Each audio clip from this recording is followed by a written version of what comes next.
Recording in progress.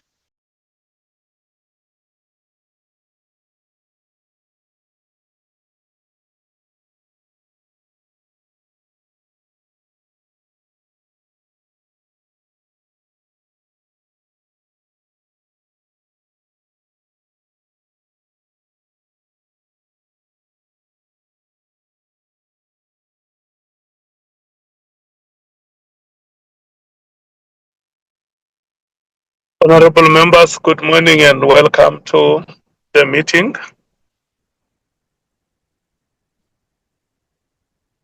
Good morning, Honorable Sangweni. Good morning, Chairperson. Good morning, Honorable Ntuli. Honorable Ntuli will join us late. Chairperson, he's just finishing off a meeting. Thank you. Good morning, Honorable Nhlanhla.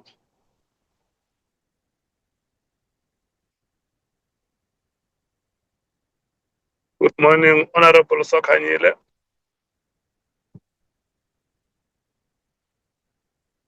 Good morning, Honorable Breitenbach. Morning, Chair. Good morning, Honorable Cameron.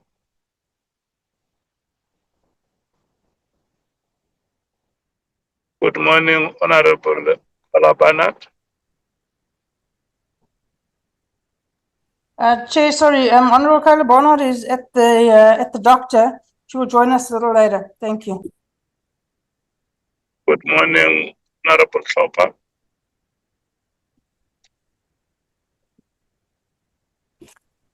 I think the Honorable Klopper is on a flight, Chair.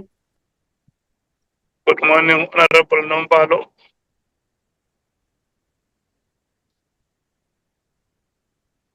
Good morning, Honorable Skosana. Ngiyakulotshisa mgcini isihlalo ngisalarekile ukuthi ukomu uthoma nge-DA ngoba after uthome ngo-African National Congress uzakithi namhlanje uyangirara. I'm still surprised why you went straight to the DA, but ngiyanilotshisa malunga webethamthetho eseparlamente phezulu. Good morning, Honorable Shongwe. Good morning, Chair. Honorable Nomvalo will be joining not so long, Chair. Thank you. Good morning, Honorable Malema. Chair, good morning. Honorable Malema will join us. We're just wrapping up a meeting at headquarters and he will log in. Good morning, Honorable Matthijs. Good morning, Chair. Good morning, Honorable Mngango.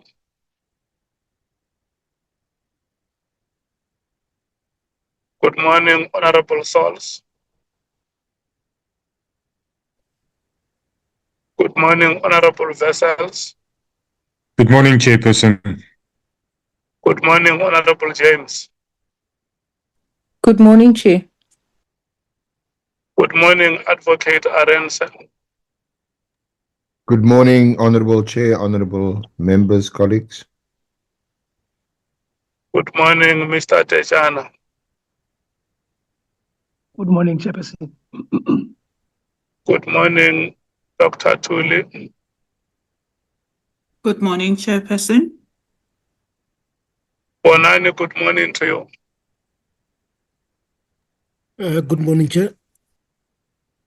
Good morning to the entire staff of Parliament and staff of political caucuses, and good morning to the members of the media.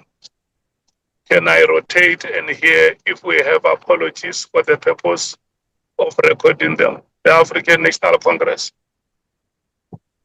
Good morning, Chair. Once again, good morning, honorable members. The only apology we have is from the Chief Whip, who will join us as soon as he's done with the meeting that he was chairing this morning. Thank you, Honorable Chair.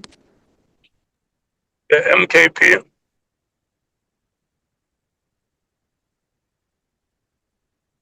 I've already greeted you, Chair. Do you have apologies that you want to record? Oh, no, sorry, Chair. I couldn't get your network. Honorable Novalo will be joining. Was struggling with network for a while, but he'll be joining. I think he's joined, if I'm not wrong. Yeah, no, he'll join, Chair. That was my apology. The DA.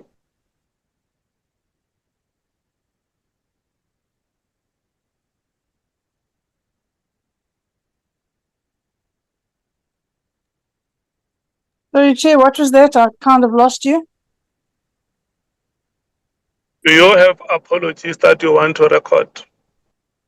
Yes, Chair. I said Klopper is on a flight. Curly Barnard is at the doctor and will join late. I don't know where Cameron is. I'll phone him now and remind him to join.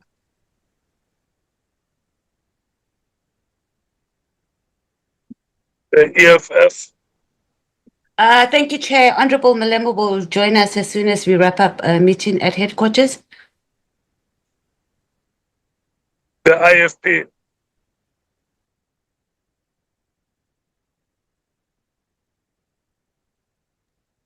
Wanani, do we have an apology from the IFP? Chairperson, they have not communicated.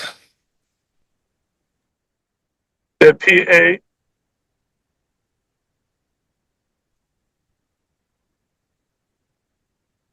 Do we have an apology from the PA, Wanani? Chair, nothing at the moment.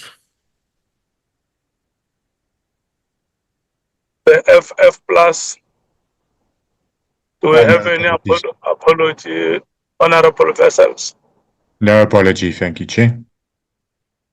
Action SA, do we have any apology, Honorable James? No apology, thank you, Chair. Okay, thank you so much, Honorable Members. You are welcome. We are going to start with the meeting. Can we fly the agenda, Bonani, on the screen for the purpose of input and adoption?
Chairperson, I think you're muted. Thank you so much, Honorable Members. The agenda is on the screen. It is proposed, as you see it there, the next item should be the scheduling of witnesses from tomorrow until Friday this week. And I have been told that on Thursday there is a sitting of Parliament at, I think, at 2 o'clock. Members will be expected to attend the sitting until 5 o'clock. So it means our proceedings on that day will have to end at 1 o'clock, adjourn at 1 and resume after 5. And the manner in which the program is being proposed, there are some witnesses that may not fit in this week schedule, and members may have to advise on what happens to those witnesses that may not be provided for this week. I think we have to decide the matter of Mr. Pumbe, decide the matter of Mr. Mlochwa, and the two other witnesses that we said one of them had to get approval from Home Affairs that she is in the country legally. So they may not appear on this week's schedule. So once the schedule is presented and members are informed who is coming and who is not coming this week, the members must then advise on how we deal with the matters of those specific witnesses whose names I mentioned. And then I think during the presentation of the item, the evidence leaders will also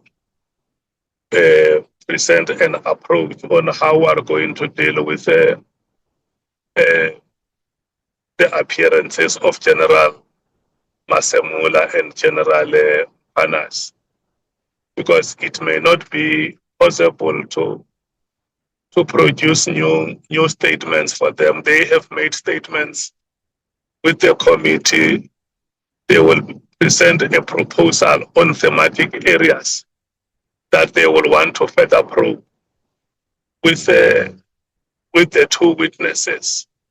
And members will have to satisfy themselves that the themes that will be covered are the themes that cover some of the areas that members would want to have them raised with those two witnesses.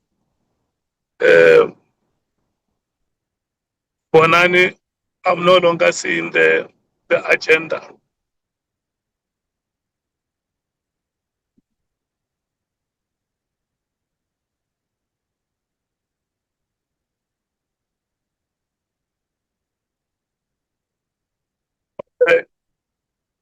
And then the next item will be a letter that we received from the presidency after we sent them questions. The letter has been circulated with the members. They are requesting to be given until the 16th of March to respond to the questions. The members will express themselves on that one. And then the drafting committee will also make a presentation to guide the committee to say, after you shall have concluded your hearings, this is what we propose as the way forward. And I think the other item that we had proposed was that one member had posted a statement purported to be coming from the University of South Africa about the legitimacy or the validity of the qualifications of Ms. Sarah J. Trent. But I saw this morning that there is another post that suggests that the statement was fake. I don't know if members will still want to pursue that. We will hear from members if they want to talk to that matter. And then the last will be the minutes. I think it's the last one, and the minutes, unless if there is still any other item after the minutes. So can I check with members if there are any items that they want to remove from the agenda, or any additional item that they are suggesting on the agenda?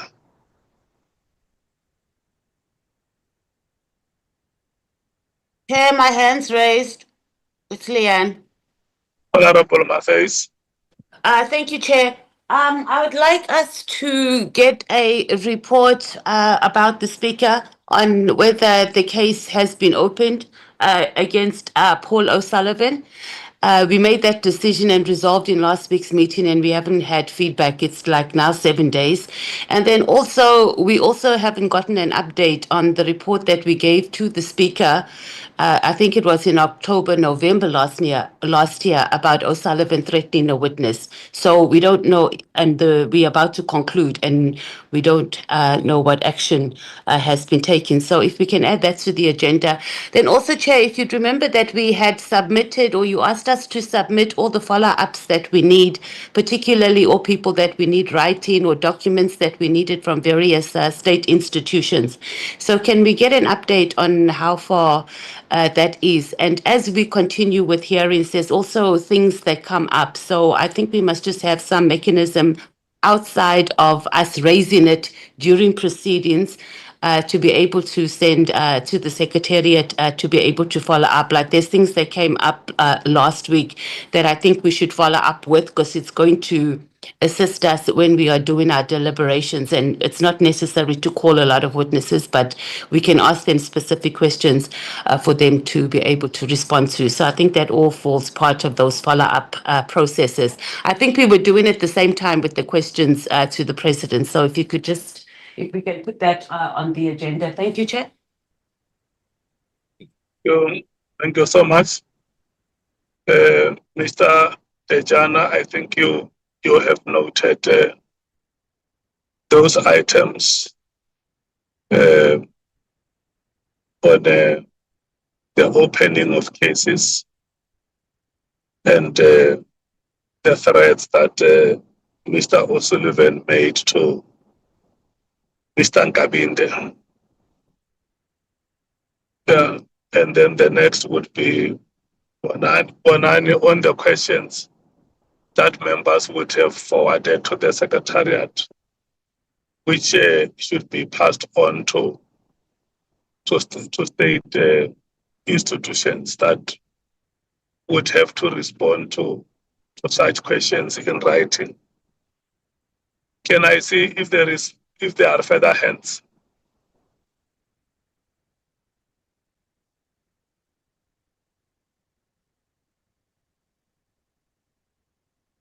If there is anybody raising a hand, they can speak.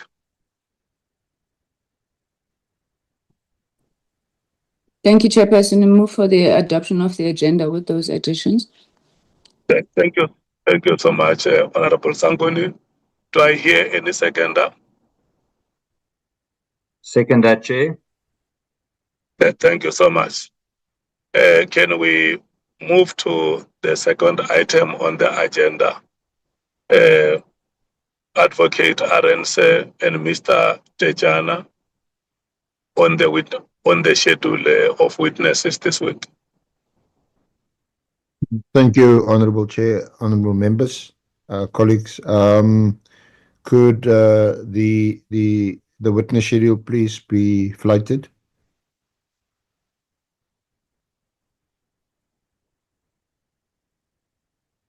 Thank you. So, Honorable Chair, honorable members, the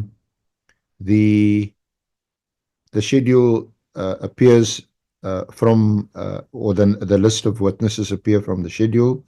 So tomorrow we propose to call Honorable Adams first. You will recall that the committee members still have to ask questions of him. He has been led. And then to call Lieutenant General Sintumule, who had been scheduled previously but will now be slotted in tomorrow. On Wednesday, Lieutenant General Vuma and Mr. Chetty, who is a public participant who was there last week, but we've had to reschedule him to this week. And then on Thursday, we have General Masimola and Lieutenant General Mkhwanazi. But having heard you, Chair, about Thursday, that Parliament is sitting, I would propose that we call Lieutenant General Masemola, and hopefully we can conclude his evidence during the course of the morning. The evidence leaders perhaps take an hour or so to lead him on outstanding issues that have arisen during the course of evidence thus far from other witnesses, allegations, matters that he wishes to raise with the committee. And Lieutenant General Mkhwanazi on Friday, which we then propose should be a full day. We will also lead his evidence, probably for 2-3 hours, and then the committee question him. You did raise it earlier, Honourable Chair, that it would be difficult to draft a further or a supplementary or an additional affidavit because of the issues that we will cover and traverse with these witnesses arising from the evidence. We had a long consultation with both the National Commissioner and Lieutenant General Mkhwanazi on Saturday, and they also prefer the approach which we've recommended, is that we will give them a list of items, of themes, of questions that we propose to raise with them and take them through. We will make that list available to honourable members of the committee so that you can also prepare your own questions. And obviously you're not restricted to that list. You may ask whatever other questions are relevant to the terms of reference, which we may not have covered or asked. So that is what we propose, Chair, for the week. Honourable members and Chair, you would also have noticed that the IGI, we're going to have to fit in. I see the names of the 3 public participants, Teenage Kumbe, Honest Nhlotwa, Ms. Paulina Ramajoa and Ms. Rapoto. They have to be accommodated. I'm not sure whether we can still do them in this week. We may have to spill over to the following week. I think we should do all 3 of them perhaps in one day, perhaps next week, Tuesday. The name that you would not see on the list is the name of the suspended Inspector General of Intelligence. He was scheduled to appear tomorrow. He had received written notice to appear. He is willing to appear. I've engaged on several occasions with his counsel in their preparation to draft an affidavit for us to consider. He is willing to appear. He has initiated the consultation process, which is required to do in terms of the Oversight Act with the President and the Minister. But those consultations have not been concluded, and in the circumstances, he is precluded from appearing, and we have therefore removed him from the list of witnesses. I'm not sure if Mr. Titiana has anything to add. My colleagues, I think I've asked, or I should ask for Ms. Mkhwanazi to be excused. She's busy consulting, and also Ms. Mkiwe would also want to be excused after we present this schedule. Thank you, Chair. Thank you so much, Mr. Tejana. You want to make any additions? No, I've got nothing to add. Thanks very much. Okay. Honorable members, for the purpose of discussions, I want us to break the issues in this way. From the presentation, there are 4 items that members must speak to. Item number 1 is that there is a schedule which is being proposed from tomorrow, which includes Mr. Honorable Adams and General Sintumule. And then on Wednesday, it includes General Vuma and Mr. Chetty. And then on Thursday, it includes General Masemula and General Mkhwanazi. And because there is going to be a sitting which will run until 5, then it means General Mkhwanazi can only appear on Friday. That is what members must amend or approve. Number 2, there is a suggestion that the other witnesses that have not been scheduled this week can appear next week, Tuesday, all of them on one day. Members may also help prove that.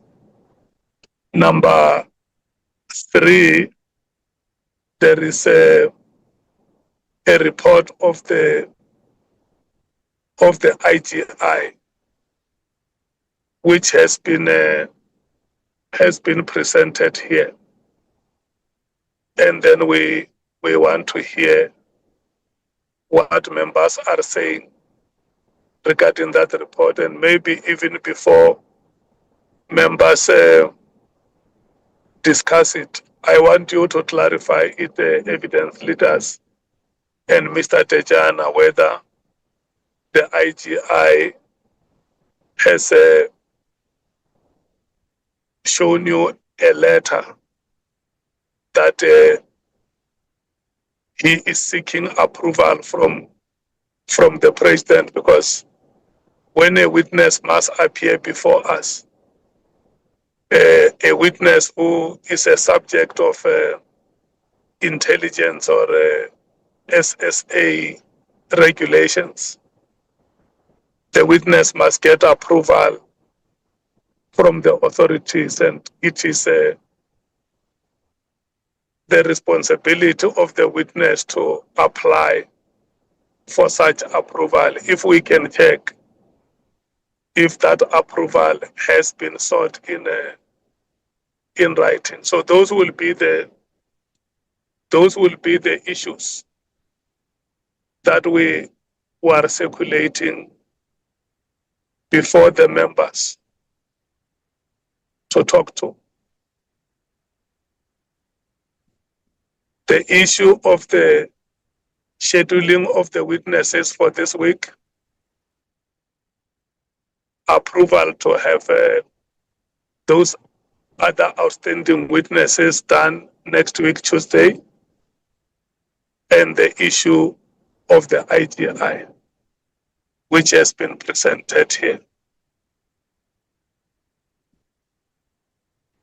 Are we ready to start? Can we start with the African National Congress? Thank you very much, Chair, and my apologies. I think I missed the 4th item, so maybe when we get to that one, the Chair can guide me. Chair, on the schedule proposed, I don't think we have a problem with the recommendation as proposed. We don't have a problem with the recommendations. We've noted the request for Tuesday, which we are assuming is a final mop-up of those witnesses that were outstanding, that for various reasons we could not hear this week. Just to say that there seems to be a missing witness, though I don't know if this report has been given, and I keep missing it. The gentleman who had to go back to SSA to clarify whether he could appear before us. That witness seems to have just fallen off the radar. The three witnesses, if they are on one day on Tuesday next week, and it's the final one, Chair, I don't think we would have a problem. Chair, on the issue of the IGI, I don't think I'm quite getting the reasons. Is the Chair saying that the President and the Minister who were consulted have been refused? Because I seem to remember there may have been some discussions also with the Speaker and the Chair around this matter. So we were unable to take a position because we're not understanding exactly where the challenge seems to be, Chair. And we want to reiterate our position that it would be very important for the IGI to appear before the committee. Several witnesses, including Honorable Adams, have intimated that there's information that the AGI could provide, which would be quite helpful to the ad hoc committee. So we would just want further clarification. I'm sorry, Chair, the fourth issue, as I said, I didn't get. Yeah, the fourth issue is the proposed approach on the presentation of evidence of General Masebo and General Mkhwanazi. Yeah, she's there. No, we support that approach, Chair, especially when it as Advocate Arendse was saying, it does not limit the members only to those defined areas, and we can make additions. Thank you, Chair. Yeah, the point of the IGI, which the evidence leaders and Mr. Tejana may have to clarify, is for the IGI to appear before us, he must get approval of the relevant authority. So what I was checking with them is whether the IGI has indeed sought that approval. Do they have proof from his side that I wrote to the authorities that must approve my appearance before the ad hoc committee, so that when we discuss it with that understanding that he himself has applied for permission. If we can have that answered, evidence leaders.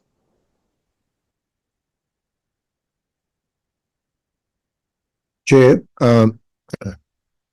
may I speak? Yeah, yes, Advocate, you can. Thank you, Chair. Yes, I've just received, and it has been sent to Vonani. This is a letter from the IGI dated the 9th of March, I think today's date, addressed to you, Honorable Chair. I refer to the notice dated 24 February 2026, directing me to appear before the ad hoc committee on 10 March 2026.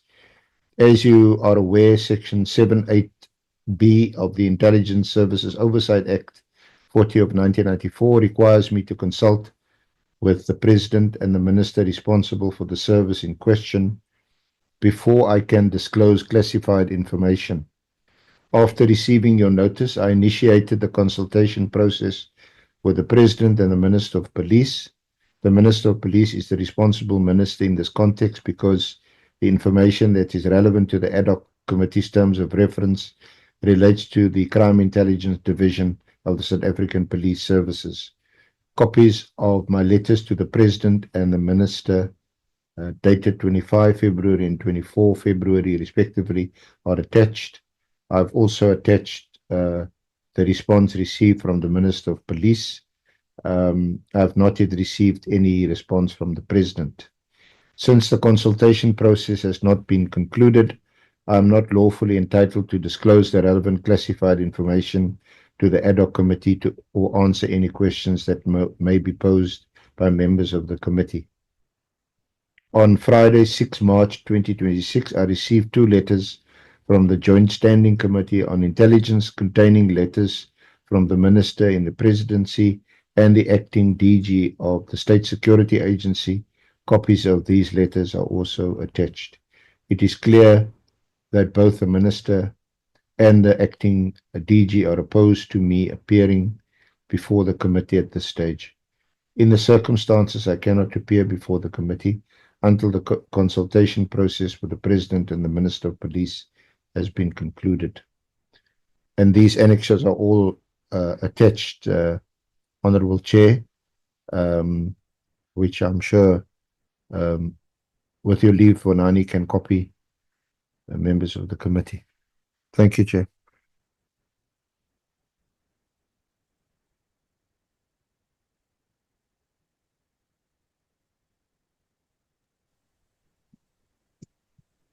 Thank you so much. I think what we should do, honorable members,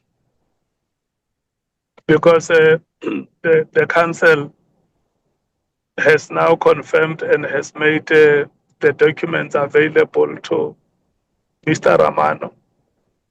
I will want us to take this item later in the meeting so that members can have enough time to read the letters. We will run with other items, and later when we are done, we can come back to talk to the item of the IGI.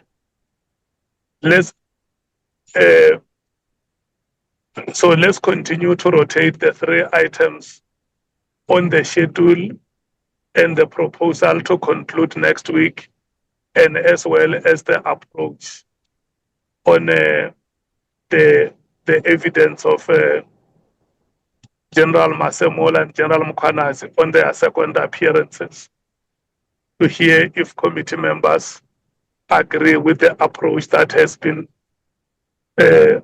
proposed in the meeting. And this matter of the IGI, we will deal with it later to allow members to go through the documents that would have been made available to them.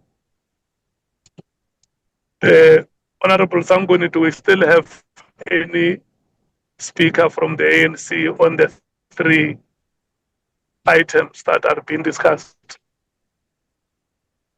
On the 3 items, I don't think so, Chair, except maybe to just put a rider that we're assuming that since the 2 witnesses are proposed, I don't know what to call them, the Lesotho connection, will assume that all necessary groundwork has been done to ascertain firstly the status of those witnesses, and I suppose the issues that had been raised with us around logistics. We're taking it as a given since they are given a date. Thank you, Chair.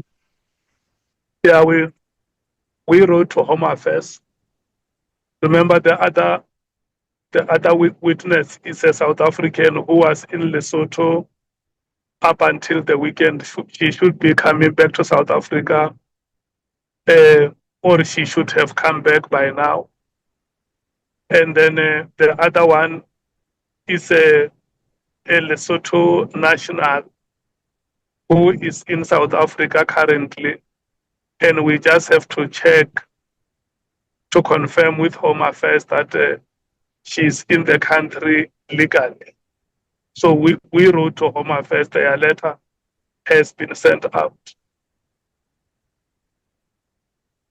Do you still have any further comment? Thank you, Chair. No, Chair. Okay. The MKP. Chair. Hello? Thank you, Chair. Chair. There is somebody calling me. Is that Bonani? Yeah, no, yeah, but then, I just wanted to add to the 2 witnesses as you said, we wrote to Home Affairs and we're expecting a response by tomorrow.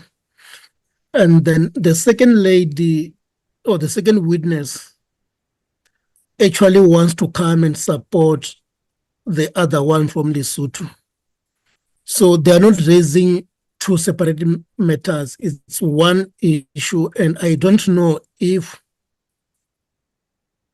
we should be inviting both of them or one, but maybe that is something that we can discuss at the meeting, Chair.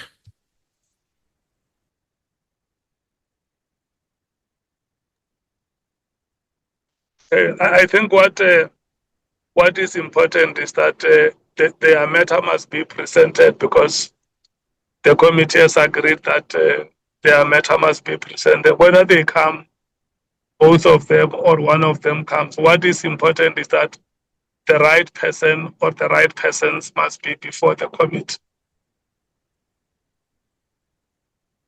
Honorable Skosan. Thank you, Chair. If I heard you well, you say the issue of the the IG will discuss it later. Am I right? The Inspector General matter, because for me, you heard me correctly, Honorable Member. Thank you, Chair. I want to hear your views on the 3 items that are being circulated. No, yes, I agree. Do you support? I support that we'll discuss them later. Thank you. No. There are 3 matters that are being discussed now on the schedule, which has been presented for this week, and the approach that the evidence leaders have presented. Yes, I heard it very well, Chair. I heard you very, very, very well. Even if I have, as you said, that on Thursday, if I heard you well, that we're going to the session from 2 to 5, and come back, and perhaps finish with the witness. Yes, on the day, as you said, it might not be long, because your opening statement was that maybe there won't be any supplementary affidavit. So, for me, in terms of this public participation, hence this Lesotho, and you've done your job about Home Affairs, and now he just said that the other one is not going to testify. It's one matter. If it's one matter, maybe. But I foresee that we might go for next week, Tuesday. We might finish that instead of finishing on Friday. And for me, I think we must have that grace as well. Give ourselves that eventuality that we might not finish on Friday. We might finish on Tuesday, Chair. Thank you. That is the proposal which is being made here, that committee members. Yes, I agree. Okay. Thank you, sir. Do we have another speaker from the MKP?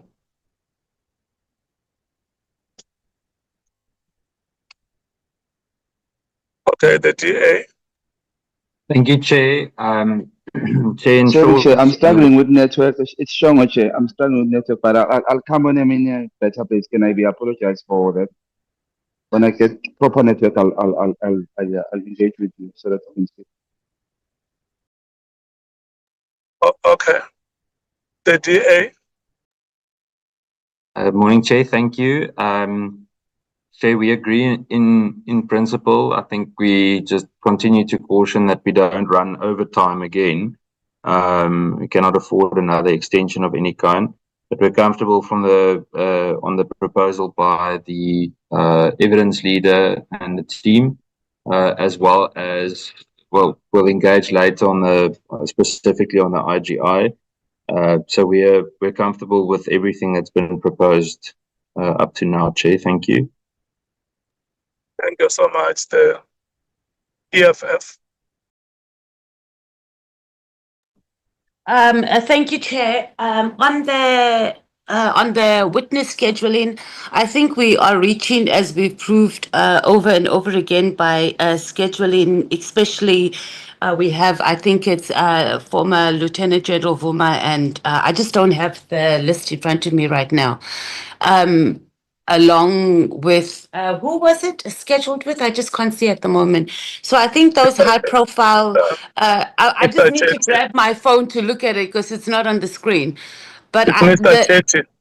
yeah, we really trying to do something that we're not going to be able to complete on the day, and we are at the last leg of our work, so we must not drop the ball and become clumsy about our work. I can see that many members here, the fourth thing is that we must just conclude whether we do so efficiently and effectively or not. And we keep going on and on about we can't afford another extension. And no one is recommending that we have another extension, but that can't be the first reason that comes forth after we've spent months of a lot of hard work, and towards the end we just become clumsy and conduct ourselves in a very clumsy way. So let us just schedule the witnesses like one per day, Chair, especially the high profilers and former generals. As you could see what happened last week, we thought we would finish sooner. A lot of information comes up, so let's just learn from what we need. So clearly we're going to have to take witnesses, some witnesses next week. I mean, there's no need, I think, at this point for us to be seeking an extension. It's just going to go into our period of deliberations. And I think deliberations are the easier part than making sure that we get thorough and proper information and do our inquiry, finish it as thoroughly as we possibly can. Thank you, Chair. Honorable Mngango. Good morning, Chair. Good morning, colleagues.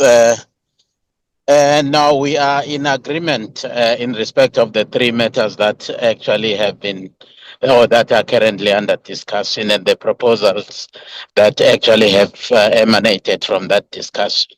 Thank you, Honorable Chair. Honorable Sauls. Honorable Chair, thank you, and good morning, colleagues. Chair, we disagree with the schedule as it relates specifically to the main witness, General Mkhwanazi. General Mkhwanazi has to be the very last witness because even as the program or the schedule states there, the General Mkhwanazi is returning to respond to issues that witnesses has raised. So if we hear other witnesses' testimony after the last appearance of General Mkhwanazi, that's procedurally wrong. We should attempt to have all witnesses finish and then end with General Mkhwanazi. So I disagree with the schedule that he is before other witnesses. And then, of course, that last day must be dedicated in such a way that we, as we conclude, we have enough time to deal with matters and not restrict the time. I'm not saying we should go on forever, but we should not be restricted like we have been restricted all the other times when we do the last session with General Mkhwanazi. I don't have a problem with the approach that the evidence leaders wants to use. Like I said, as long as that condition that was expressed by the SC, that it doesn't necessarily restrict the committee members in terms of our questioning. And then on the two ladies, I'm very concerned about the approach of the staff led by yourself, Chairperson, on this issue. We have agreed as a committee that these witnesses will be heard. That's number one. Thereafter, after we've agreed, myself, I don't know these people. So I just handed them over to the staff. But they they copy me on their responses to the staff. But even though I see it, I don't involve myself because it's not, I'm just providing oversight. But I don't involve myself in the logistical arrangements and conversations. But I've been noticing as from then, it then developed from, there has been this posture to delay their appearance or not for them to appear.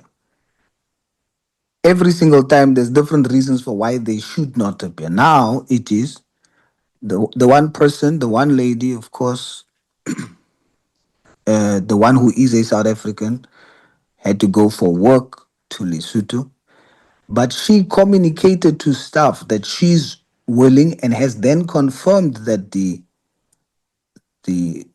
work agreed that she can come for one day to testify from Lesotho, come and testify.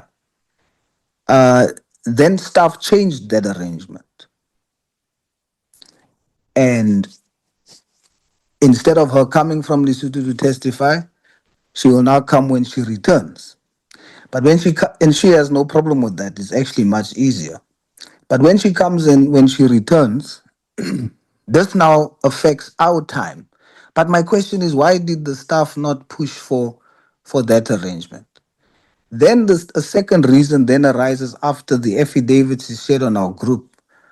I didn't see it. So Bonani came to me whilst we were at committee at the tea stand and he asked me, did you read the affidavit? I said, no. He says, no. I said to him, no, I didn't. He said, did you see that it's all about traditional healing, sangomas, and those kind of things? So it must be referred to other committees to check. So I couldn't comment because I didn't read. Then when I entered the meeting, Chair, you yourself then mentioned the same thing, that the material issues in the affidavits are of such a nature that it should rather be referred to legal and they will tell us whether we should hear it or not. And then I made a comment after reading now.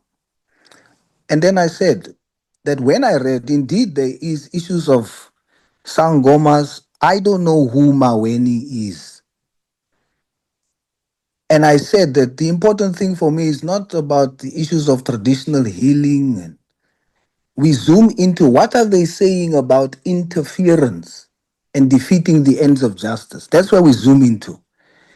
And the facts are that the one lady's husband was killed, was murdered, and 6 other people. And they are saying a case was opened, but for so many years, they've been in hiding, their lives are at risk, but police has not done anything. And that is the basis upon which this committee should hear their story. Now there's an issue of the one lady is a Lesotho national and Home Affairs must confirm whether she must be a legal citizen to come and testify of police interference. Well, I don't know the legalities about that. But the facts are she is married to the late husband who is a South African. And that South African has been murdered. The lady is not, the other one who is South African is not coming to support. She's a producer and apparently there was a show, and how she got involved in the case is on parts of the show, there is admission to involvement in this murder that they provided to the police. And so how she gets involved is she then becomes a witness, this producer. So she's not coming for moral support. She's coming to say, I've been a witness because we had the show, and the police, I've been in witness protection, but to date nothing has been done, and their lives are still at risk after so many years. That's material to me as an outsider. I don't know them personally, but I'm trying to wrap my mind around why is the parliamentary staff or the committee staff having rather the approach of finding reasons for why they should not come than reasons for why they should come.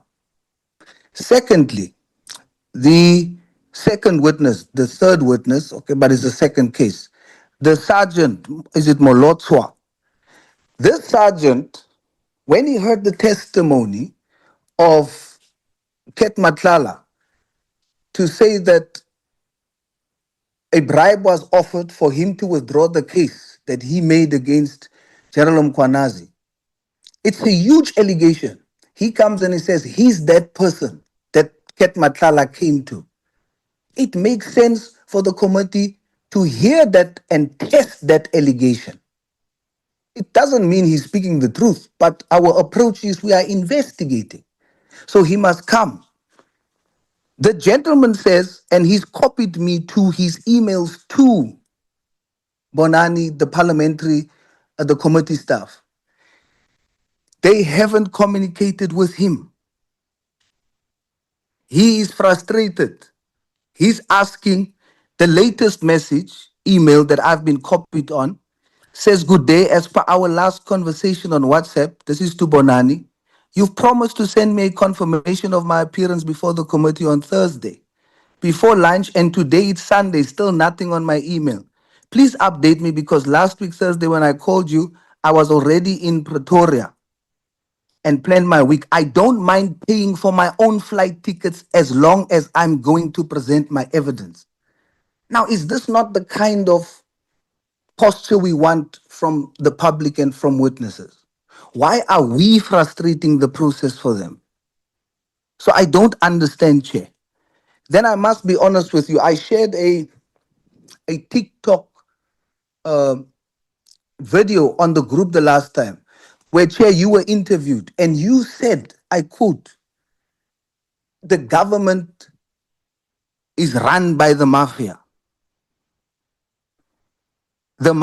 Actually, here's the quote, the mafia has become the government. Now, as the chairperson, you make a statement like that, we have not concluded our processes, but you have a conclusion. Now, when I didn't take it serious then, but I shared it as a concern on the group, there was no response. But now when I look at that, and I look at how we are handling these witnesses, I'm beginning to question whether you are impartial together with the parliamentary staff. We should ensure that there's no perception that we have taken aside in this committee. We must hear everybody. And now we've agreed that these three witnesses are coming. We've agreed, on the record is there. We must not look for reasons why they shouldn't come. We should look for reasons why we should bring them. And we should bring them before the last witness.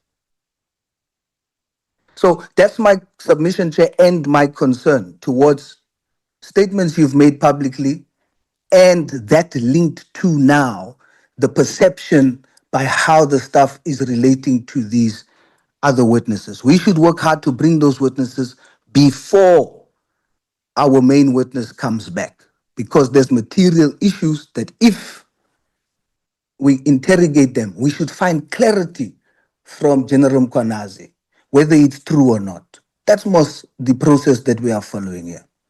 Thank you, Chair. Honorable Vessels. Thank you, Chairperson. Chair, I support all three proposals and no further inputs. Thank you very much. Honorable James. Thank you, Chair. I support all three proposals. The only thing that I also would like to support is the fact that we do ensure that General Mkhwanazi comes at the very end, the last person to come and answer. Thank you. Okay. We are going to do this, honorable members. There are two proposals here. One is that General Mkhwanazi must come at the very end. If he comes at the very end, it means he will not come on Friday. He will have to come on Tuesday next week. And then secondly, that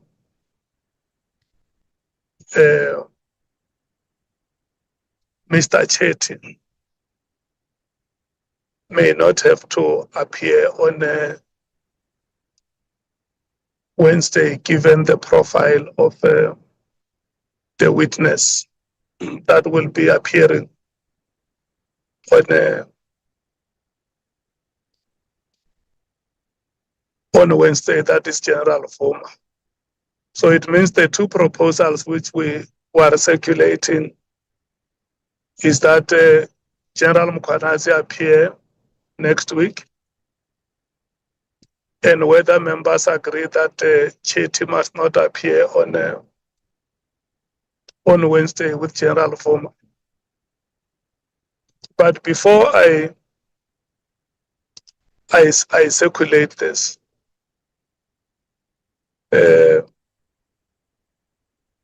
Honorable Sols is right that what he saw on the video that is circulating, the chairperson of the committee saying that government is run by the mafia. And what the chairperson was saying there, if you listen to that video, the chair was quoting a statement that was made by a judge in Italy in 1870, the judge of Palermo, Diego Tajani, which says the mafia is not dangerous. The mafia is not invincible. What makes the mafia invincible and dangerous is that the mafia has become the government. So when people do TikTok and other things, they will decide to cut what they want to cut and circulate because they have their own agenda that they want to drive. That is why the context is always very important when we come across such a material from the social media and we circulate it. The committee has agreed on the witnesses that Honorable Sols talks about. And we will have to focus ourselves on matters that pertain our terms of reference. So I don't think that we should debate the relevance of the affidavits of the witnesses. The witnesses will appear before the committee. If we agree that we move them from Tuesday to Friday, they will appear before this committee on Friday. And the committee will decide whether the evidence they present before it speak to their terms of reference or not. Whether it's Mlotshwa or the Lesotho national or the South African who was in Lesotho, let them appear before the committee. There will not even be any effort to block either of them from appearing before this committee. Those witnesses did not even submit did not even make their submissions before the 31st of October. But the committee still said, no, we hear the merit of their case and we give them condonation. So there is no way they will not appear before us. They will appear before us. If it is not on this Friday, it will be on the date that the committee would have decided.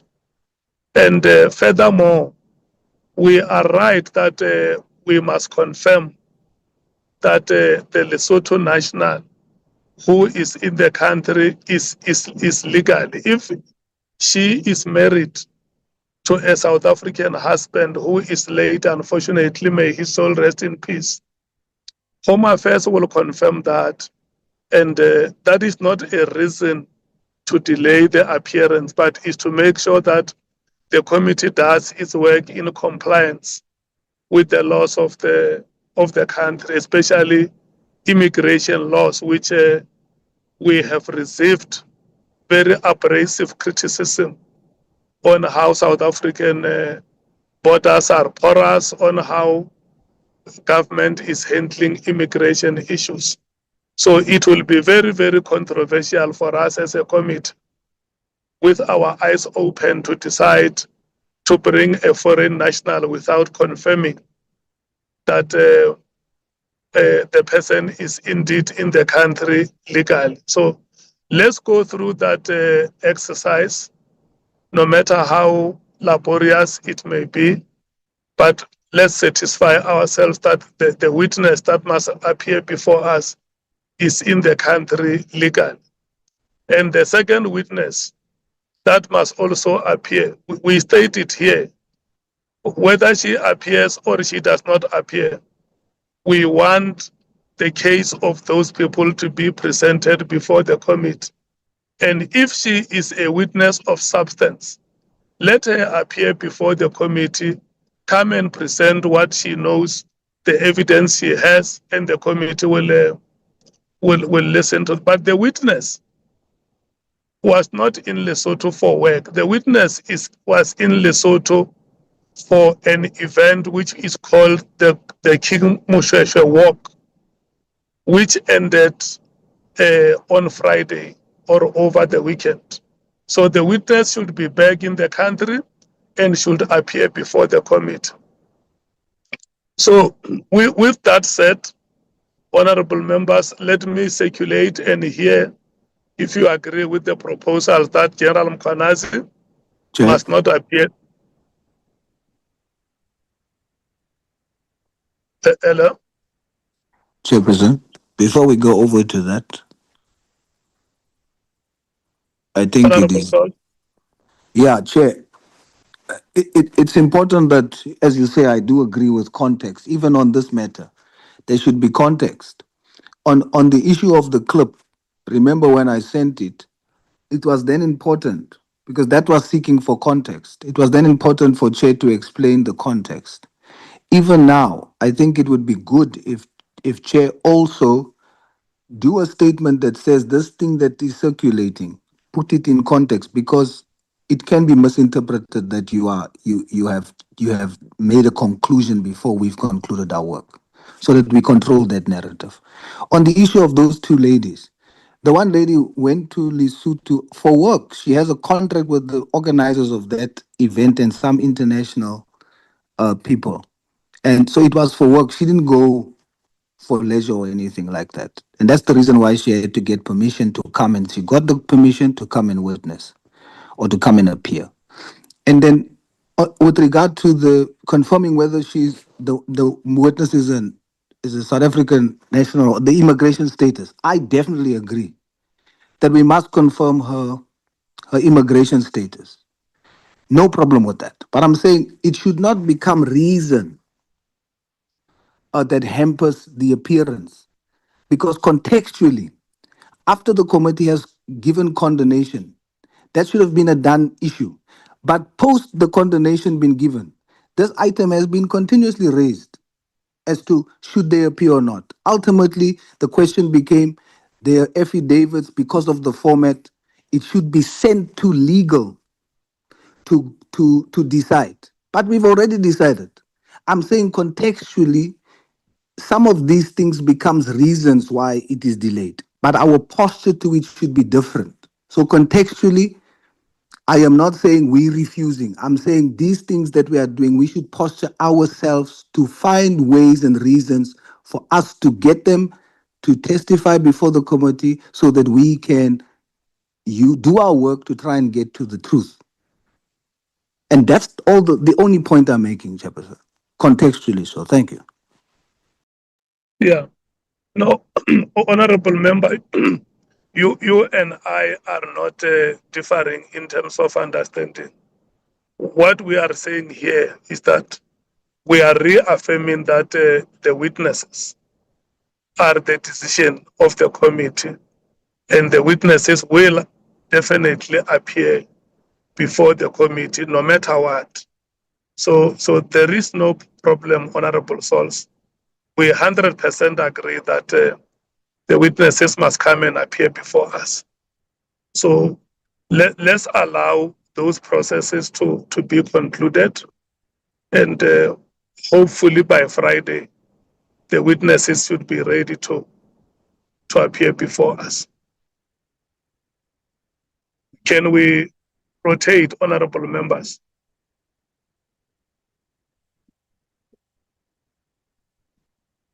The African National Congress. Thank you very much, Chairperson. As the African National Congress, we have no problem in principle with General Mkhwanazi appearing last. I think that was the understanding based on the reasons why he's called to appear. But we do want to say, Chair, that we would support the moving of the hearing of General Mkhwanazi to Tuesday and the 3 witnesses to Friday on condition that they are available. I'm saying that because scheduling has been a problem, and I'm assuming that we are given this schedule and it's been a confirmed schedule with all witnesses. Now, in the event that either General Mkhwanazi is not able to make it on Tuesday or the witnesses are not able to make it on Wednesday, then we do think that we should keep the schedule as it is and not have to now try and find new dates when we've already agreed. And we say this, Chair, also because for 2 reasons.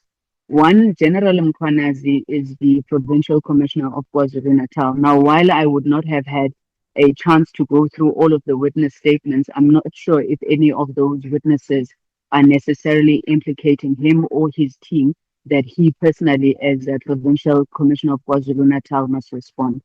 And secondly, Chair, where there are issues such as the story that Honorable Souls was narrating with regards to the essence of the case that the witness wants to place before the ad hoc committee, we do still maintain that the ad hoc committee is not the BL and all. If somebody has been frustrated, it is also a matter that the police portfolio committee can follow on their behalf. So it would not necessarily mean that Parliament does not give an ear to that witness in the event, as we've said, that the scheduling does not permit. So I suppose our support is conditional on that matter.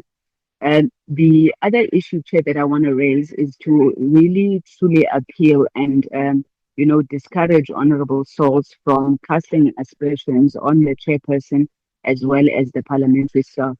We are in the last lap of this committee, and I think that all members, the chair and the staff have really deported themselves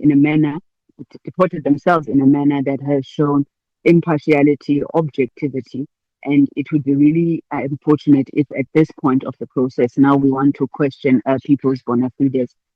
We accept the explanation that has been given by the chairperson with regards to the delays in getting those witnesses, and we trust that the parliamentary staff will also do what they need to do with regards to Mr. Mlota if there are still any outstanding issues in that regard.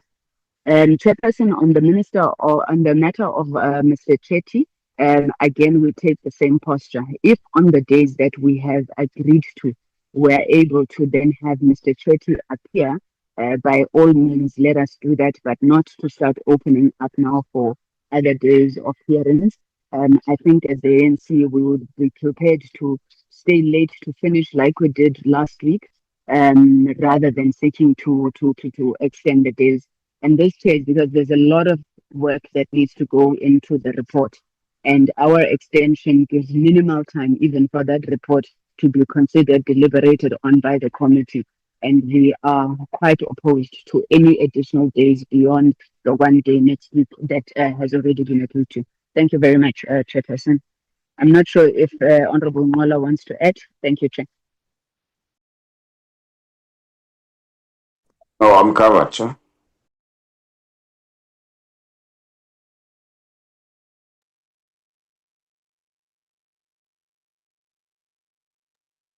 Honorable Sanguni, what are you saying on the matter of Mr. Chetty? Chairperson, Mr. Chetty, we spoke about it and we said we agree to him being moved on the proviso that we're able to accommodate him within the days that the committee has already agreed to. If him being moved to another date means that we must now find an additional date, then we are opposed to it, and we would rather continue on the same day with Lieutenant General, I think it was Sentamule or Vuma, I'm not sure, I do apologize. General Vuma. General Yes, Sentamule is appearing tomorrow with Honorable Adams. Yes, and, yes. General Vuma is appearing on Wednesday with Mr. Chetty. So you are saying that the schedule must stay as it is proposed. Yes, Chair. Unless there are any open spaces, witnesses drop off, but otherwise we think that we should keep the schedule as is and rather work late until you ensure that we complete that, Chairperson. Thank you. And we go for a long night on Wednesday. Yes, Chairperson. Okay. Thank you so much. I just want to persuade members not to go into the details of the witness statements.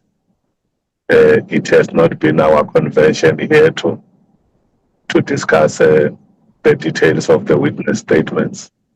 Let's just agree that the witnesses will appear and the evidence leaders will deal with their evidence and produce affidavits where necessary. And where witnesses are public submission witnesses, they will come and their statements will be made available to the committee members. The MKP. Thank you, Chair. For me, I differ, Chair, because I know we have been embarrassed, many times about the scheduling of witnesses in the same day. And then, and if one has to read again what General Vuma has submitted to us, I can tell you now, Chair, that we are not going to have two witnesses on the day. It's impossible. Otherwise, we'll be told by you to say, you give us, people must raise their hands. How many minutes do you need? I think we have to be fair and stick to the way we were doing things, and give them the opportunity, any witness who's coming on the day. We'd rather extend with another day, 2 days or so, because the Secretariat as well will have to check with Nhlanhla Mkhwanazi whether it's available on Tuesday next week or not. But for me, an extra 2 days, the sun won't go down. If the 1 day, yes, but we should not say it's only 1 day. So if it's not available on Tuesday, then what?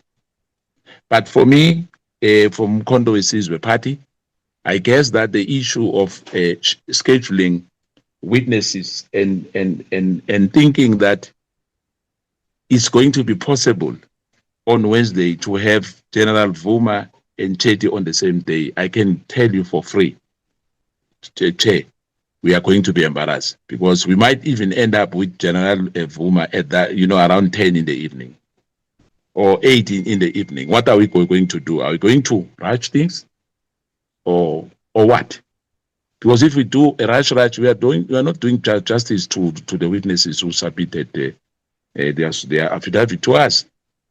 So let's not, even if we are in a hurry, to finish this ad hoc committee. I know everybody's tired, but indeed, let's do justice as well.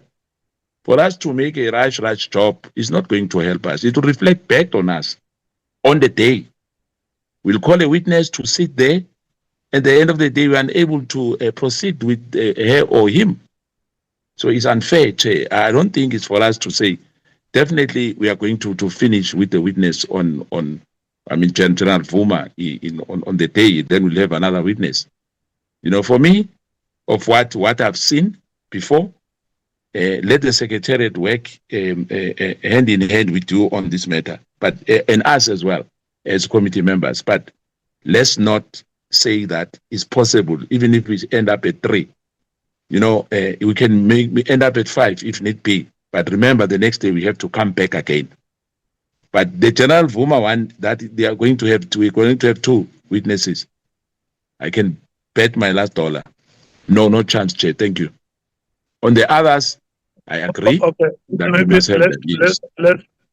let's do this, Honorable Spasan. Let's check with the evidence leaders. How much time do they need on Wednesday to present General Vuma's evidence?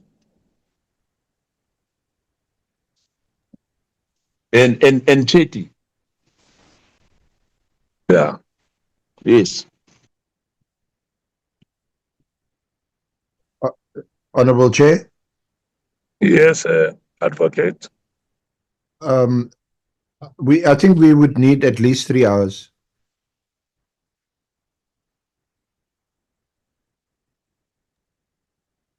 So 3 hours is from 10 to 1.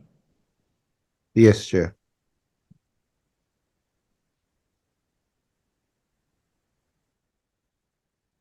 And this only happens if members do not interrupt you. You said it, Chair.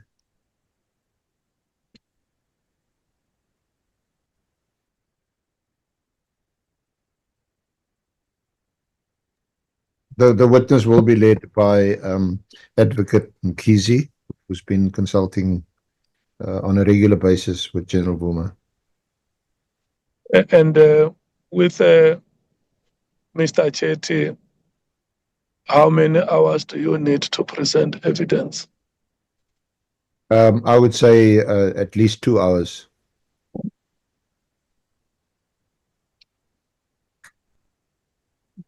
The difficulty, of course, is also that it's a lay witness, a member of the public, and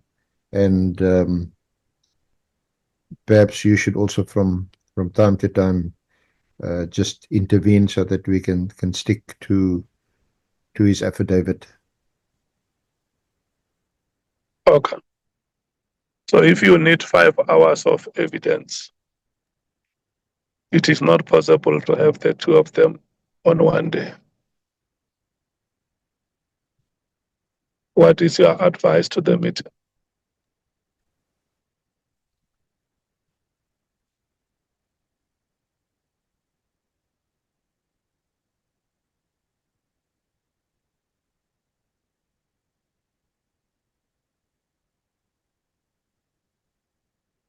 Advocate? So sorry, Chair, I just clicked on not unless you which will obviously not be acceptable to most of the committee members, if we can find some way of maybe to restrict the questioning time from committee members.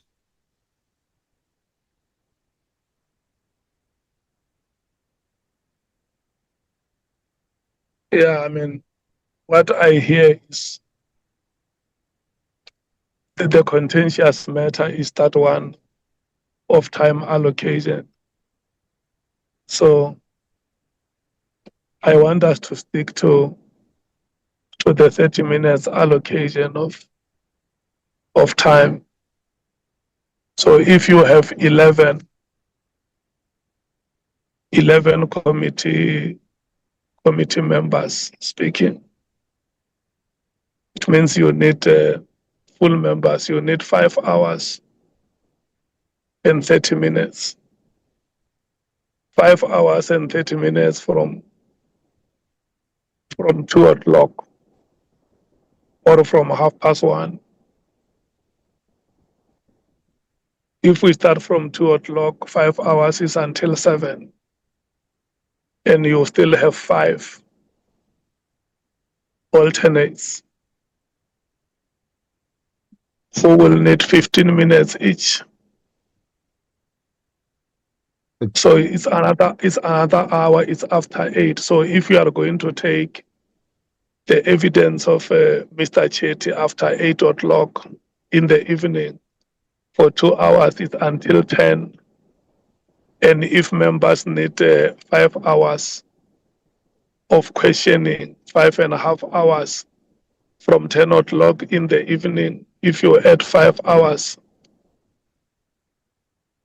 it's until 3 a.m. plus 1 hour and 15 minutes of alternate is until 4:15. And we have not factored the time of evidence leaders or the chairperson if he may want to ask questions. So you may add one more hour each. So it's until 5 o'clock in the morning. Chair, unless if the committee in principle wants to hear General Mkhwanazi and the National Commissioner last, because they at the center of General Mkhwanazi's 6 July statement and the events that flow from there, that we reschedule both of them for next week, Tuesday and Wednesday,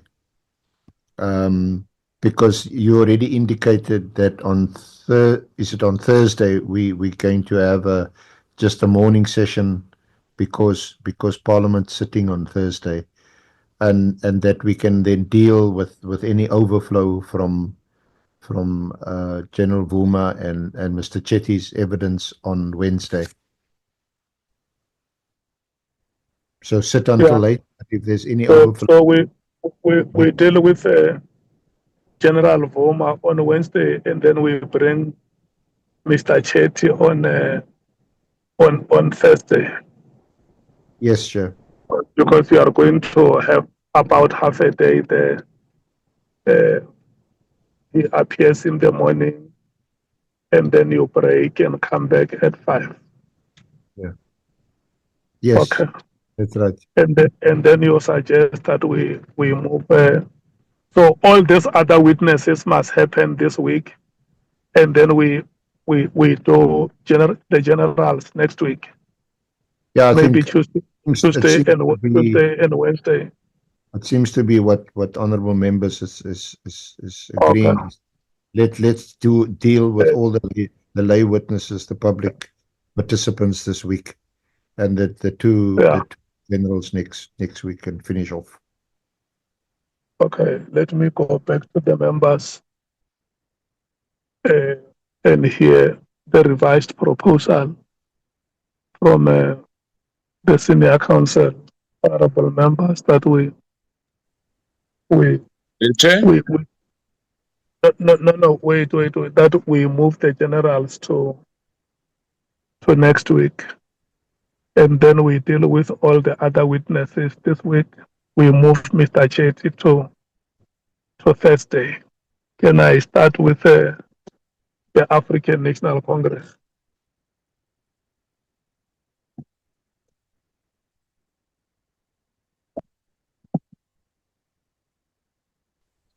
Sorry about that, Chair. I was struggling to unmute.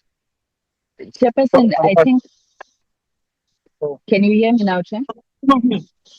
Hey, how are you?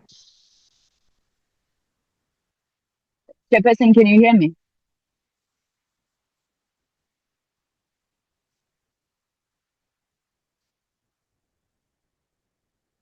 Is the chair? He's answering a phone. He said, "How are you?" So I don't know what is happening. No. I think for us, I mean, given the input that has been made by senior counsel, we are willing to withdraw the issue of Mr. Chetty together with General Vuma. But the principle that we had outlined still remains, that we're really not trying to extend this. So if next week is reserved just for the generals and no other witnesses, we would support that. But it's obviously dependent on the availability. The problem now is that we are discussing with people with no sight of their schedules. And if their schedules are not allowing for last week, then we still think that and maintain that we should then proceed with them this week and finalize with the public participants witnesses. So it's a scheduling thing for us at this point, but we are willing to withdraw on that one. Thank you, Chair.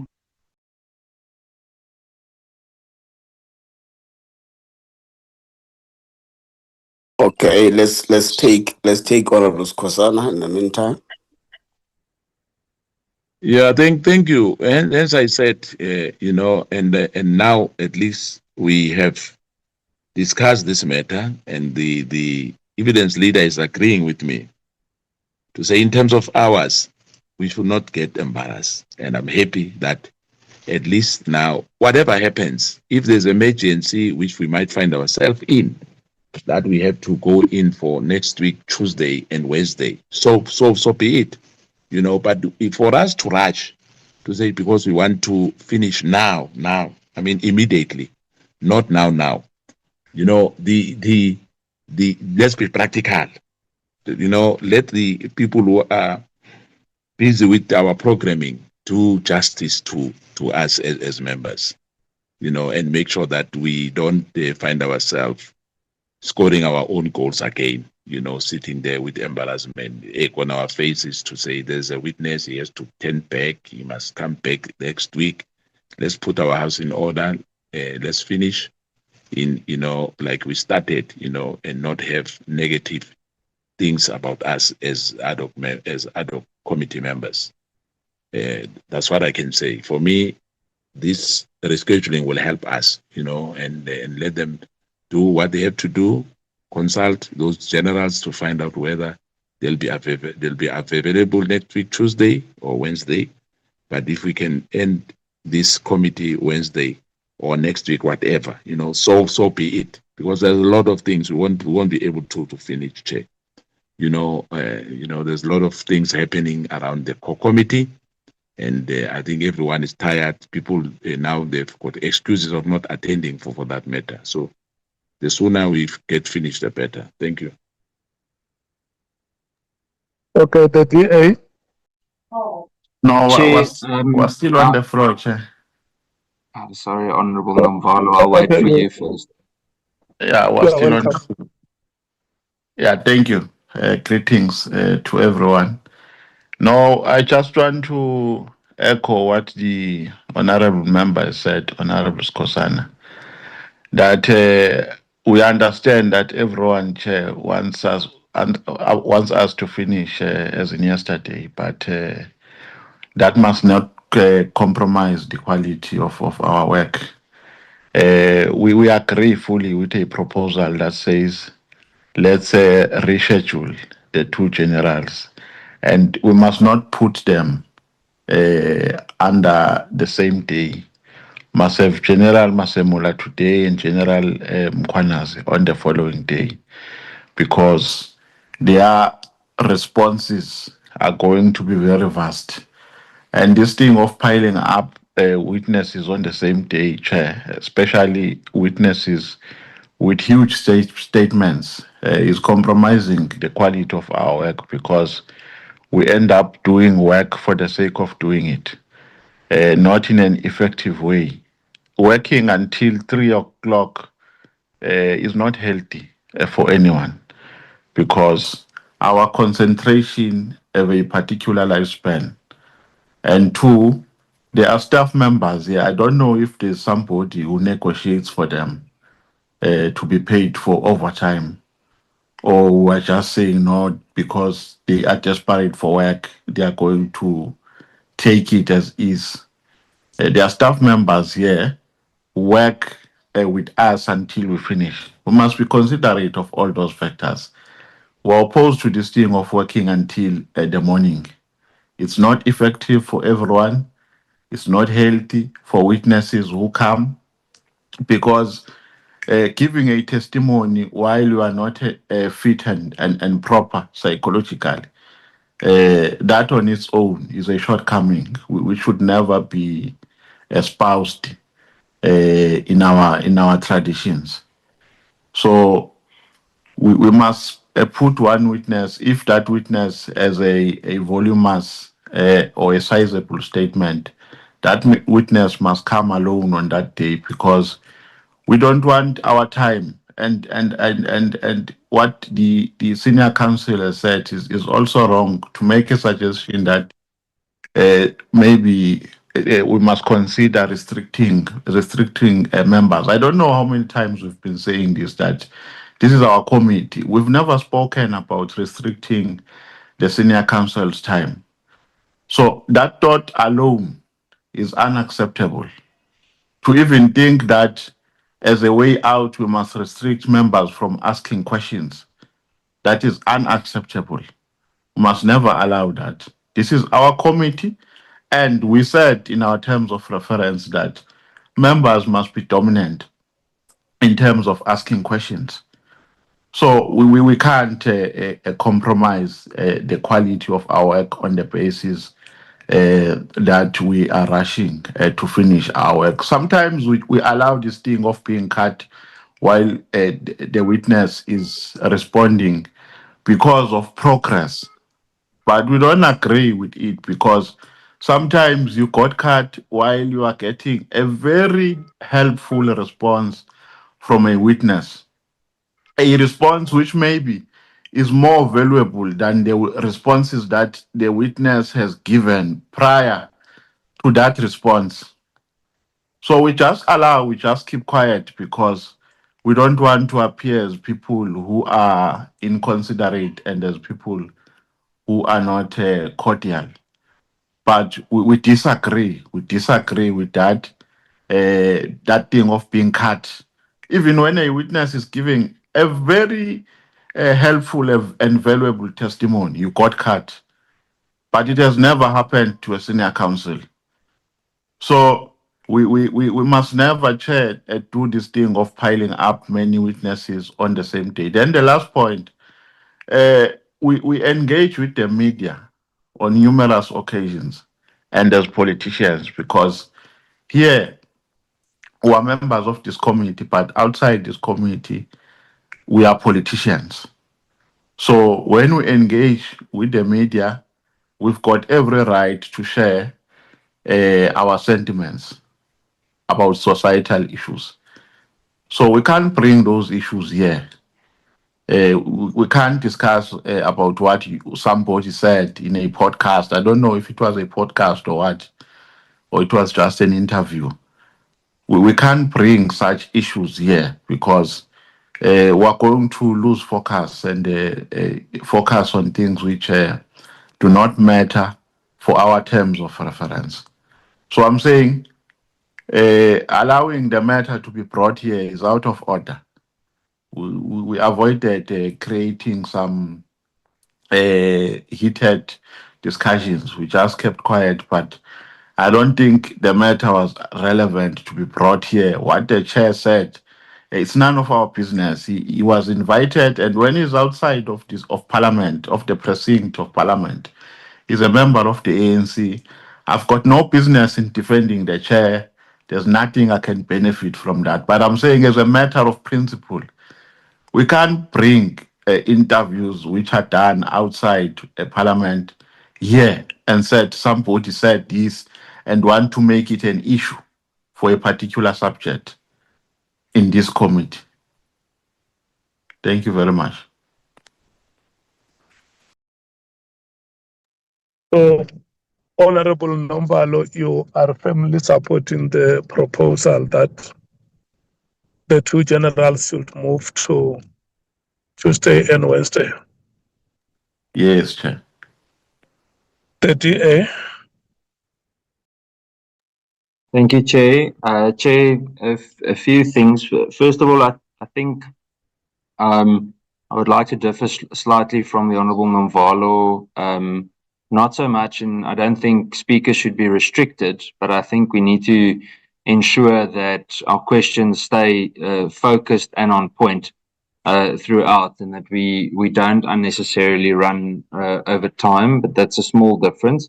And then also, we agree with what Senior Counsel suggested about the two generals next week, and to handle the week as an opportunity to cover the relevant overflows and also those that are still left on the list that we need to work through.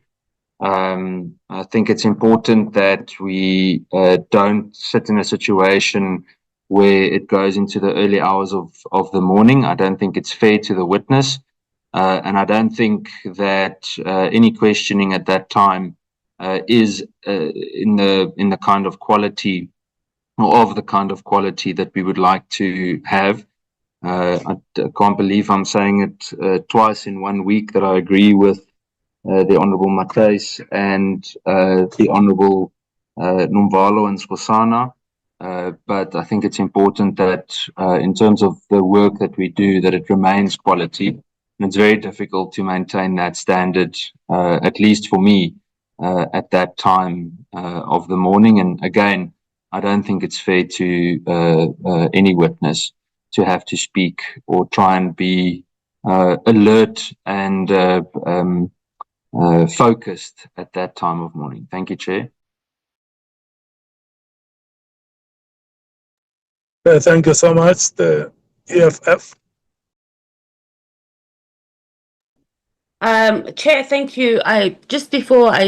Before we get into the decisions that we need to make, the EFF just wants to register that it's really a sad day when we have Parliament here in front of the entire nation say to them that, well, number one, we don't have the luxury of time. Number two, there's no, we cannot have an extension, as if we are not serving 5 years in Parliament, as if we are limited on how far, or there's some law that restricts us on how we can do this inquiry. I mean, technically, Chair, we are telling the nation that every child that is raped in this country, we don't have time to deal with it. We are telling the nation that every boy child that is raped in this country and that are not getting justice, we don't have time, we don't have the luxury of time, and we can't have an extension because of, I don't know what reason, because we are tired. We all agree that we are tired, and we are tired because we are doing these late nights and we pull in all these late nights. We must take responsibility as a committee on how we've gone about scheduling and how we've set this out. But at no point, Chair, can we go and tell the nation that we can't do it? And while we're not dealing with rape cases, ultimately, the criminality in this country where our children are being raped and there's no justice that is done for them is because of these senior officials in these high-ranking positions that are busy amongst each other, setting each other up and trying to capture our criminal justice system instead of ensuring that there is justice for the ordinary person on the street. And this thing is even making me teary because I'm also tired. But it can't be that we are doing that. And having said that, at no point are we saying that we must rush and have an extension. But it also raises the question on whether all of us here as members of parliament who have been elected by the people are actually intentionally trying to erode this process, that we are trying to produce a substandard report because we are in cahoots with some of these saying... I'm going to request you, honorable member, to focus on the items that we are No, it discussing. is, Chair. That's what I'm discussing because we're discussing scheduling of witnesses right now. Do you support? No, Chair, you can't cut me off because we're discussing scheduling of witnesses. When the others were busy having having a background bite on it, there was no problem. So it's on that background, Chair, that I'm saying we must finish this as we started it. This issue that we've raised about doing late night meetings, like we are in some bar or something and pulling an all-nighter, we resolved this a long time ago after we had the first set of lieutenant generals, because it's not quality. They can also take us on review that they have been giving testimony under duress and while they were very tired, etc. So let's treat our witnesses and treat our committee with proper respect. So there are... I don't see how Lieutenant General Vuma and Chetty is going to work on the same day. We are dealing with PPP matters with Lieutenant General Vuma. I don't see how we're going to be able to do both of those witnesses on the same day. I support the idea that we allocate 1 day for the National Commissioner and 1 day for Lieutenant General Mkhwanazi, and they must be full days, not in the middle of the week, and they must be the last two witnesses that we need to have. And no or pulling all-nighters. This is not, we are not a bar.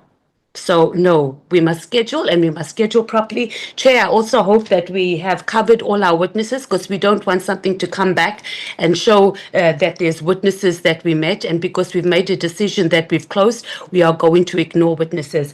Also, I think we must be cognitive that we haven't finalized the matter of the former IGI. So we must not say we're concluding on Wednesday in the event that we have to make a day available for him to make presentation. Thank you.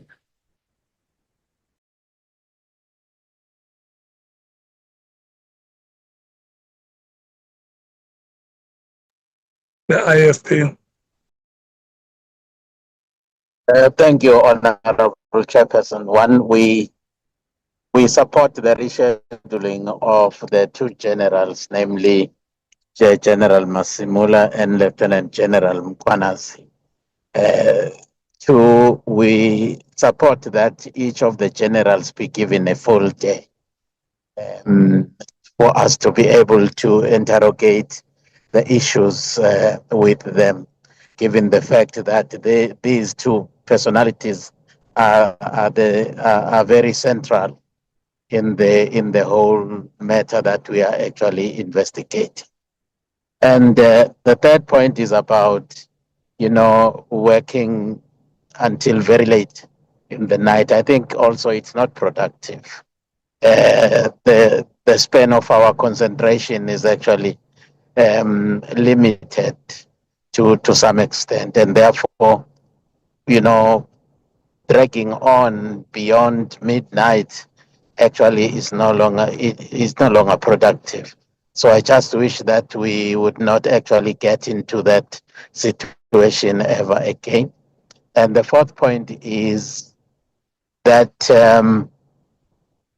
perhaps this week, as there has been proposed, that we actually deal with all of the other lay witnesses, if I may use the expression used by our senior counsel, so that when we meet the two generals in the end, we are able to bounce all the issues that may have come up with all the witnesses, lay witnesses or otherwise, with the generals where such issues are actually concerning them, so that we do not actually come back at some stage and say, hey, here is this witness coming up with a critical matter, which we should actually have been able to actually find out some more facts about it from either of the two generals, only to find that they have actually come and met with us and they will no longer be coming back. So I in the whole, I support the rescheduling that actually has been proposed. Thank you, Honorable Chairperson. Honorable Sols. Honorable Chair, I agree with Honorable Nomvalo and Honorable Skosana around the practicality of our scheduling. We must consider that, and the discretion when a witness responds in cutting them in the middle. The discretion and the benevolence of the chair must be used there too, to test whether the response must be put to the record before being cut. I agree with Honorable Sangoni as well to ensure that the witnesses now finally appear this week. And of course, I also think we shouldn't ignore what Honorable Matesi is saying in addressing how we come across to the public. We shouldn't come across as rushing to meet a deadline, but as we must come across as we are focusing on getting to the truth. For clarity, Chair, I must emphasize that I did not cast aspersions, as Honorable Sangoni incorrectly said, when I raised the issue of the clip. I forwarded the clip to the group. There was no response. I left it. The only reason I raised it now is because of me questioning the approach of the parliamentary staff. And then I raised that as a question in my head, and I said, it appears as though, I didn't cast aspersions. And it's not out of order, it's relevant, because if the leader of our committee, if it appears that the leader of our committee is not impartial, it is not out of order to say we must deal with that publicly so that we manage the narrative. And therefore, I concluded by saying it would be wise for our chairperson to do a statement that clarifies and say, this is the context, and that preserves the integrity of our committee. So it can't be said to be out of order and incorrect. So I just wanted to clarify that, Chair. And then I do agree with the proposals for our generals to be shifted to next week, and they must be last, as I proposed earlier, and they must have each 2 full days, 1 full day each, rather. I think that answers my position. Thank you, Chair. Honorable Vessels. Thank you, Chair. Agree with the reconfiguration of the program. I think it's more sensible. Nothing more to add. Thank you. Honorable James. Thank you, Chair. We support the proposals to move the generals to next week. I think history has taught us that we can never ever have two witnesses such as General Vuma and Chitty on the same day. We'll find ourselves burning the midnight oil again. And I've heard what our colleagues have said here. We have our views, we have our views of our political parties, and then I just want to remind this committee that there's the view of the public. And those are the views that we should always keep, at the forefront of everything that we decide on. All I'm saying is that the public has been exposed many a times to such commissions and has been left wanting and frustrated. At some point, we need to give the public the reassurance that, you know what, there are findings, there is a report, there needs to be a tangible outcome. What we decide after that, we leave it for then. But as things stand, South Africans are frustrated. South Africans are waiting for this committee to give them the reassurance that, matters that has been brought to the attention of this committee will be dealt with. I leave it at that. Thank you, Chair.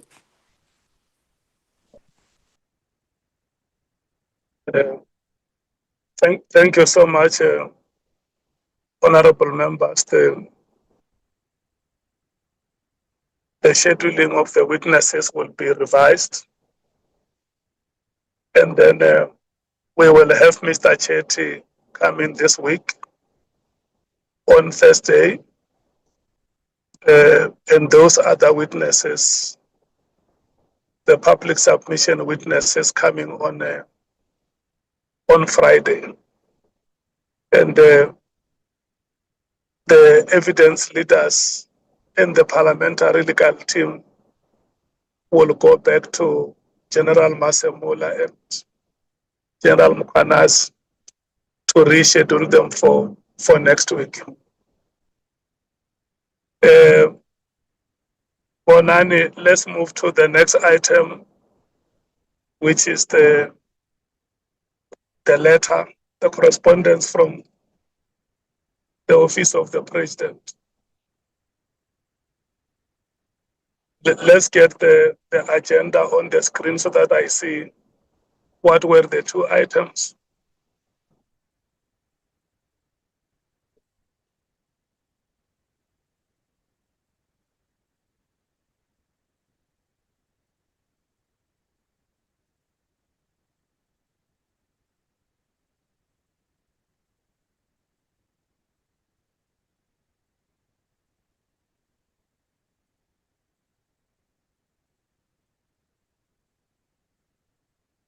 Yes,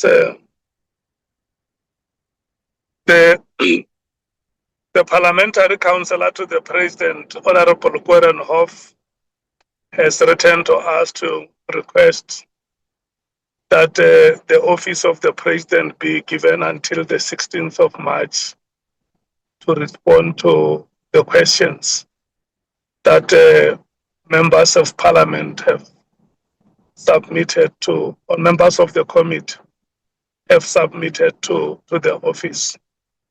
And then the second item, or the following item, is the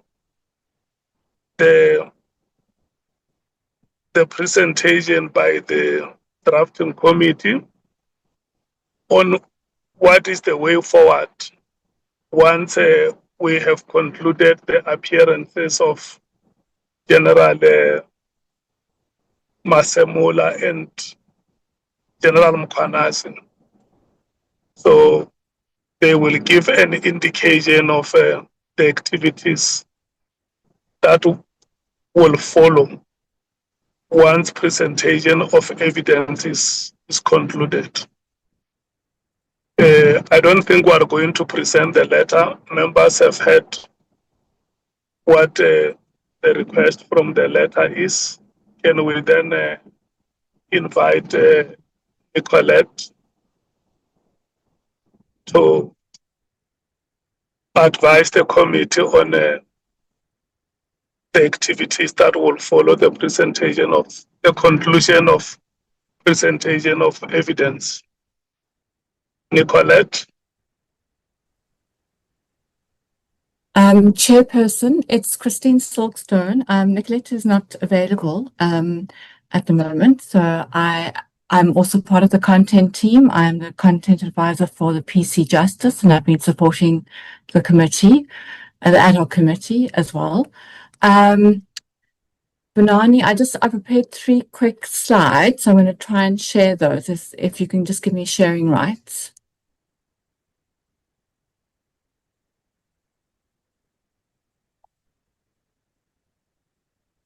Oh.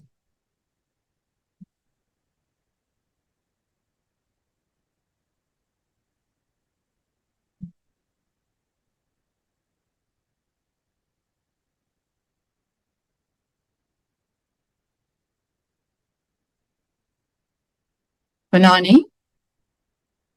Okay, share. Okay.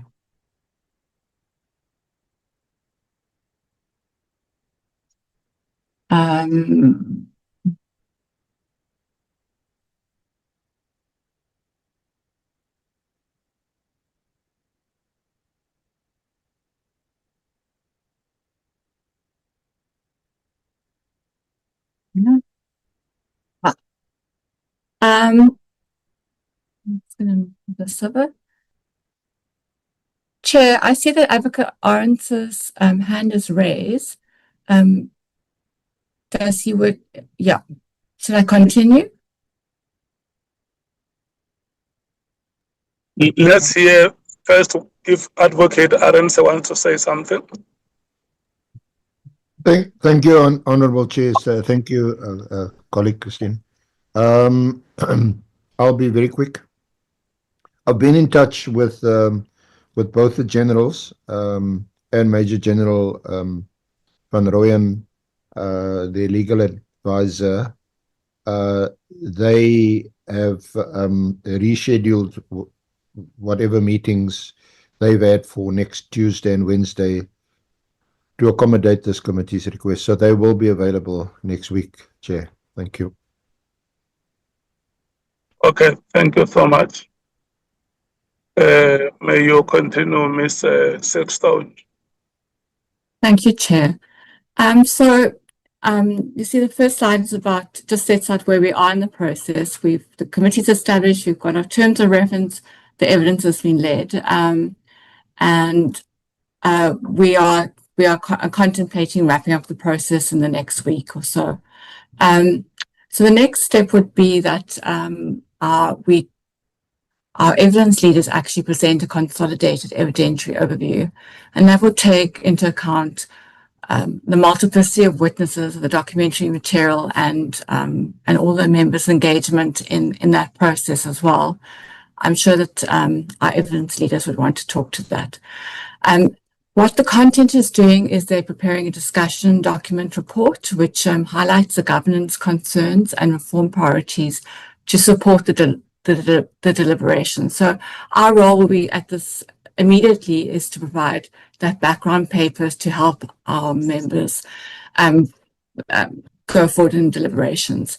Then we have our deliberation process, and that's, well, I don't need to tell you, it will be discussing your possible evidentiary gaps, making findings, and those will need to be based on the evidence presented and the recommendations. The content team drafts the report reflecting the outcomes of the deliberations and the recommendations that the members have made. And the committee will then deliberate on the draft report, make amendments, and finally adopt it. Next. So I've just given a very sort of high level thing of the discussion paper. It is just so there isn't any confusion. It'll be descriptive and organizational. Although it is analytical, it doesn't address credibility of any of the evidence that was presented or try to evaluate the evidence from that perspective. It's intended to structure the evidence without preempting the findings. It will be aligned to the terms of reference, and it's intended to support our members in their deliberations and to assist with report writing. And in terms of where we are, The drafting of the process aspects of the report are at an advanced stage. Yeah, and the same with the discussion paper by the content team. There are some outstanding witnesses that still need to be added, and of course the new ones should also fall within that. I just wanted to highlight that practically report writing is a continuous process. That that I can say, I'm presenting it as we're going to have this stage, and evidence leaders will present the consolidated evidentiary overview, and there will be deliberations. But actually, throughout all of this, we're drafting. I've been drafting for ages, and as we add, as we hear more things, they get added. The idea is that we try and anticipate as much as possible, so that the process is sped up. But from a drafter's perspective, it's important that there is enough time allocated for fact-checking and follow-ups, that there's time for engagement with legal, including, and most importantly, that the draft report is properly settled. So if what you get at the end is something that you can work with and you're not irritated because there are mistakes and so on. I'm going to just ask Ms. Koch if she would like to just make any inputs on the discussion paper that's coming, that we're producing. Annie? Thank you, and hello, honourable members and my colleagues. I think that you covered me. Thank you very much. We'll obviously try to optimise our time to get the discussion report out to the members as soon as possible. Thank you so much. Thank you, Chair. That concludes my report or my presentation. Okay, thank you so much. I think what we will want you to do, or our expectation is that you should be able to indicate to the meeting to say, if you conclude your evidence on Friday, we can be ready with remember in the last meeting, the framework was presented. And then you say to us that if you conclude your presentation of evidence on Friday, we may need 2, 3, or 4 days to come back with a report, or a draft report, or a discussion document, or the presentation of overview by the evidence leaders. So between the conclusion of the presentation of evidence and the 31st of March, what are the activities that you would want to have them being scheduled? If you hear what I'm saying. Yes, Chair, I'm hearing what you're saying. It's really difficult. I think what I'm saying is that I'm very concerned about the time that has been allocated for report writing. I think I'd like to ask Advocate Arendse if he'd just like to give an indication about how much time that they need to put together it's fine. We can't do it here and now. You have given us an impression of what to expect, that once we conclude, there will be a presentation of an overview by the evidence leaders, and then later there will be the presentation of the draft report, and then those will be followed by deliberations. So can we agree that from here, yourselves together with the evidence leaders, you will do the sequencing of those activities,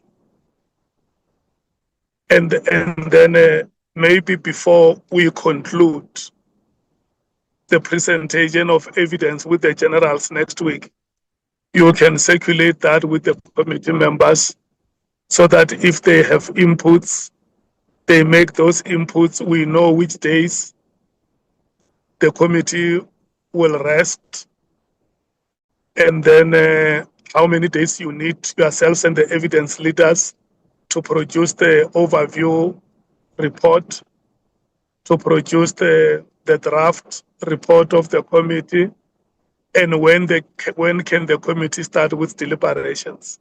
Does that make sense? Yes, Chair, that's very helpful. Thank you very much. Okay. Members, you receive the presentation. Can we then rotate the letter from the Office of the President and the proposals that are being made here with regard to time frames that should follow immediately after the presentation of evidence by General Masemola and General Mkhwanazi? The ANC. Thank you very much, Chairperson.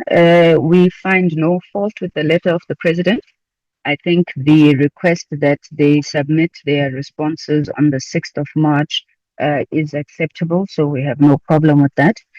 On the process that has just been outlined, Chair, I'm not sure if it should be read together with the framework document that had been circulated to us before, because that framework document, I think, was more or less saying the same thing.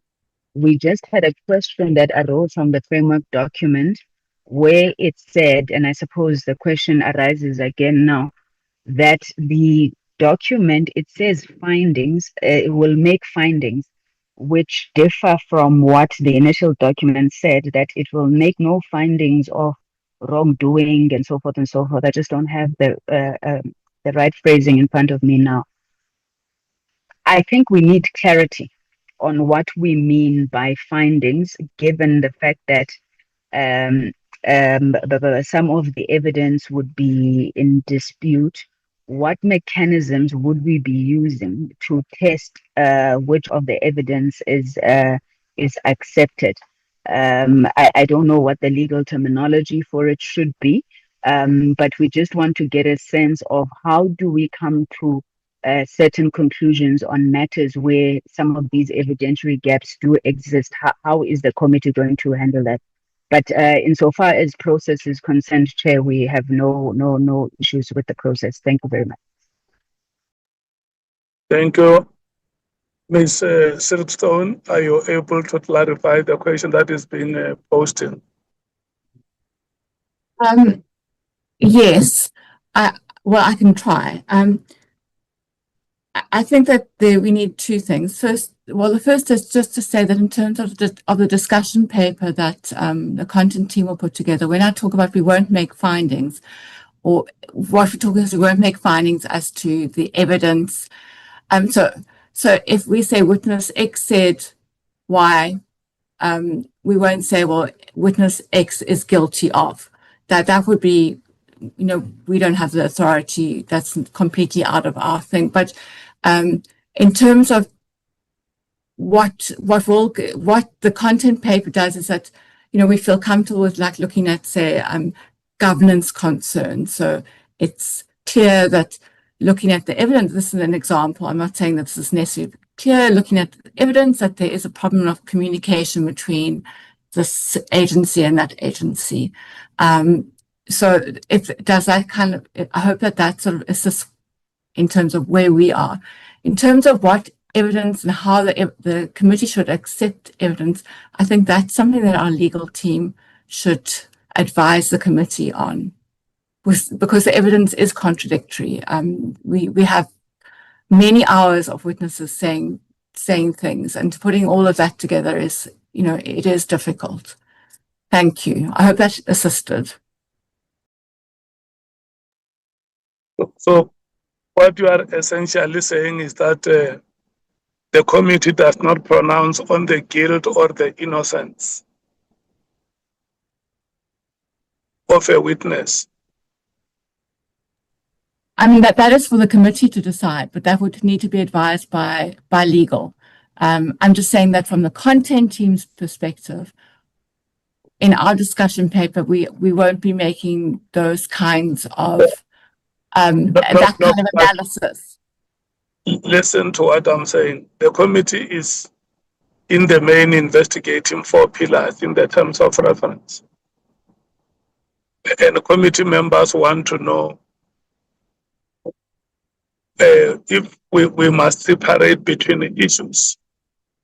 Where the committee, for instance, finds that indeed the decision to disband the PKTT was unlawful. Are you saying the committee can make such a finding to say the decision was unlawful?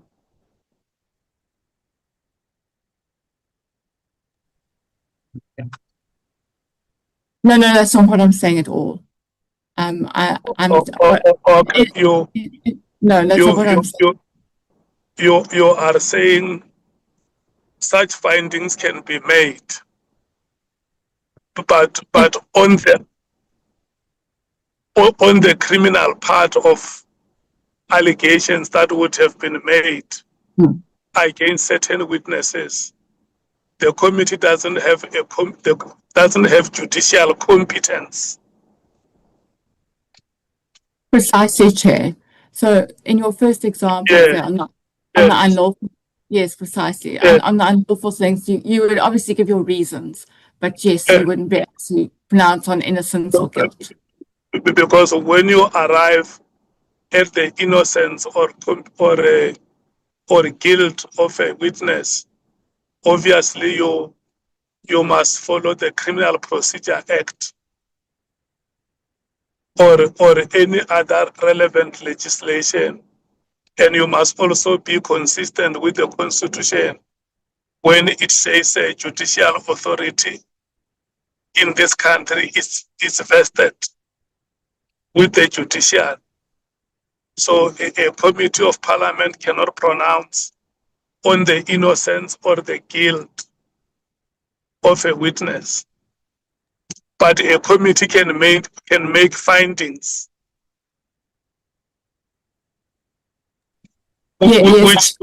which do not concern themselves. For instance, if the committee makes a finding that a wrong has happened, and the committee can further recommend that because it does not have those powers to pronounce guilt or innocence, the matter can be referred to the relevant authorities for further processing. Yes, Chair. The committee can make observations and make recommendations. Yeah, that's exactly what I think what Honorable Sangweni wanted to understand, so that it must not just be a nebulous statement that says the committee can make findings and it ends up restricting members in terms of understanding what they should do. No, I apologize if there was any confusion. Of course, the committee can make findings and observations, but it's just about we can't step into the arena of being a court of law because we don't have that authority and we don't actually have, that's so just understanding. It can be a bit tricky, but it's also about how you phrase your findings and you phrase your recommendations, and as long as there's also a very clear link between the evidence that you're using to support whatever finding that you make, so that it's that rationality component is dealt with. Okay. Honorable Sangweni, are you clarified?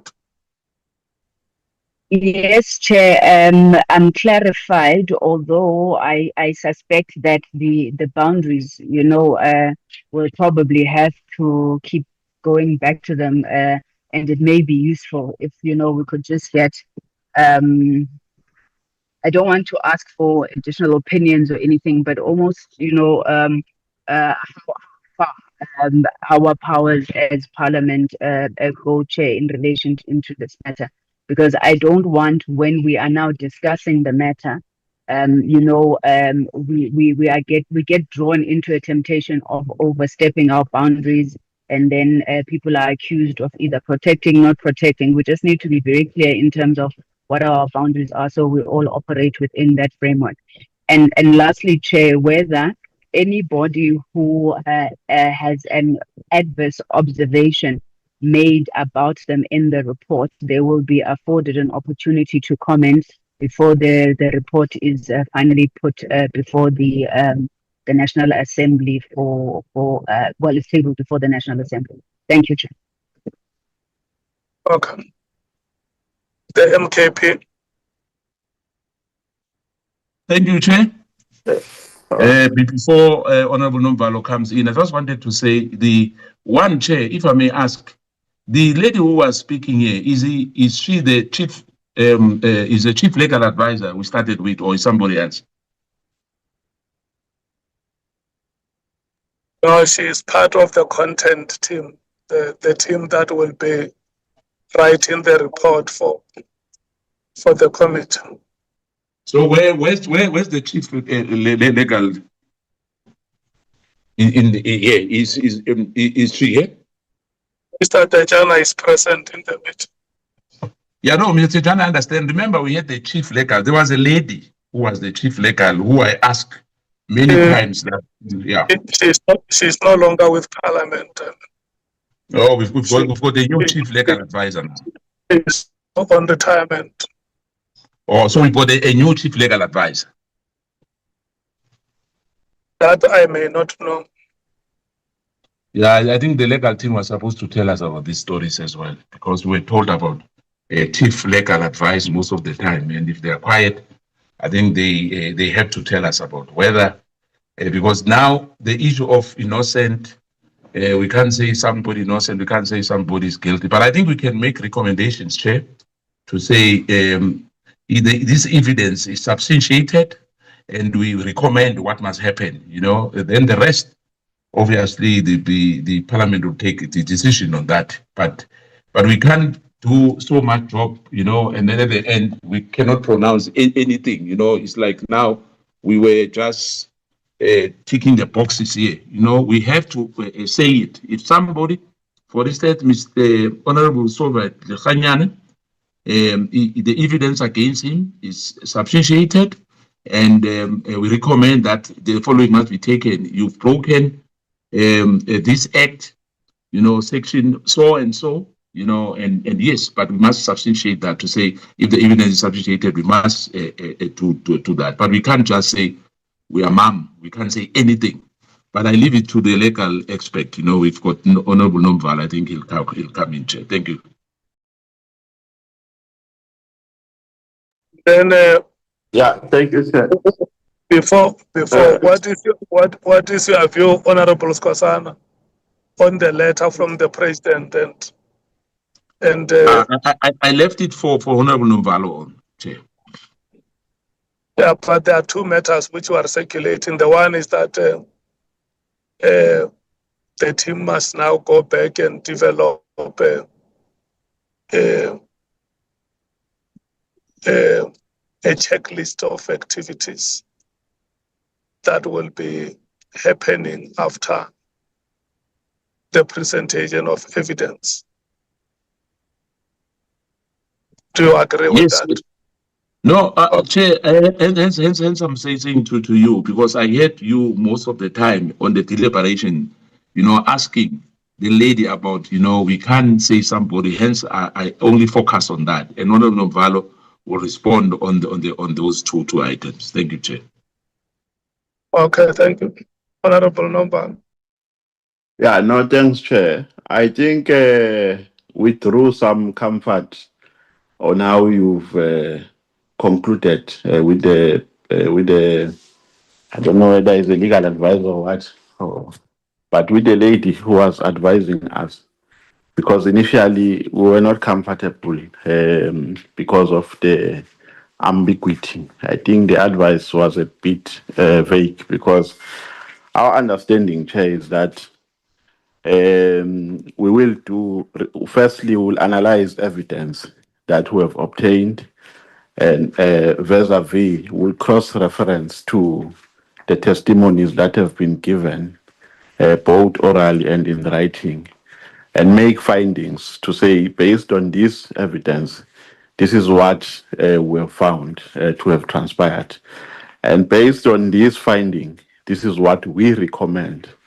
So that is our understanding, even though a concern which has always been raised by Honorable Mates keeps on kicking in and is going to catch up with us, because under normal circumstances where you have done a thorough investigation, you make recommendations and submit prima facie evidence that you have obtained through your skills to the relevant authorities. For instance, when you recommend to the police, say you have identified an act of criminality, at least give them something to say, here you can investigate further. This is what we have found, and you can use this information to initiate your investigation.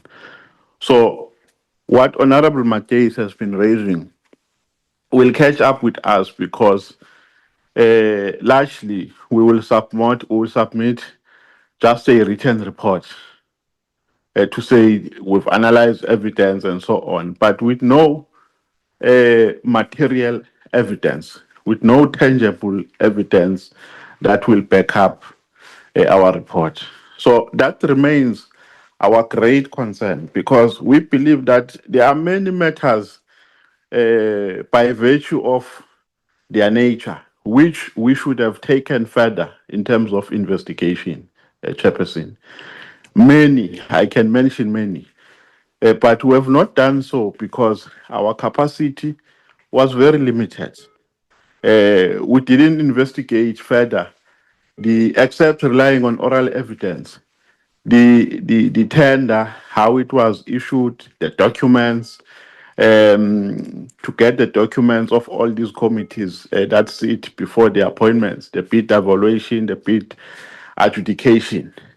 We didn't take further the matter of Kumalo in terms of investigation, the appointment, because there were allegations that he acted wrongly by employing people not following the procedure, and so on. Many issues have not been taken further. We did not even have capacity of tracking devices.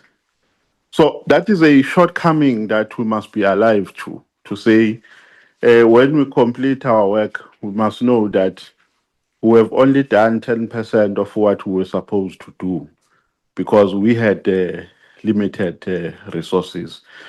So I guess now it's late, there's nothing we can do, but I really wish that we should have taken what Honorable Mates has been crying for since day one. We didn't want to repeat what she had already said, because it was making sense to all of us. So we thought it's going to prevail to all of us. But now it will catch up with us. With regards to responses, Chair, by the President, well, we even though we disagree, we never agreed and we still disagree, but because we're in a democratic institution here, we subject ourselves to the behest of the majority, despite our strong sentiments on the subject. We said that we don't agree with writing questions to the President, because we don't want to give a special treatment to anybody. Everyone must be treated equally, because here we're not doing a normal oversight process. We're doing an investigation. So we've limited ourselves, because we're asking a person here to whom we're not going to have an opportunity for follow-up questions, an opportunity to interject when there's a need to do so, like we have done with other witnesses. So a special treatment on the basis that he is the president. So, like, we're not taking this excuse of the 16th because, yeah, everyone is complaining about time, but the president is not complying with time. The 16th is too far, Chairperson. The responses must be given now, because if there are questions that have not been answered satisfactorily, we believe that we must be given an opportunity again for follow-up questions. Now, if the president responds when we're about to finish, then that means we're not going to have that opportunity. We're hoping, Chair, that because we've done the work of the president to be easy, we've simplified his task by saying, just respond even when you are lying in your bed at home. We thought he's going to take advantage of that and give us a report on time, swiftly, within the twinkling of an eye. Now we're told that the report will be ready on the 16th. So we're not accepting that, Chair. Thank you. The DA. Thank you, Chairperson. Chairperson, it's the position of the Democratic Alliance that I think the committee must just remain faithful to what the mandate was, and it's parliamentary oversight. And we're not a court of law, Chairperson, so we can't determine criminal guilt. I think our responsibility is to assess the testimonies that were presented, as well as the evidence that was placed before us, and make the observations and findings based on that material, and not determine guilt. And where the evidence does present that there was possible misconduct or that further disciplinary action should be taken, well, then that is what we should be reporting on. So we're not there to prosecute, we're not there to adjudicate, and we just ensure that the credible issues that got revealed through this process of this inquiry do not just disappear. And I think that referring them to the relevant authorities to further investigate and prosecute where they deem fit is the route to take. I think one of the core mandates was to identify what weaknesses were in our institution. That is what our core mandate wasn't to find guilt in a specific person, but understand where the institution allowed that misconduct, corruption, interference, whatever it was that occurred, is to understand how the institution was affected by that. And I think that is some things that have to be highlighted within that report, so that we can make those amendments, legislative changes, and see how do we fix the institutions that were either infiltrated or where procurement was done underhandedly, where tenders got out without following proper procedures. And I think one of the very important things is how communication, left institutions meant to be, private and internal, and made its way into the likes of certain individuals who are now, facing criminal charges already. The objective of the work, I suppose, then just comes down to, we need to keep it factual, and it must arise from the evidence. And second, the institution is responsible for upholding the rule of law, Chairperson. And I think that is what our recommendations must speak to, is closing those gaps that we have identified. And we need to go, or at least, the evidence leader with our legal team need to go through, what evidence has been placed, how does it with these various gaps, and makes recommendations to the committee that can then go to Parliament to be tabled. Chairperson, that's my position on that. And as far as what the President's letter is, it is what it is. We do need to receive it, and hopefully quicker than later. Thank you, Chair. And then on the letter from the Presidency. I agree that it can come when it comes, Chair. Okay, thank you so much, the EFF. Chair, thank you. On the issue on what we are dealing with now about what our final report what we're allowed to do and what we're not allowed to do in the final report, I would suggest that we actually maybe perhaps have a half a day workshop or whatever needs to be done on what our legal obligations are in terms of the Constitution, the powers and privileges, Powers and Privileges Act. So when we start that process, we are well informed, we are able to ask questions. I also think political parties should consult independently, because right now it feels like we are being misguided or possibly misguided into what it is, what findings we can make. Chair, it can't be that we are here and this committee is only here to decide whether there was some institutional, where there are gaps in our institutions and how to fix it. If there is evidence before us that myself, I awarded a tender illegally or unprocedurally, that is a finding, and we should be able to make it, not go and just say, okay, this procedure within the act of awarding a tender was breached, and then let's go and see how we're going to fix it. That's not what our terms of reference has allowed us to do. But having said that, I think we must allocate today where we are properly workshopped and we are all on the same page, and it must be done in front of the entire country. So when we are going into deliberations, the entire country can see the members of parliament and what their positions are in dealing with this matter. Having said that, Chair, I think we must also just get on the President Ramaphosa's response. We are concerned with the time. From what I remember is that we agreed that we would get written responses, and based on that, we will make a decision on whether President Ramaphosa will appear before us physically. So once we push that date back, we are also opening up ourselves to a possibility that after we get the responses, and actually we shouldn't call them responses, it must be answers, because again we will get things that are not answering our questions, and we must have recourse as a committee to be able to get answers that are actually answering the question. So as long as the committee is cognitive that the final submission or the response that the president gives us on that day is not the end of it, and we're going to go into deliberations with that information without having an option of getting clarity and understanding exactly what it is, we can support that, and the committee must know what it is also opening itself up to. I also would have liked to know, and then maybe this will come up when we have, if we decide to have sort of a mini workshop on what it is that we have. The discussion document, I would have thought by now. So as the EFF, we submitted all since these committees, our proceedings started, anything or questions or background of things or evidence that we need from institutions.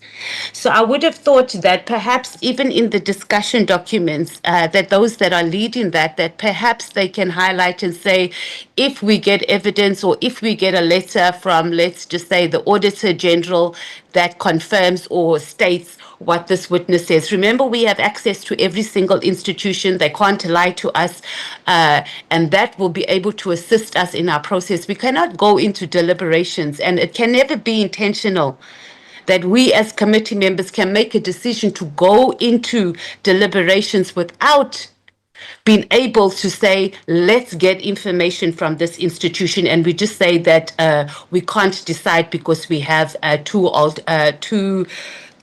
two, let's say, statements that are different, when we can go to, let's say, the AG and say, okay, on this day did this happen. So that is something what we must be able to do. And Chair, that brings us right back to the point that we have, this committee has been deliberately, and now we're at the end, has been deliberately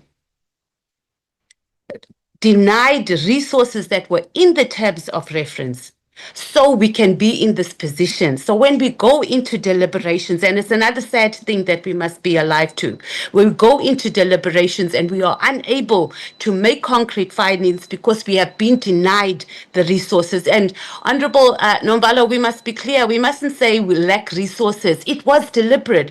Those things are in our terms of reference. It is here in Parliament where budgets are approved. How is it that Parliament cannot provide resources to a committee, Chair, that is investigating this or trying to establish what is it in our criminal justice system that makes us unable to even process rapes of children in this country.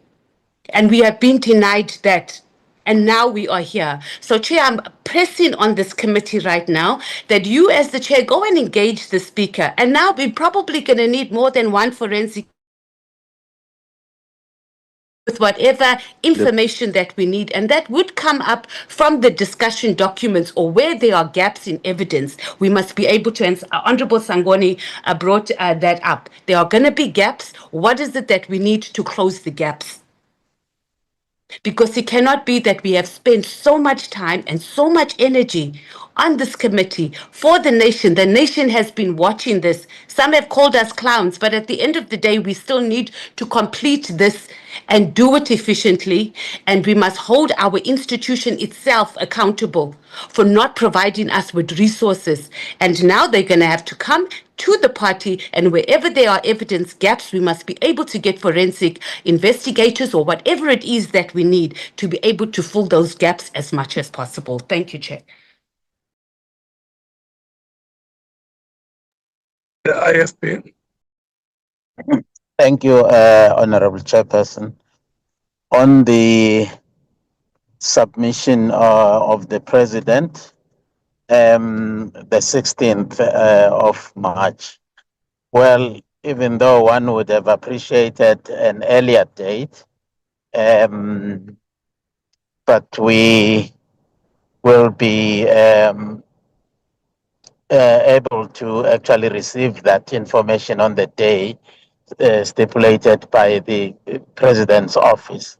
But if there is anything that can be done to expedite that, it would be appreciated, because as Honorable Nomvalo has indicated, that there might be a need for, further clarity-seeking questions on the response of the President.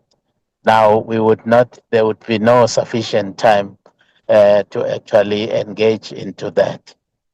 With regard to the second matter, I think I want to go along with the proposal made by Honorable Matthys, that perhaps before we engage in the process, we sort of have some kind of a workshop of some sort to actually the brainstorm on other issues, so that we know exactly the boundaries that exist on what we can and cannot actually say in our report.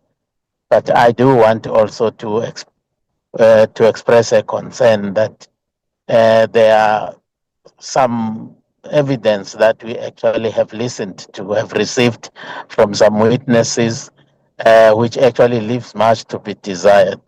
And some of them actually contain elements of outright, lying. I don't know in situations like that, what is it?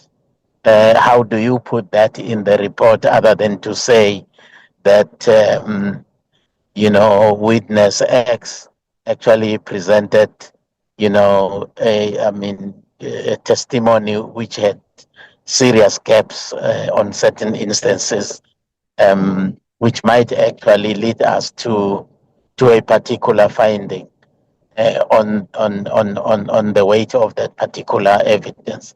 So on that score alone, I think it would be very useful for the committee to go through that kind of workshop by some legal experts, so that we know exactly what to do, what not to do. Thank you.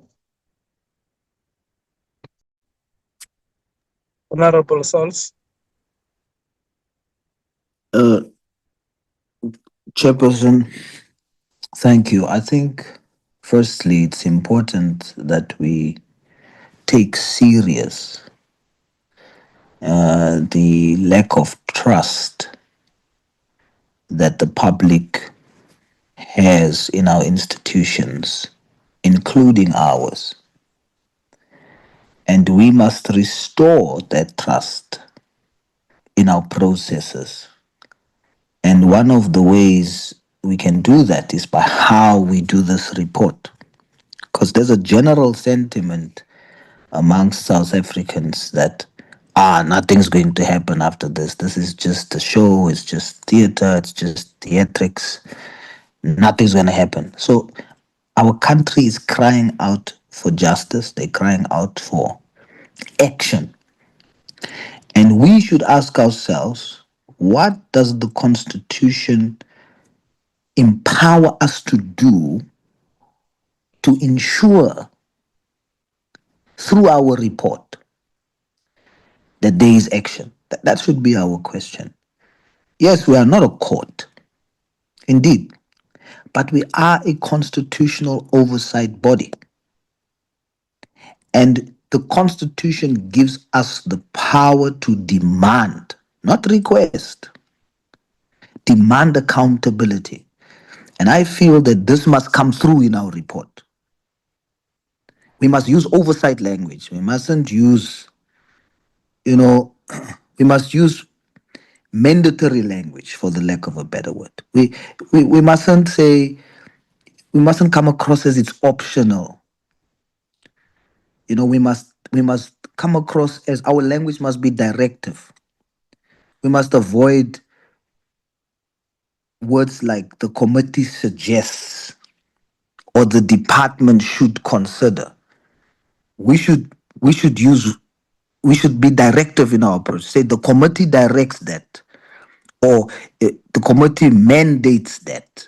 The executive must, because that's oversight. That's constitutional authority that's given to us to do so.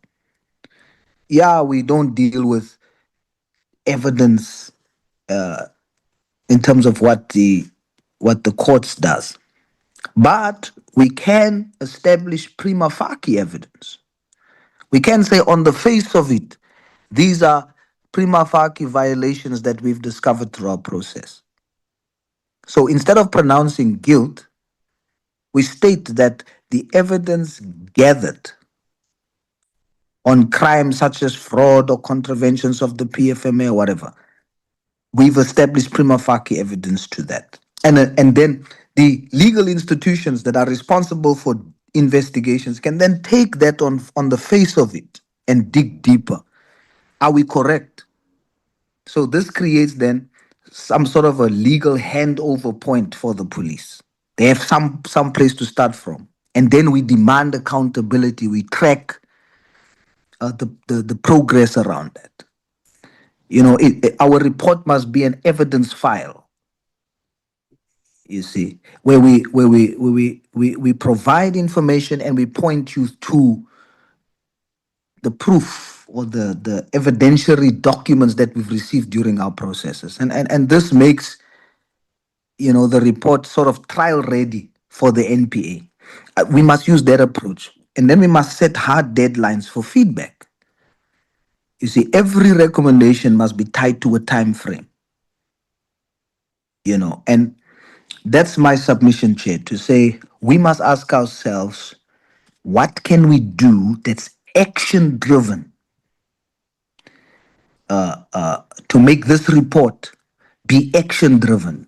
This report must have oversight language to pull action from the institutions and the agencies, so that our country then can see that the work that we've done was in order to bring justice, not just to suggest things and people can just use it as a file there, they put it aside.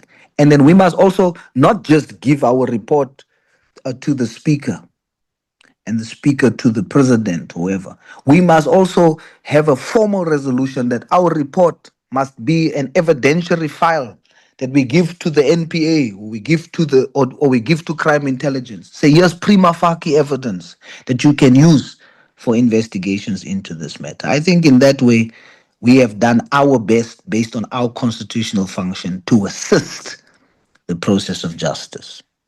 Thank you, Chair. Honorable Vessels.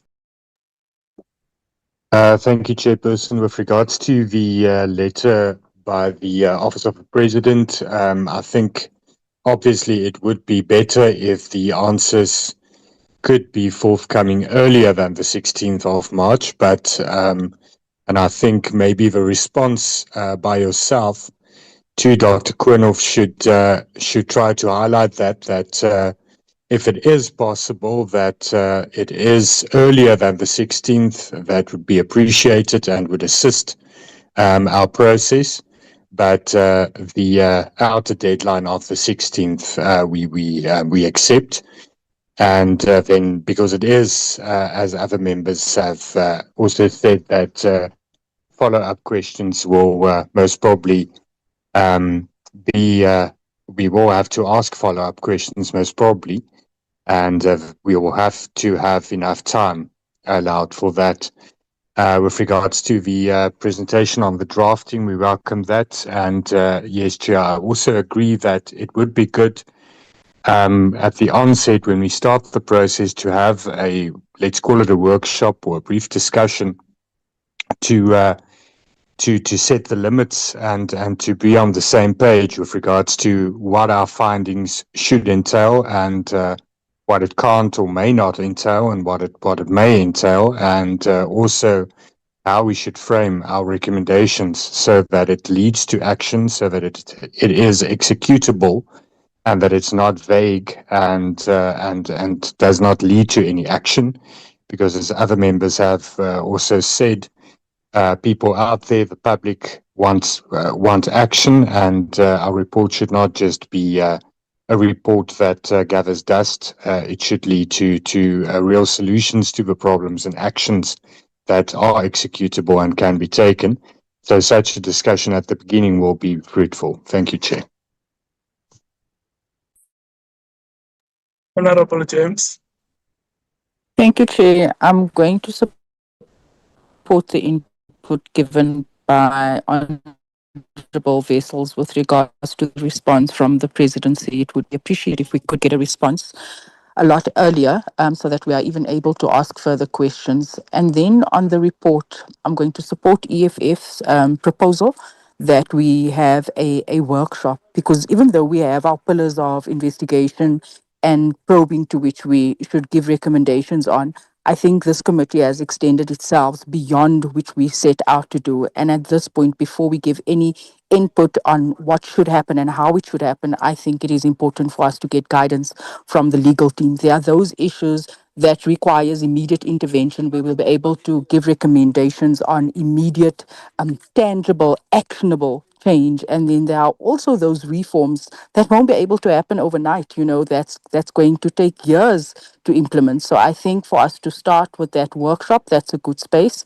And I'm going to leave it at that. Thanks, Chair. Chairperson. Ms. Silkstone. Chairperson. Hello, who is that? Honourable Souls, Chair. Okay, Honourable Souls. Sorry, Chair, I didn't express our view on the President's submission. The Patriotic Alliance has no problem with the 16th of March. Thank you. Ms. Silkstone. Chair, I don't think I have anything to add. I think that some of the questions may well be answered when the evidence leaders, about what is, how we frame things, might be answered when the evidence leaders present a consolidated overview of the evidence. Obviously we're guided by the chair and by the members as to what they would, how they want to carry the process forward. Thank you. The evidence leaders and the parliamentary legal team. Sorry, Chair, can I just say? No, it's fine. Hello, Ms. Silkstone. Sorry, Chair, I was going to say something earlier, but I think it's been covered, and I'm fine. Thank you very much. Can we hear from the evidence leaders and the parliamentary legal team.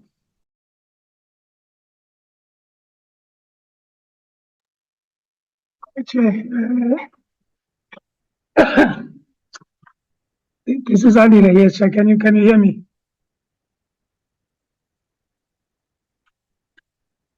Yes, Mr. Tejana, can we go ahead? Yes, thanks, Chair. No, Chair, I'll be brief.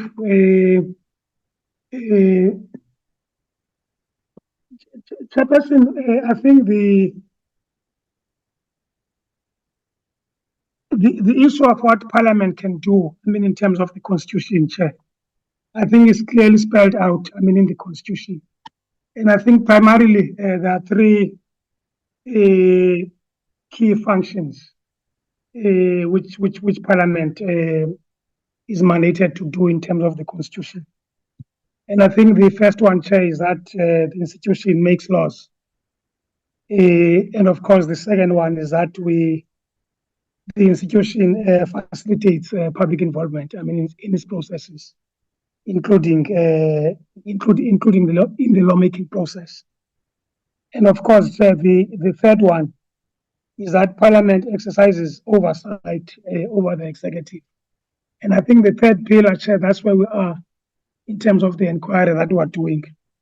So Chairperson, when you talk, and I know that Honorable Nomvara is going to challenge me, when you talk about investigation, Chair, you talk about, if you read, for instance, the relevant rule, which is 227 of the National Assembly, you will see that it talks about, monitoring, to investigate and make recommendations. So that investigation, Chair, is in the context of making recommendations. So the issue, Chair, is that, and I think I've raised this issue before, Chair, even though members chowed me for breakfast the last time I raised it, is that Parliament is not an investigatory body, Chairperson. That function resides elsewhere in the executive, not with us. And that's why I was saying, Chairperson, you can't expect a body like Parliament to make findings of guilt. I mean, we can't, Chair, because we're not empowered even by the Constitution to do so. And I think the issue here fundamentally, Chair, is that we're expected to surface issues, Chair, and having surfaced them, to then make recommendations to the relevant law enforcement agencies to act on these things. So, Chairperson, for now, I'll leave it there and allow Council to come in and share his own perspective with us. Thanks, Chairperson.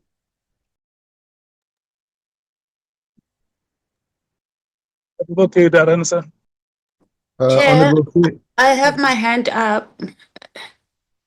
Chair, I just thought that in the interest of time that we park that matter and that we actually have some sort of workshop that will discuss our approach to our report. Honorable Matthijs, may we please have Advocate Arenese commenting on the inputs that members have made. Thank you, Honorable Chair, honorable members. Parliament has given the ad hoc committee its terms of reference and what it is required to inquire into. Those terms of reference basically are the allegations made by Lieutenant General Mkhwanazi on the 6th of July. So this honorable committee must be guided by the terms of reference. We have, as far as possible, sought to schedule and invite witnesses that could assist this honorable committee in determining, establishing, ascertaining, finding out whether some or all of the allegations made by Lieutenant General Mkhwanazi has been or could be established through this evidence and from the witnesses. It seems to me to be quite logical, and to put it another way, it seems to me illogical if this honorable committee cannot draw its own conclusions from the evidence.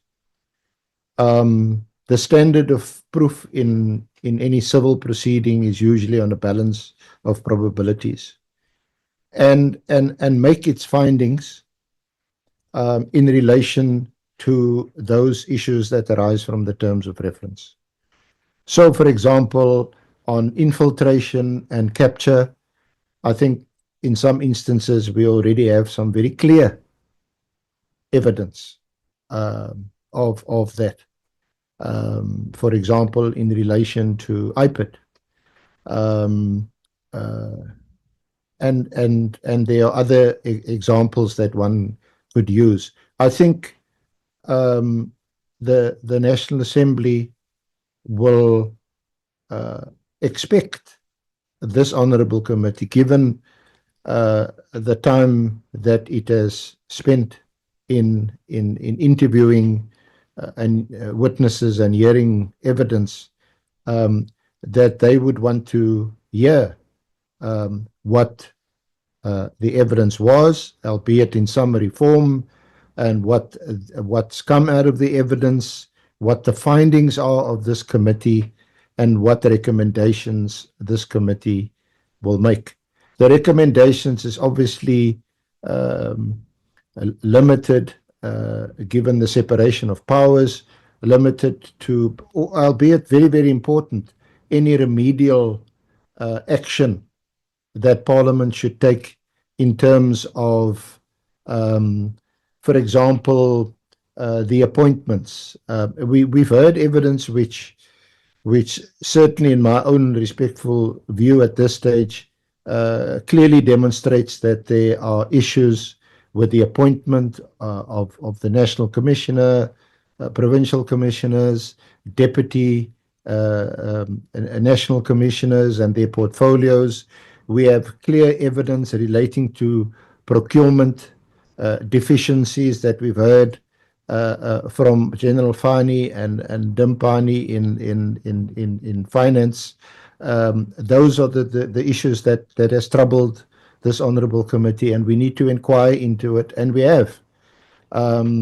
In some of those instances, I don't think any further forensic investigations are needed.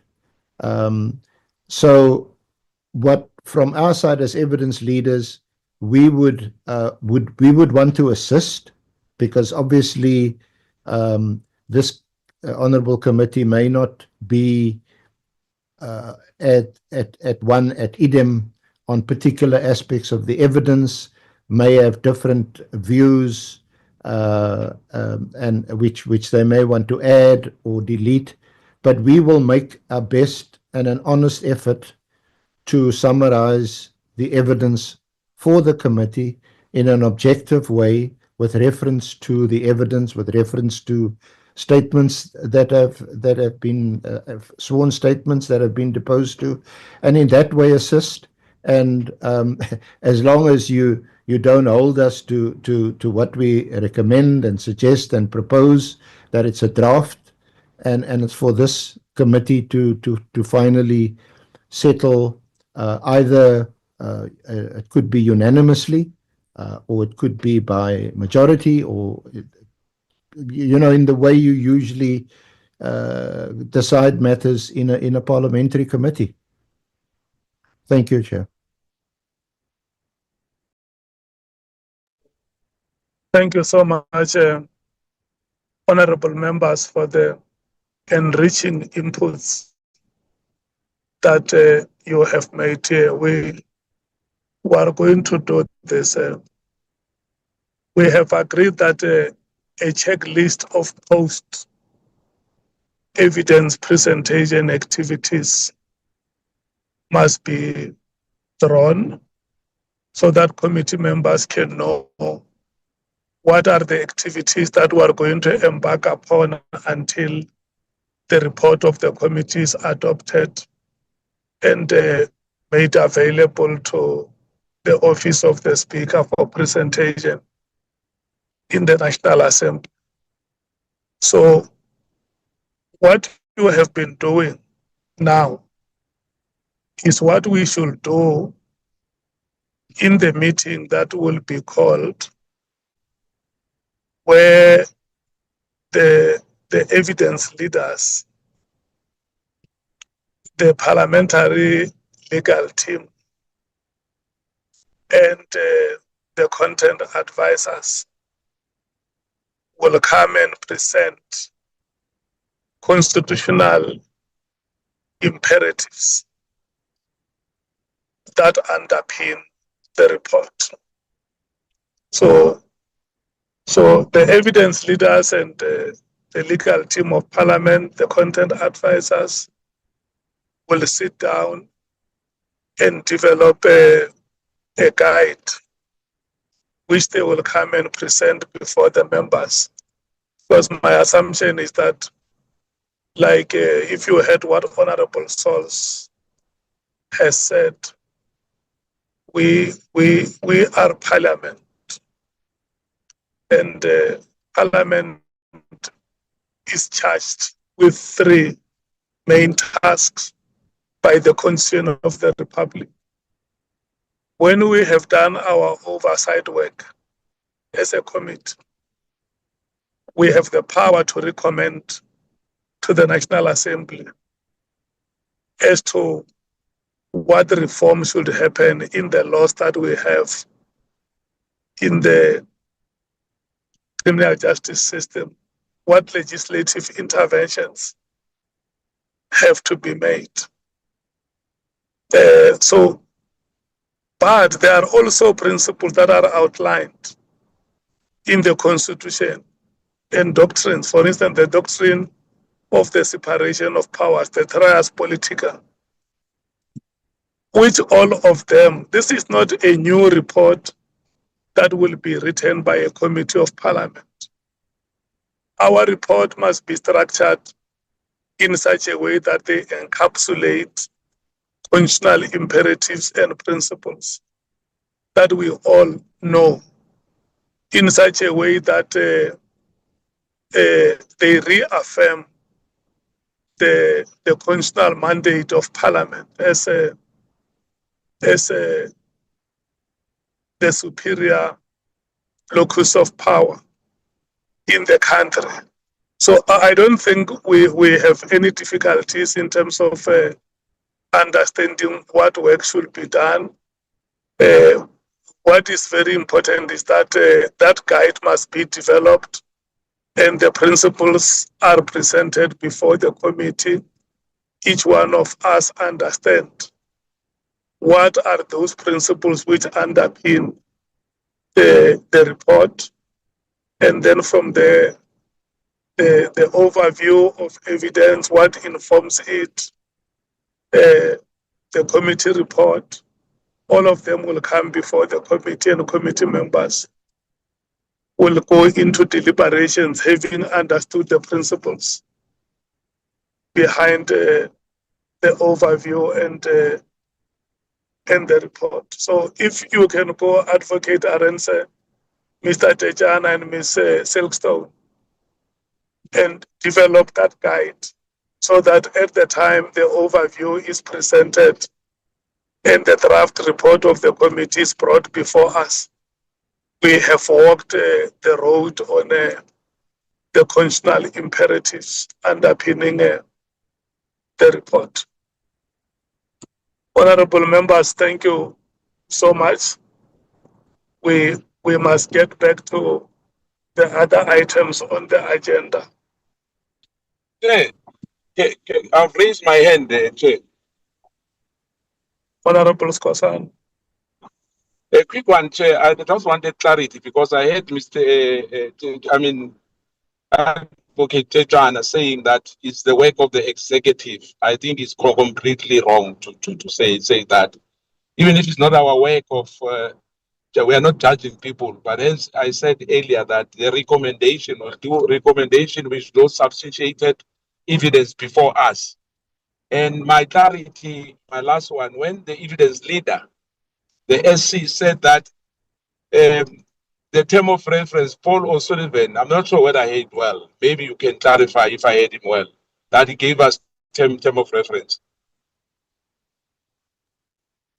No, he said we have terms of reference, but what is going to happen now?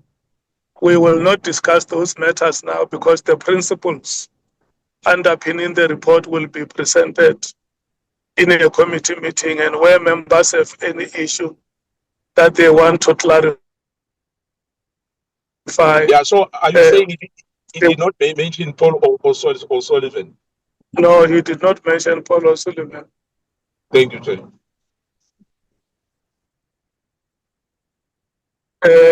Can we go to the next item, Mr. Tejana? Is it yourself? Oh yeah, on the matters that have been referred to the office of the Speaker.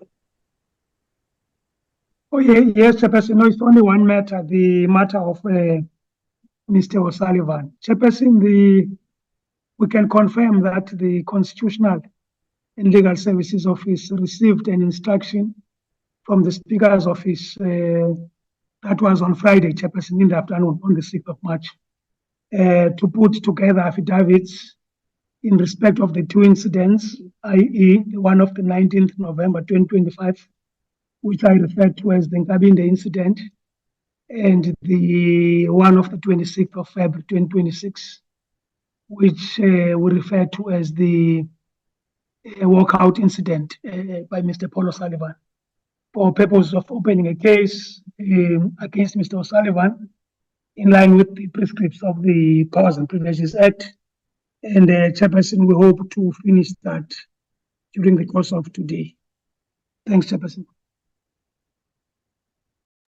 Thank you so much, Ramano. Can I check the progress on other matters that the committee would have raised regarding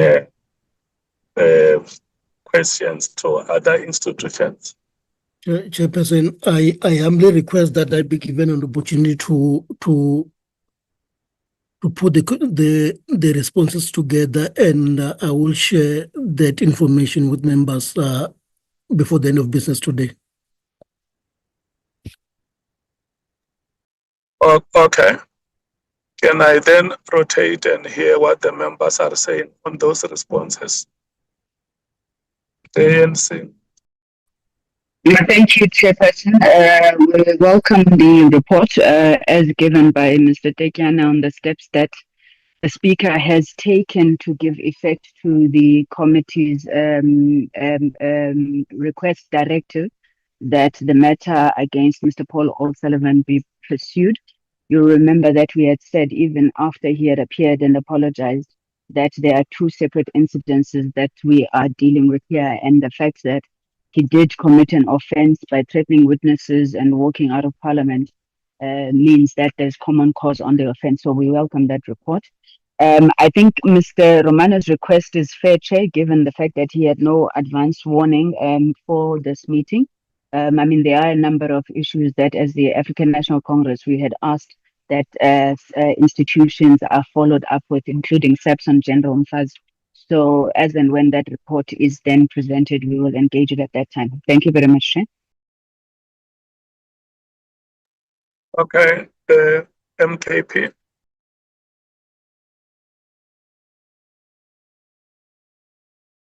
Yeah, no, Chair, ours is a clarity. We were hoping that maybe we'll get an update. We made an observation as the MK party on the referral that was submitted by Honorable Adams to ITEC. We therefore, we thereafter requested the legal team, our technical team, to assist us with requesting for a referral and some documents from ITEC. The last update we got, I think we got it last year, was an update which I think it said that the ITEC is refusing. They are saying they can't give us that information. We then said to the senior counsel, in terms of which law, because it's not classified, so they must ask them to cite laws which are relevant to that aspect, so that we will use our powers to summon that information. So I don't know whether that matter died a natural death or they are still pursuing it. If we can get an update, Chair. Thank you. The matter of IDEC, the IDEC head, Advocate Johnson had made a commitment that we will get that information. I think it's a matter which we just have to follow up, Bonani and Dejana. How far is IDEC with the response? Because she made a commitment before us that we will get that information.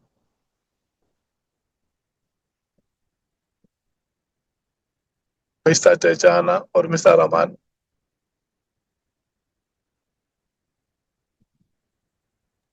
Chair, we will follow up with them today.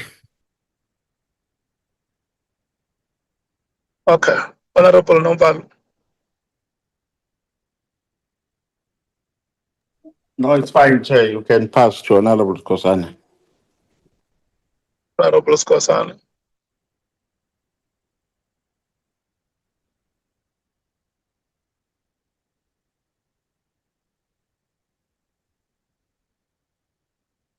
The DA. Chair?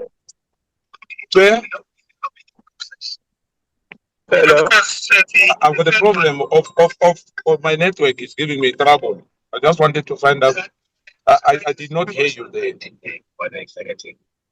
I think the third pillar, Chair, that's where we are in terms of the inquiry. Do you hear me, Chair? Yes, Hello? I can hear you. Yes, I've missed that, Chair. You called my name, but I've missed the conversation somewhere. Okay, no, Honorable Nomvalo has spoken on the matter. Can we move to the DA? Okay, thank you.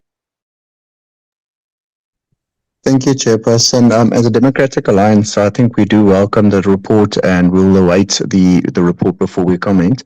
And we also thank Mr. Romano for his commitment to get the further clarification on the other reports. Thank you very much, Chair. Thank you so much. The EFF. Thank you, Chair. I didn't understand exactly at what stage is the issue of Paul O'Sullivan and the Speaker. Chair, do you still need to sign a letter or something before the Speaker goes and open the case? I missed it. I'm just getting clarity. Because it's a whole week now, and if we made a decision last week. So if I can just get clarity, I missed it. The matter has been clarified. I mean, Mr. Dejana has spoken to that matter. Yeah, I understand, Chair. I didn't hear clearly whether he said, oh, sorry, Chair. The matters are with the parliamentary legal team with gathering affidavits and everything necessary. Oh, okay. How long does it take to gather affidavits and evidence? Because we've been stringed along for a very, very long time on these things.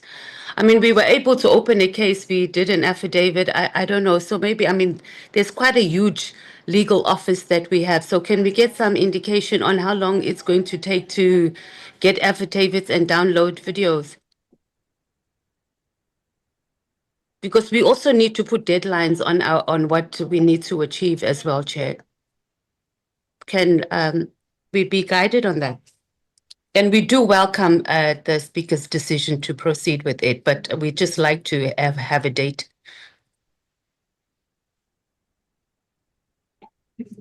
Mr. Tejan.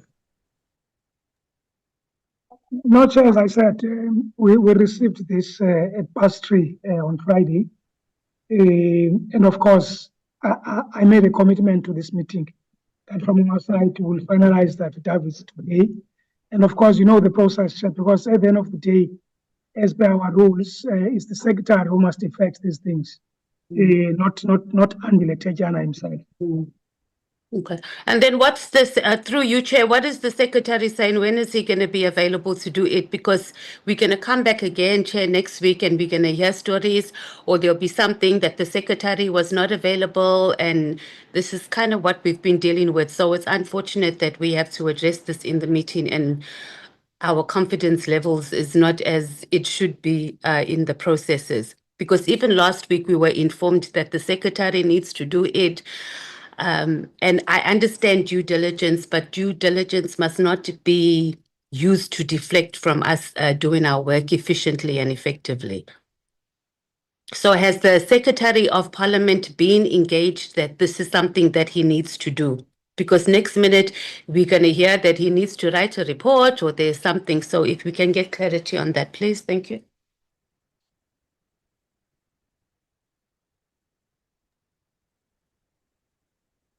The speaker does not deal with us directly. So what happened is the speaker wrote to the secretary. So the secretary is briefed on this. And of course, that was sent to us for purposes of assisting.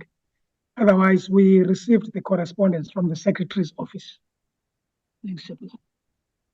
Yeah, but that doesn't answer the question on when the secretary is going to be available to go and open the case. I can't speak for the secretary, Chairperson.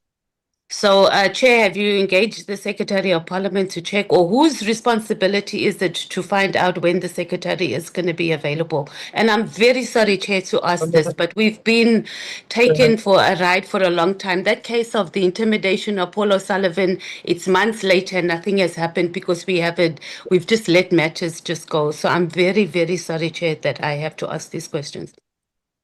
Yeah, no, the opening of cases does not fall within the mandate of the chair of the committee. Our work is to investigate the matters that are in our terms of reference. But matters that have to do with the administration of Parliament, I can't be answerable to those. Oh, okay, I understand, Chair. Okay, so as a committee, where do we go to and who would be responsible to tell us if the Secretary of Parliament, because I can't go to him directly, so can we be guided on what step, who needs to be engaged for us to be told that the Secretary of Parliament has committed that he will go, because now the legal team has said they're going to conclude today. So we need to know, and someone needs to tell us that the Secretary of Parliament has availed himself on this day to go and open the case, or however it's going to happen. It can't be that we all just say we don't know and it's someone else's responsibility. Does anybody know what must happen? Mr. Tejan. Yeah, I can only commit insofar as the work that relates to our office. I can't, Chairperson, speak for the secretary. That's unfair, Chair. But we're not asking you to speak for the secretary. We're asking for the process. Let's not do that, Honorable Matthews, because sorry, Chair. This matter, they have given us a report that the legal team is working on the matter which we have referred to them. So this is not a matter we're investigating. This is a decision we have made as a committee, and we have passed it on to the office of the Speaker, and the office of the Speaker delegated the relevant section in Parliament. So we will wait for the report on whether the case has been opened or if it has not been opened. What are the reasons and what is the recourse that the office of the Speaker has? And let's allow the office of the Speaker to lead the institution and prevail over the sections that it is leading to implement the mandate that it has directed to the relevant sections. Okay. Chair, I'm very sorry if it came across that I was trying to prevail over the Speaker, and it definitely was not my intention, and we would never want to do that and undermine her authority. What I was asking was just for clarity on the processes and when we will get a report and who is responsible for doing that. And so if for that to be viewed as not allowing the speaker to be able to do a work, I really am sorry that it came out that way. We'd never want to do that. And I apologize that as the EFF, we are just asking for clarity on and being able to understand a process and being able to get some sort of indication when something has been done, because we are in a situation where something happened last year and it wasn't acted on. And we're just asking for there to be some sort of indication on time, not a report will be given, etc. So I'm very sorry that you view it as us trying to prevail over the speaker and her responsibilities. Chair, just to move on to something else, you didn't address the matter of the resources that we need for our committee, especially now as we're going into deliberations and we need to produce the highest level of report. You know that we've been raising this about the resources of this committee for a very, very long time, Chair. So if you can just indicate on how or what it is that we're going to produce. There's no way that we're not going to need forensic investigators, and probably more than one now to finalize. I mean, I know as the EFF, we've got like over 400, 500 that we've submitted of things that needs to be followed up that is going to assist us in our determinations. So if you can just guide on that. I mean, it can't be that the People's Parliament that is responsible for the public money cannot make money available for the public good and what it is that we are investigating. So we just appreciate, we've been asking about this and it's been going over the rug for a while. So if you could guide us on when you'll be able to tell us.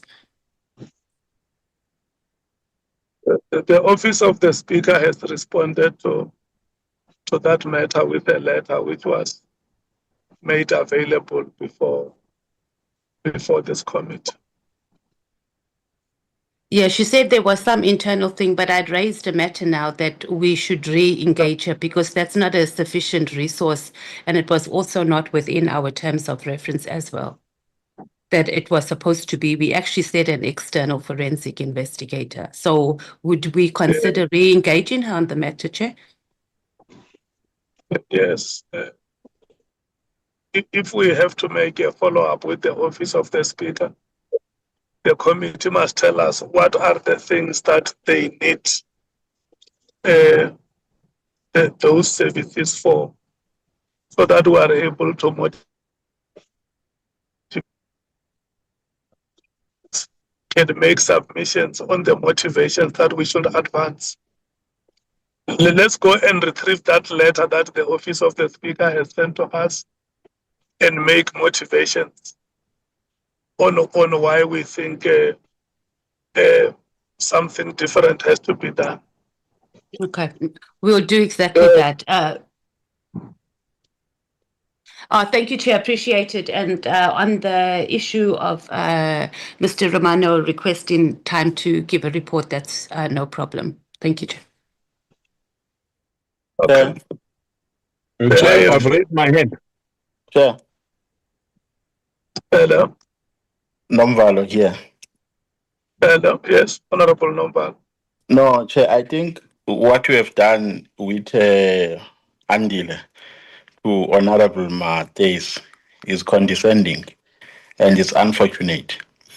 To give a response that we must give the Speaker a chance to do her work as though we are not alive to the responsibilities of the Speaker and our responsibilities as the committee is wrong, Chair, because all she was asking is the time frame, is a commitment on the time frames, and she is raising a valid frustration that since last year nothing has happened. If the Speaker knows her responsibilities, we've allowed her since last year when Kabinde appeared before the committee to execute her responsibilities as you advise.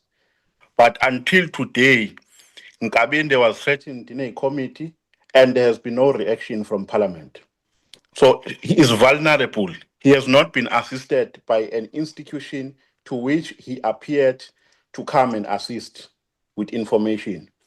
So the response, Chair, was so unfortunate that we have given to Honorable Matthews.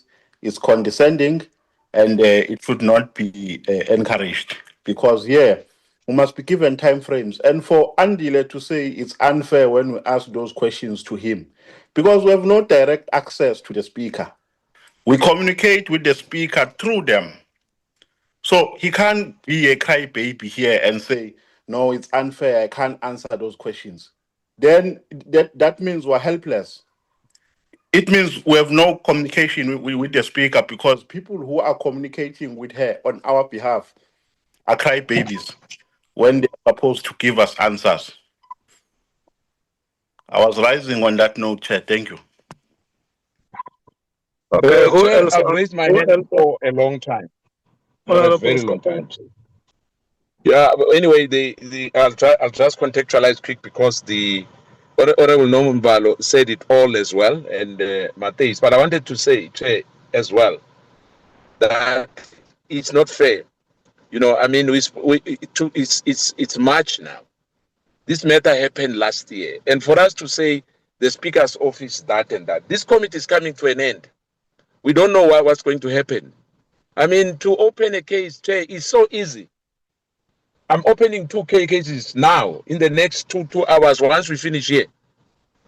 You know, and I'm going to be done. You don't need a PhD degree to open a case.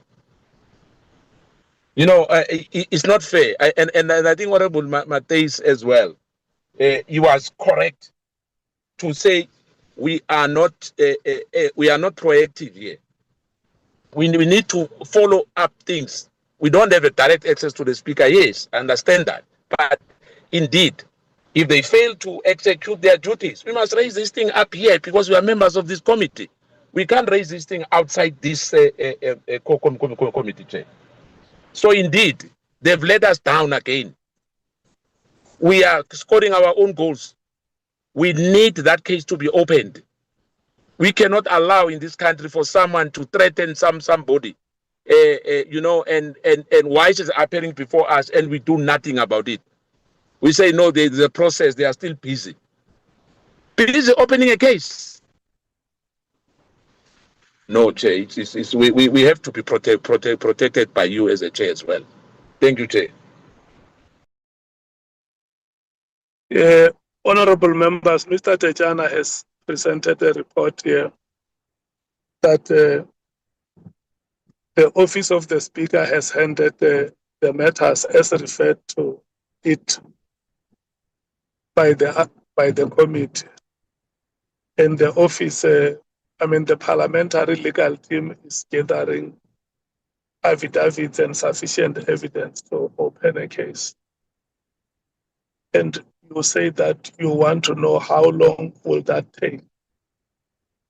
And then Mr. Tejana had us that members want to know how long will that take. And a report will come that it will take us a week, it will take us a month, it will take us a year. And then it's up to the committee members to accept or reject the report.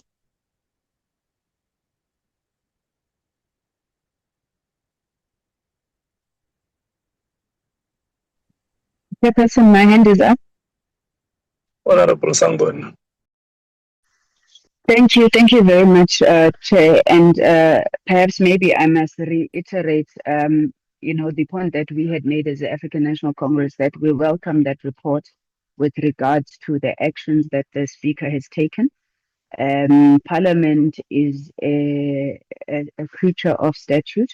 There are particular processes that need to be followed, and we appreciate the fact that those processes are being followed. What we also want to emphasize is that we appreciate once again that the Speaker has not undermined the decision of the committee. She's in the process of implementing it. If the process can be accelerated, all well and good, but we need to make sure that all I's are dotted and all T's are crossed. So I think we should let that process run. What I was standing on, Chairperson, is the issue of the forensic investigator. I want to propose that maybe the workshop that Honorable Matthijs had suggested is concluded before we take a decision for a forensic investigator, because my understanding is that this committee has never agreed on the appointment of a forensic investigator. The matter was discussed at length. There was no resolution. So I'm not sure what the chairperson means when he says he'll follow up on that request. And this was primarily because of the issues that a number of colleagues have raised in the discussion, where we said we need to have clarity and discuss and agree in terms of the mandate of Parliament and the mandate of the executive. Now, where we need to refer matters for further investigation, I think that falls within the scope and mandate in terms of reference of this committee, not that Parliament is going out now to investigate whether it is alleged crimes on its own. I do not believe that falls under the jurisdiction of Parliament, and this I'm saying in support of what you also spoke about, Chair, the doctrine of separation of powers. We are not an investigating body, we're an oversight body. Where matters must be referred for investigation, we will do so, and we will keep a hawk's eye on those investigations to ensure that they are concluded. I don't want this committee chair, and this is my own personal submission, to be now turning into a Paul O'Sullivan itself, where it's going around investigating matters that do not fall within its mandate. I just wanted to raise that point. Thank you very much, Chair.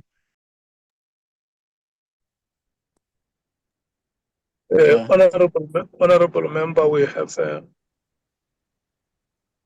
a letter from the Office of the Speaker that responded to issues of forensic services. And that's why I say that if members are not happy with the response that the Office of the Speaker has given on that aspect, members must advance motivations. And maybe what I can agree with you on is once the principles underpinning the report have been presented, and when all of us understand exactly what kind of a report we desire to produce, such decisions can be made on the essence of forensic services. Where are they consonant? Seeking such services, is it consonant with the principles that underpin the report that we are going to write to the National Assembly? There was one member who was calling for my attention. Yes, Chairperson. Chair. Honorable Sals. No, Mbalo, Chair. Honorable Nombalo. Yes. No, Chair, I wanted to, because I thought we were going to engage this thing, but Honorable Sangoni is reigniting it. It was raised by Andile. I wanted to tell him to go to section 227 of the Constitution.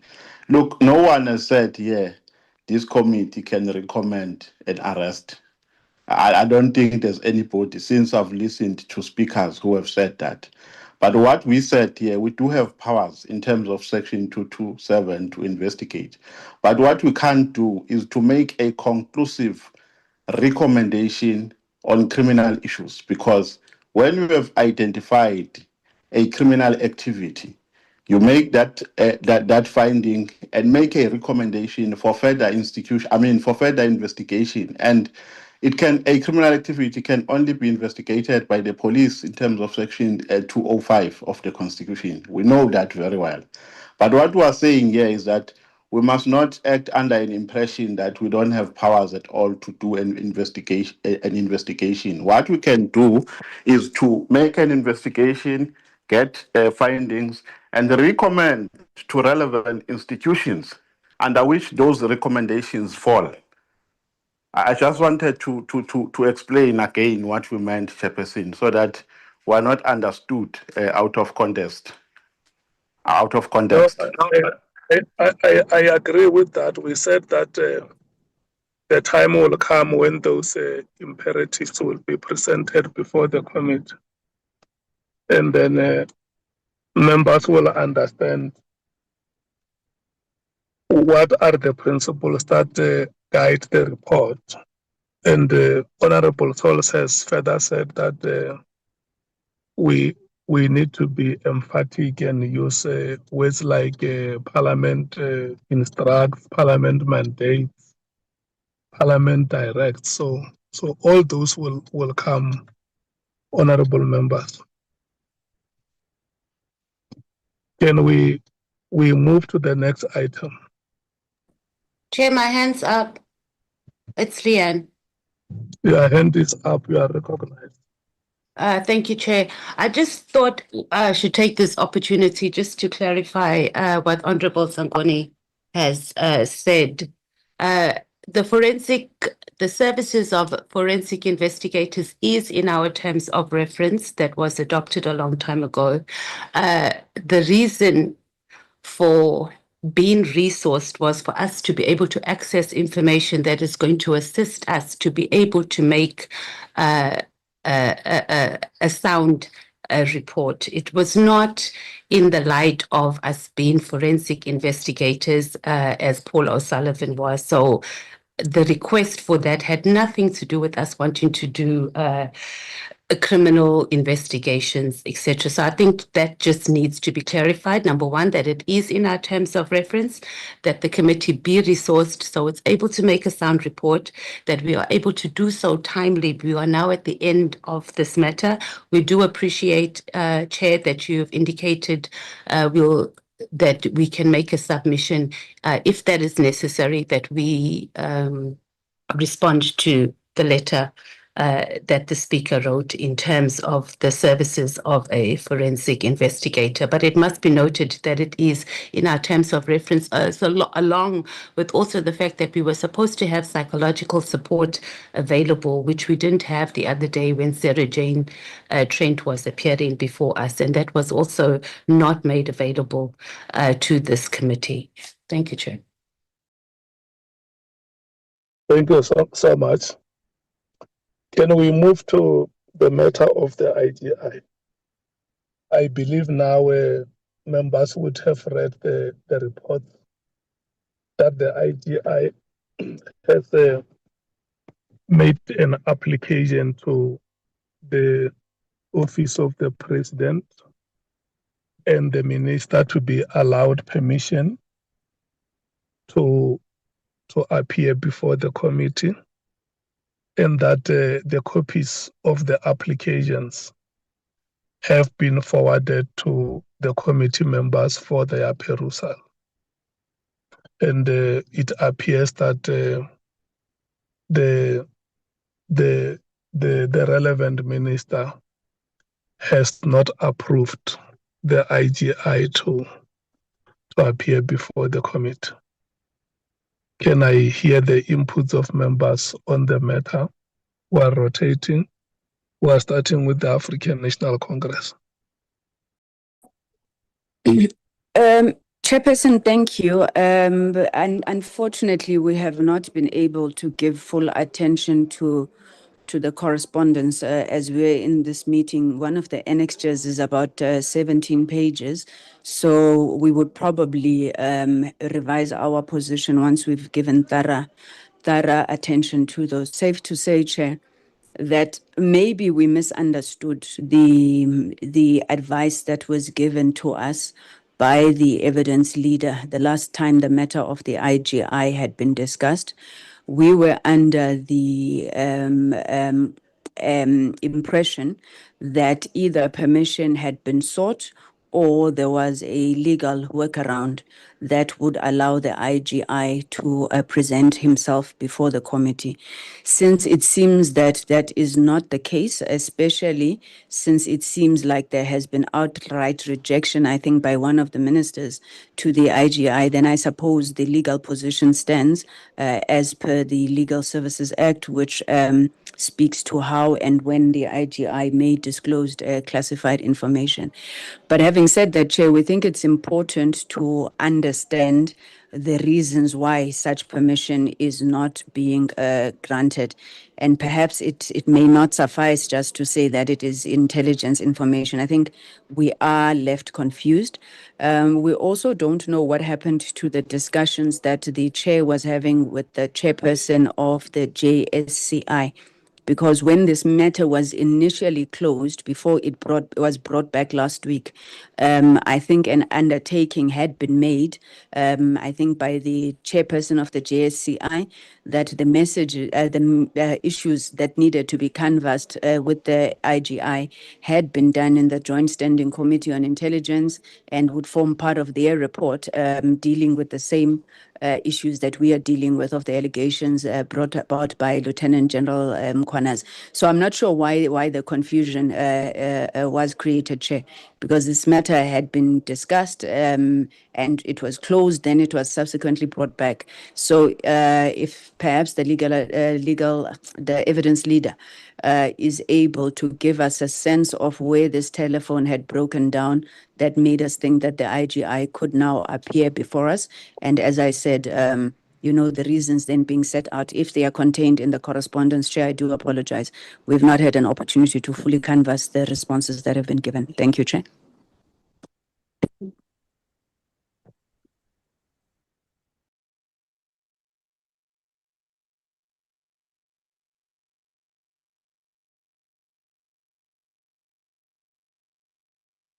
We are muted, Chair. Yes, can we have the evidence leader coming back to clarify those matters? Thank you, Chair. The reasons, some of the reasons that have been advanced and the questions posed to or from the IGI are contained in the letter from the JCI committee chair. That letter is annexed to the IGI's letter of this morning. It's in that correspondence. The Minister of Police had responded to the IGI and indicated that he wishes to take legal advice on the matter, and it doesn't appear that he has yet obtained that legal advice. There's an act of Parliament, of course, which regulates the matter, Honourable Chair, honourable members, and as articulated in the letter from the IGI, he is required to it's section 7(8) of the Oversight Act, and there are a number of requirements, some hurdles that he has to overcome before 7(8)D. He has to give written notice of his intention to give this evidence. He has to consult with the President and the Minister.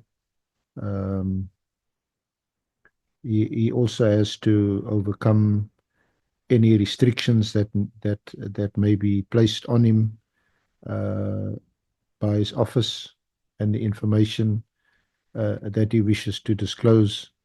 So it is a procedure that's prescribed by a statute of Parliament, and the IGI has given notice of intention that he wishes to testify, and he is requested to consult with the President and the Minister, and that hasn't been concluded yet.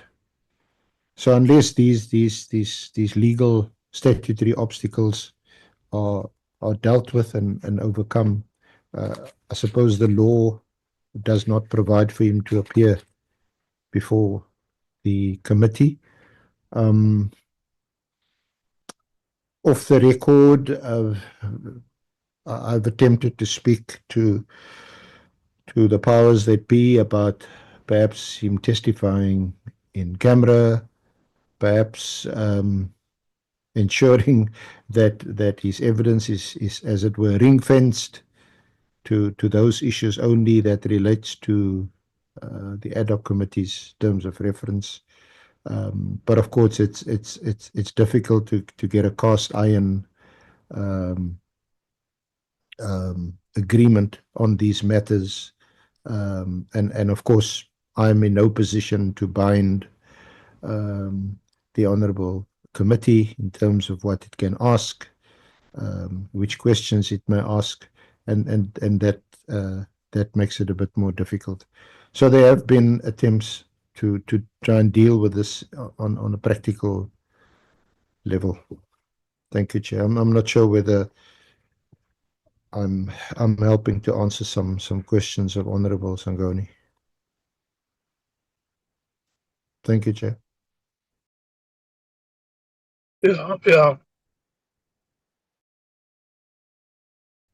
What she's further saying is that if you look at the letter which we got from the JSCI, it made reference to the point that the Speaker has directed the JSCI as the relevant committee that deals matters to investigate those matters that would have been raised. Yes, Chair, if I may speak. Chair? Yeah.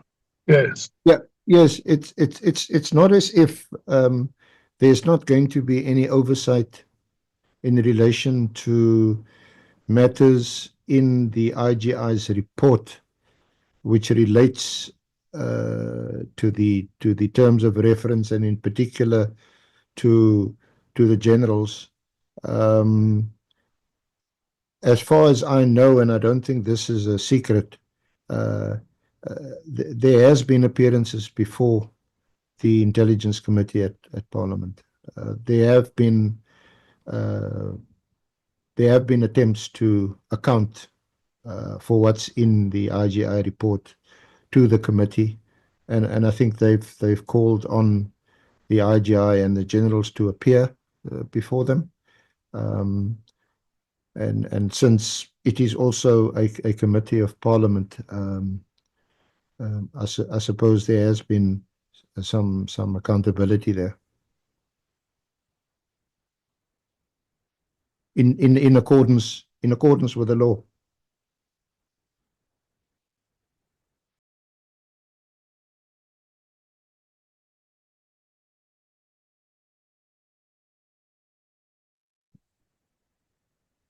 Advocate.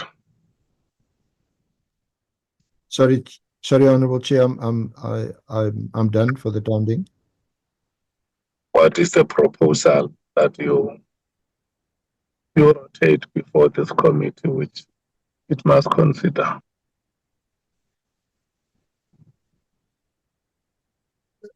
It seems to me that the consultation process, which has been initiated by the IGI, and those letters are with you now, with the President and the relevant minister, needs to be concluded at least.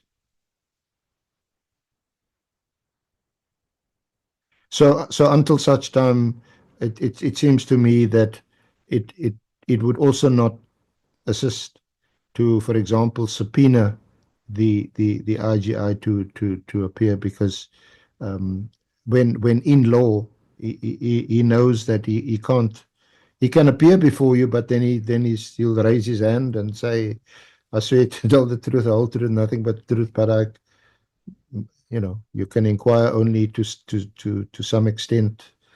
What's your name, etc., but nothing in substance can he testify to until he has cleared these legal obstacles.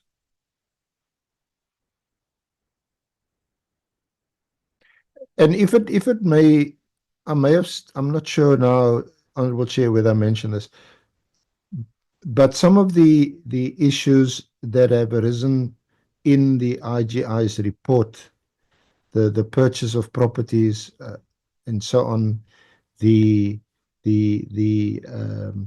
lack of clearance, security clearance, vetting, the appointment by General Kumalo of Madondo. We intend to raise that when General Masemola comes to give his evidence. We consulted with him on Saturday about some of those matters because they appear in these reports that you would have seen have already been leaked to the media. And he's quite comfortable. I hear you. What I'm saying is that on this matter of the IGI, the chairperson of the committee wants to rotate the matter for discussion. What is the proposal that you are making before the meeting? Well, it's not so much a proposal. I think it's just a matter that the IGI is not going to not going to appear before us because of legal obstacles this week or next. We don't know. We can't predict when the consultation process will be concluded as required by the Act.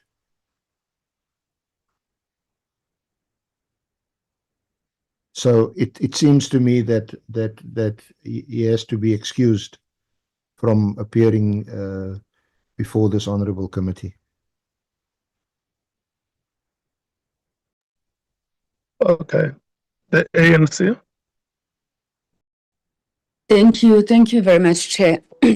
When we adopted the terms of reference, I think that we discussed this matter at length in terms of how we deal with the intelligence services. And I have always understood that the committee would be working within the legal framework that governs intelligence services. And if that framework at this point in time speaks to the fact that firstly, he should seek permission, and the permission does not seem to be forthcoming. And secondly, that there are specific committees or a specific committee that has been set up to not only deal with intelligence matters as a matter of course, but also in line with the allegations that had been raised by General Mkhwanazi. We are of the view that we should allow that committee to conclude its work. There are members of this committee who also serve in the JSCI, so I doubt that the JSCI is incompetent to deal with the matter, and obviously with a view of the happenings in the ad hoc committee, it is our belief that those matters will be canvassed there. We are also worried, Chair, about what could possibly be forum shopping by the IGI. I think we all know that the IGI has been suspended. Rumors are something that it has to do with that particular report, which remains classified at this point. So as the ANC, we would support a notion that says that you continue to engage with the chair of the JSCI to ensure that these matters are ventilated there and their report speaks to them. And up until such time there is any permission given to them to come to the ad hoc committee, the JSCI is fully competent to deal with those matters, Chair. We would not want to be pushing, for any reinterpretation or, circumventing of the law in this regard. Thank you very much.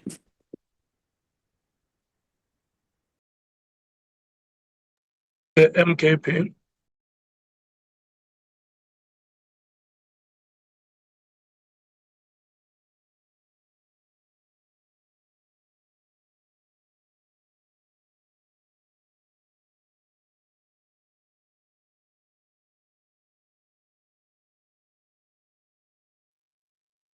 The DA?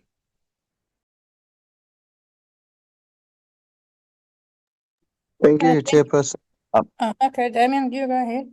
Oh, no, you can go, Glynis. Damien, go ahead. All right, thank you. Yes, Chairperson, I think first prize would have really been to have the IGI come and report before us, but we have to work within the frame that is set out, and if the legalities prevent him from doing so at the moment, then so be it. And if the circumstances changes, I hope that the IGI will be able to come and report before the committee. And up until then, the JSCI will handle it competently. I'm very, very sure. Thank you very much, Chair. That's all from myself. The EFF. Thank you, Chair. We've put something in the ad hoc group. It's just a preliminary advice that we received on this matter, that the Constitution, Section 56.2 of the Constitution requires the National Assembly to maintain oversight over and exercise national authority and any organ of state. So this means that committees may summons any person to appear before it, and the power is reinforced by Section 56 of the Constitution, and that says that Parliament may summons any person to appear to require documents and require answers under oath. So these powers, Chair, they can't be subordinate to any acts or other regulations, because it could be something that they might actually be unconstitutional. So the EFF is happy to give its submission to the committee in this regard. That if these acts and these regulations are preventing the former IGI to appear, and the Constitution says otherwise, then they might actually not be constitutional. But obviously, those are not calls that we can make as a committee.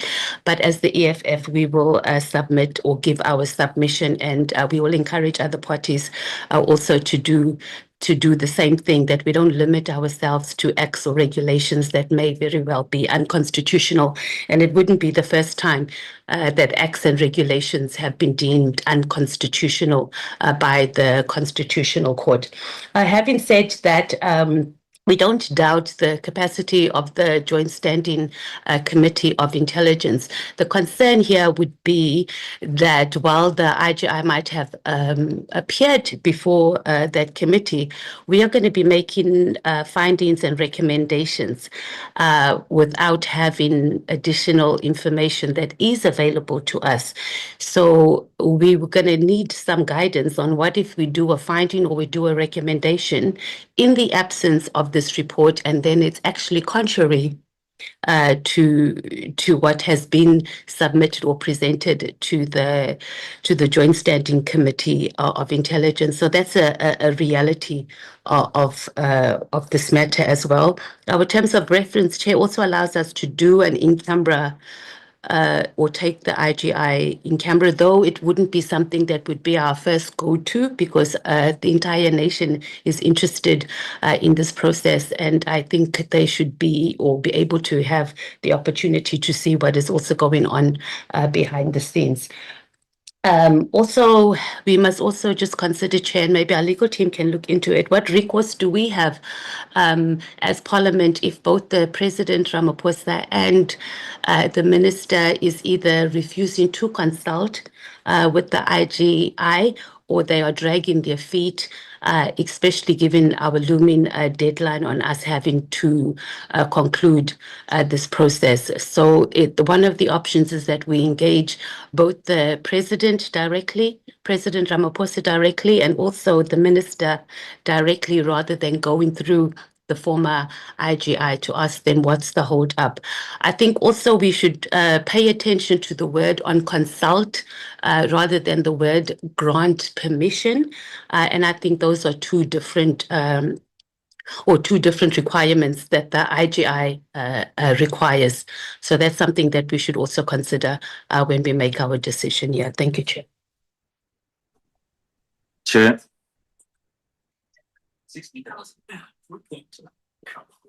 Hello. Honorable Malema. Honorable Malema, good afternoon.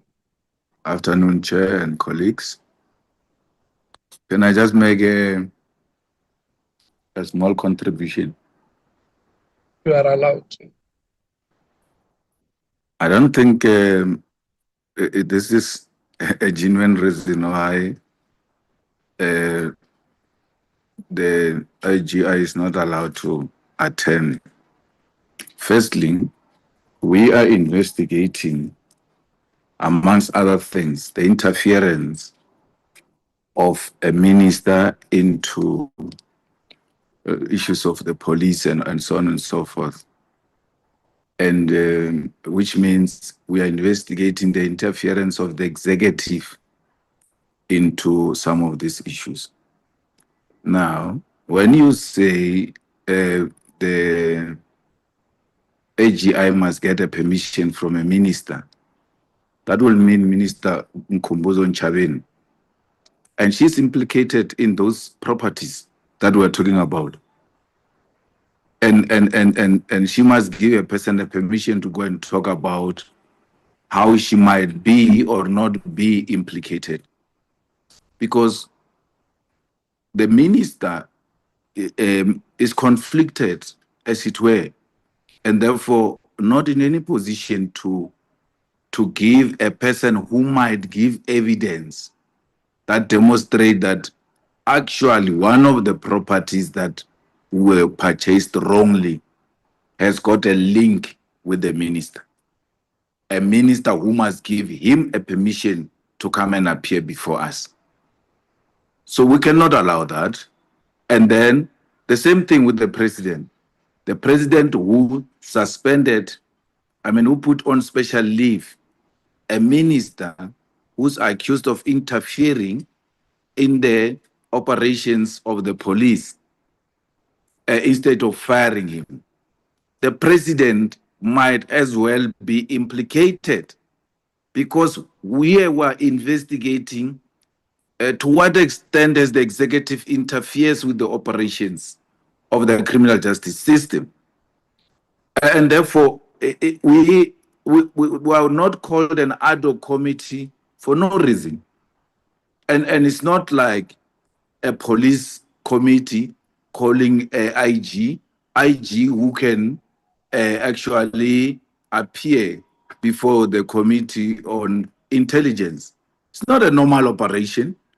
And therefore, we cannot want to behave like we are a special committee which has got a lifespan and which has to deal with more complex matters. We had a head of crime intelligence appearing before us. There was none whatsoever that was asked which compromised the integrity of the crime intelligence. Nothing. But he was asked questions. He was not asked a name and a name as suggested by evidence leader. Was not asked that. He was asked serious questions, but they did not interfere with top secret or anything of that nature. Corruption can never be a top secret. Corruption. You cannot classify corruption as top secret. We are investigating corrupt manner in which our institutions have been collapsed.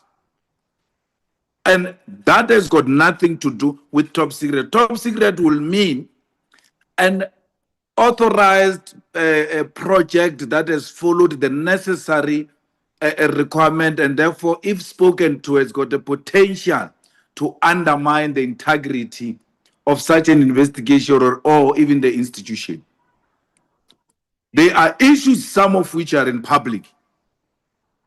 The journalists can scrutinize those issues without being arrested, without being told they are undermining an intelligence act. But we can't. The ones that must hold the executive account. Therefore, I find that reason nonsensical and unacceptable. It's not you are covering up corruption. That's what you are doing. And you are using intelligence to cover up corruption. Corruption. That's what you are doing. There's nothing that stops us from calling the IGI to come to us and ask him any question as a professional, as a qualified person who heads that institution. It is well within his right to say, I cannot venture into those other matters because they are of top secret or whatever the reason might be. But you are not going to answer for him. We are not going to answer for him. So we have to find a way to bring a willing IGI to come before this committee. His willingness is a demonstration that he's got something to share with us, which might not be. He knows what is top secret. He knows it better than me and you. He knows which areas never to canvass in public. And therefore, Chair, our proposal is that whatever happens, let the IGI come and then let's discuss issues and let the IGI tell us we cannot go into that space. But the South African public must know that we left no stone unturned. Thanks, Chair.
It seems like the chair got disconnected.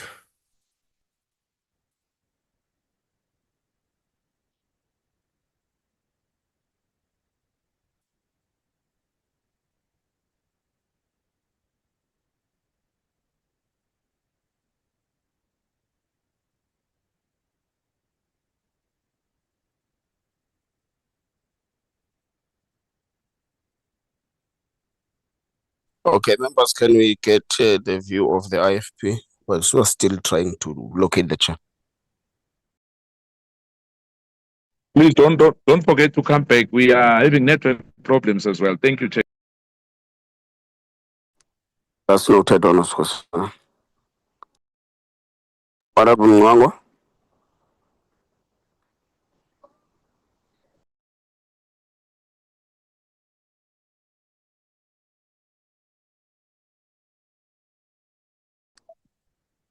Members, can you hear me? We can hear you, Acting Chair. Yes, we can hear you, Honorable Mwango. Okay, Chair, we are back. We are calling for Honorable Mwango as the next speaker. Yes, I got kicked out. My gadget would have heated. We've been in the meeting for over 5 hours now.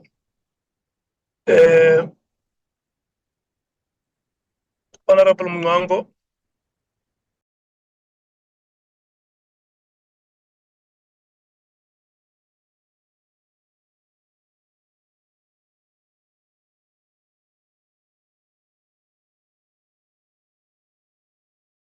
Honorable Sals.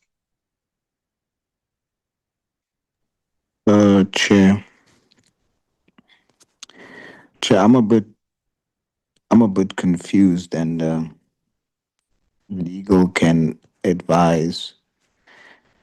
Firstly, my understanding is that the IGI is independent. So, as such, that independence means that he's not supposed to get permission. My understanding is correct. And my limited understanding of the powers that we've been given by the Constitution to call anybody, and this includes the IGI. So the Constitution gives us this right to call anybody. There's no restrictions. Would the Constitution then allow that the provision to call anybody is limited by the IGI having to receive permission. Because that would mean the constitutional powers given to us is now limited and depends on the conclusion of consultation that he had to start in terms of Section 78B of the Intelligence Services Oversight Act. So this is a bit confusing to me. Maybe what the evidence leader should do for us is advise us on using case law. What is the difference between the use of the word after consultation with and in consultation with? Because the way the SC is interpreting the section, he is saying, in my understanding, that because of Section 78B, the committee must first wait for the consultation process required by the section, that IGI must start, and he must consult and engage, and then only if that process is concluded, then the decision can be whether he can come before us or not. Is that what the Act is saying? And in order for us to know if that is what the Act is saying, the SC must advise us using case law. What did the courts decide on the interpretation of the words after consultation and in consultation? Because Section 7 says after consultation, which means preserving the independence of the IGI, he must initiate consultation and he must discuss, but he's not required to await agreement or concurrence or permission before he acts. It is discussion. That's after consultation, and that's what the Act is using. The Act is using after consultation. If it was in consultation, then this now gives veto powers to the other person, that there must be agreement, there must be permission given. But because I'm just a layman, Chair, but I'm committed to ensure that we preserve the integrity of the committee and we emphasize procedure and we implement it correctly. This is why I'm putting this to the committee, not because I know, it's just my reading of the provisions. So my dependency is on the SC to tell us, how does case law, how did the courts define the use of the words after consultation and in consultation? When we have this understanding based on case law, then I think it would make it easier for us to then interpret what Section 78B of the Oversight Act is actually saying, read with the provisions of the Constitution that empowers us to call anybody. I thank you, Chair.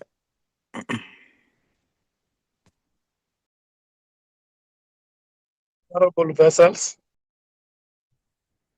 Thank you, Chair.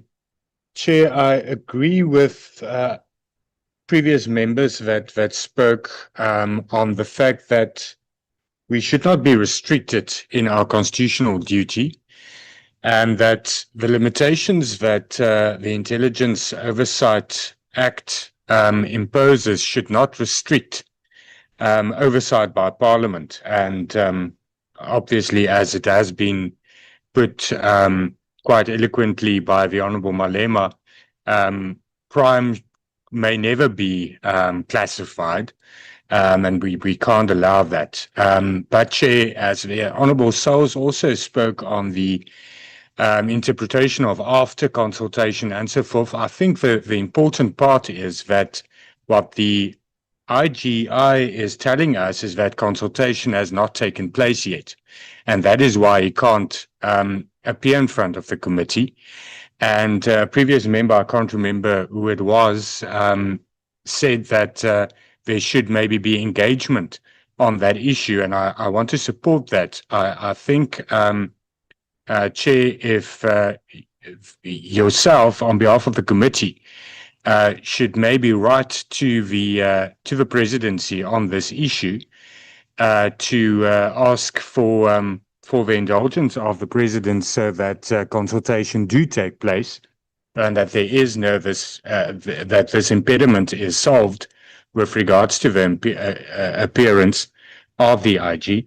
And I think that is a constructive way forward because the Act does require the IG to consult, and that consultation has not taken place. And the consultation with the president has not taken place. And let's try to assist so that we do get resolution on that and then take it further. Thank you, Chair. Honorable James.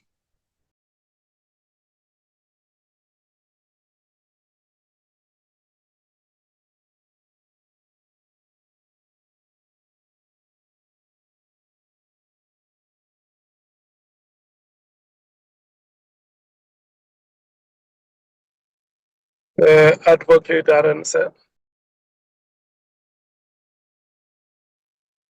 Yes, Honorable Chair.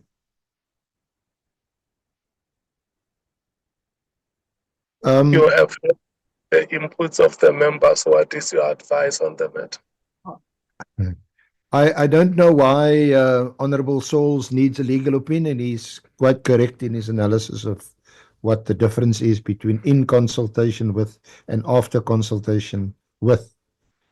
After consultation, which is the words used in the Act, requires the Inspector General to advise the President and the relevant minister, whom he has interpreted to mean the Minister of Police, because the subject matter of his report relates to SAPS, that he informs them that I hereby wish to consult with you about this. It obviously involves some kind of a two-way process, but it doesn't require agreement or concurrence from the President and or the relevant minister. And at the end of the day, having conferred with them, he retains the discretion whether or not to give evidence, like in this case, and provided, of course, all the other hurdles are overcome, that it doesn't concern restricted or confidential information that may compromise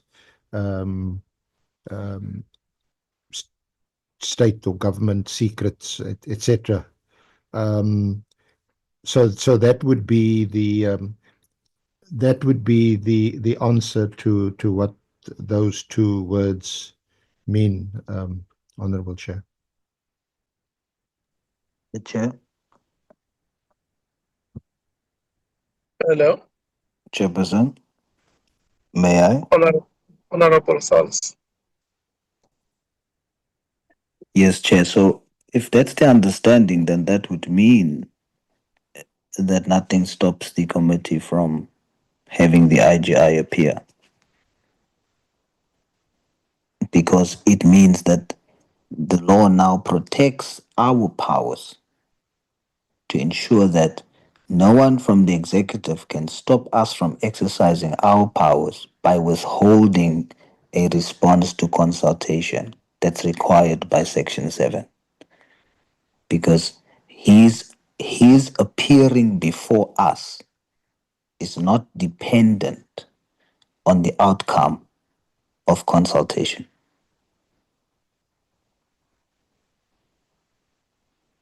Thank you, Chair.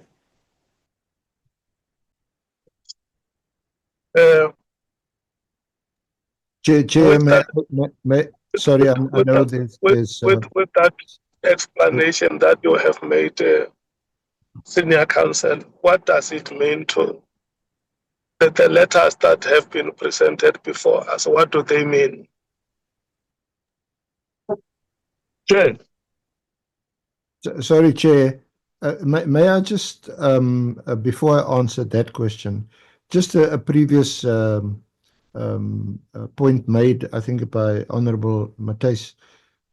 Yes, the Constitution does provide that Parliament exercises oversight, but Parliament has also devised a whole legal architecture which does require or which does provide for that oversight.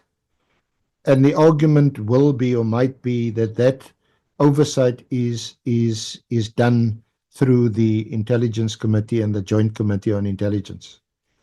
And that informs the approach which is apparent from the letter written by the chair of the Joint Intelligence Committee to the IGI, that he is accountable to that committee. So it's not a straightforward answer. Ideally, if that consultation, even if the IGI after the consultation decides, no, I'm still going to appear, it would have been helpful if that could take place between the President or the Presidency and the Minister of Police, because so that he can also inform them of what evidence he intends to give to the committee, and just on a practical level, that has not yet taken place. Thank you, Chair. Yeah, I hear your explanation. I'm saying that there are letters that have been put before us here from the IG, from the former IGI or the suspended IGI. Well, sorry, Chair, the letters, the one from the Minister of Police says that he has sought legal advice, and as we speak, we don't know whether that advice has been given to him or not. He says in his letter that the request by the IGI for the reports given to him are not unreasonable. So that advice must still be given to the Minister of Police. As far as the as far as the letter from the chair of the Joint Committee on Intelligence is concerned, they are opposed to him appearing before the ad hoc committee, it seems, from their letter. Thank you, Chair.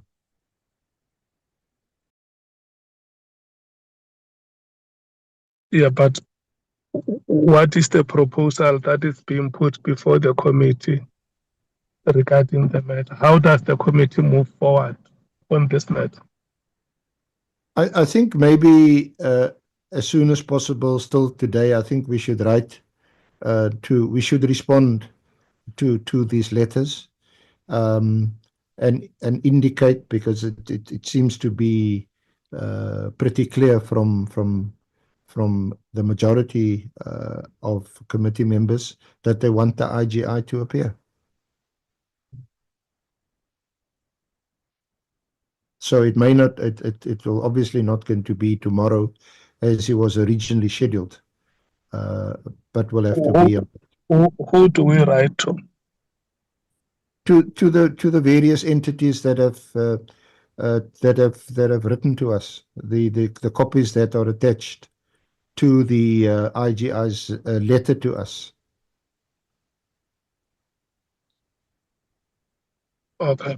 We have to inquire from the Minister of Police. This opinion that you said you're obtaining, can we please have a copy, or when can we get a copy?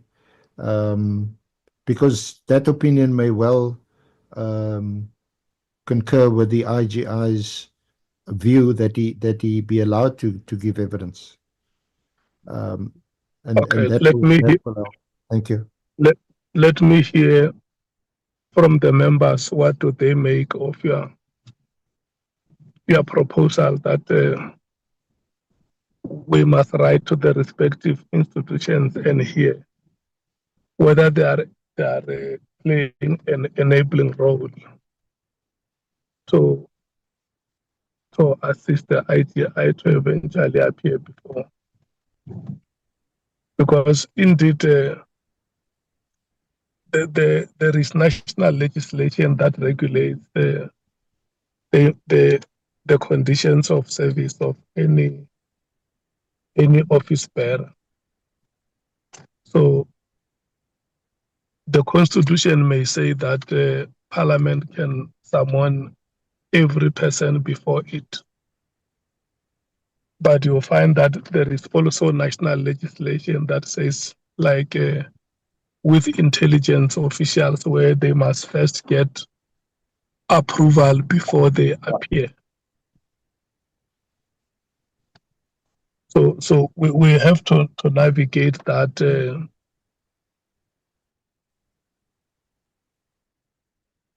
Oh, I tried it. Yeah. Properly. Yes.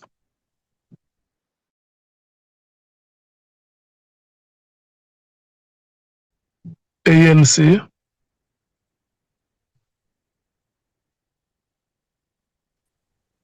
Thank you very much, Chairperson. Chairperson. Let me, from the onset, reiterate our Chair. Can you hear me? Chairperson, can you hear me? Honorable members, can you hear me? So We can hear you. We can hear you, Honorable Sangwan. Okay, thank you so much. I wanted to reiterate the position of the ANC, which is aligned to the position of all members in this committee, that we want the IGI to appear. We had thought that that was not going to happen, but given the fact that the evidence leader has brought this matter back, we support the appearing of the IGI. And yes, by whatever means necessary. But we do want to make the point, Chair, that the issue of a legal opinion perhaps is not such a bad idea, because our understanding is that while the Constitution is the supreme law of the land, that very same Constitution does indicate that parts of it, including the Bill of Rights, may be limited by a law of general application.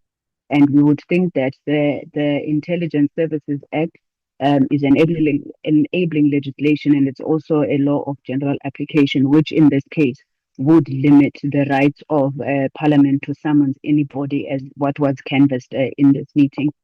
Chairperson, if we are going to take this fight on, I think it's necessary, as I'm saying, that we just get a legal opinion.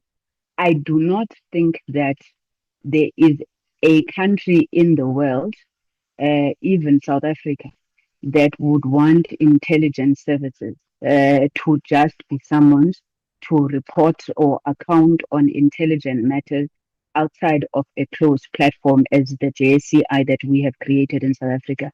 It would seem a serious absurdity to us, and also dereliction, if anybody could just call, the chief, the Inspectorate of Intelligence to report to Parliament. And this is notwithstanding the Intelligence Act, the Minimum Information Standards Act, and so forth.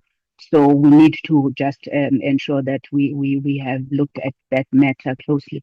But Chair, on the issue of crime, we agree that crime can never be in classified information.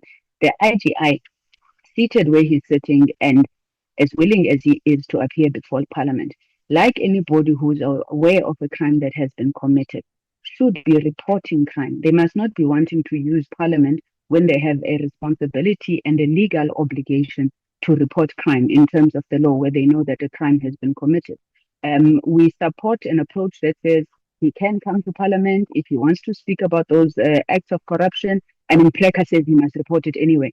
If he wants to speak about those issues of corruption or any crime that has been committed, indeed, that can be classified information and he should be allowed to do that.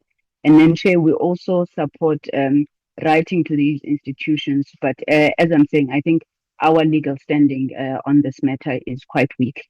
But we will go with the proposal to secure his presence by any means necessary. Thank you, Chair. Thank you. Chair, are you still there? Okay, let's take MK. Thank you, Chair. I've been raising my hand for a very, very long time. You, when the award and the acting chair recognized me, unfortunately, I've raised my hand. I'm back, but thank you, Chair. The issue for me now is that I want to concur with Honorable Malema on that.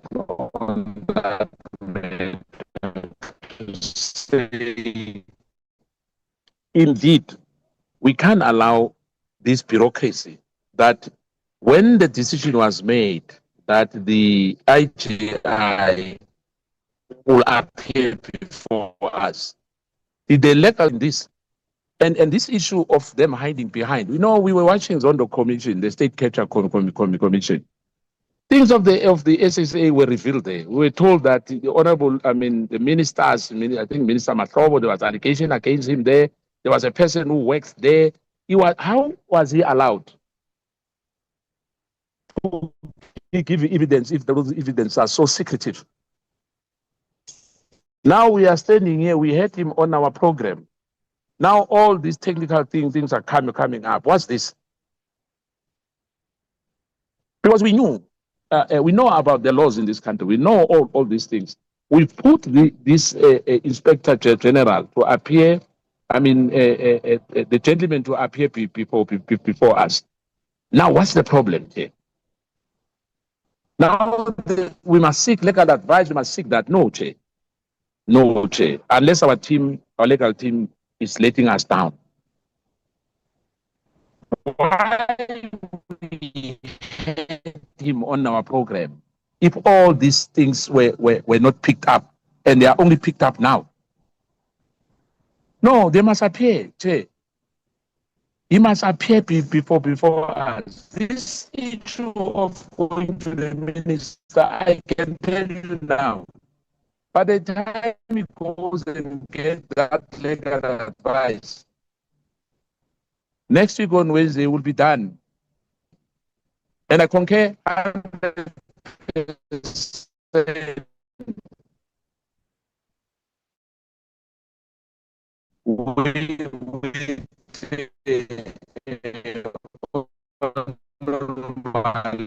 and I think Honorable, the network is still troubling me here. Witnesses like we had the other one, they wanted, how long? 2 weeks. We knew that the Inspector General must appear before us. Then now we pick this thing up to say, no, you can't.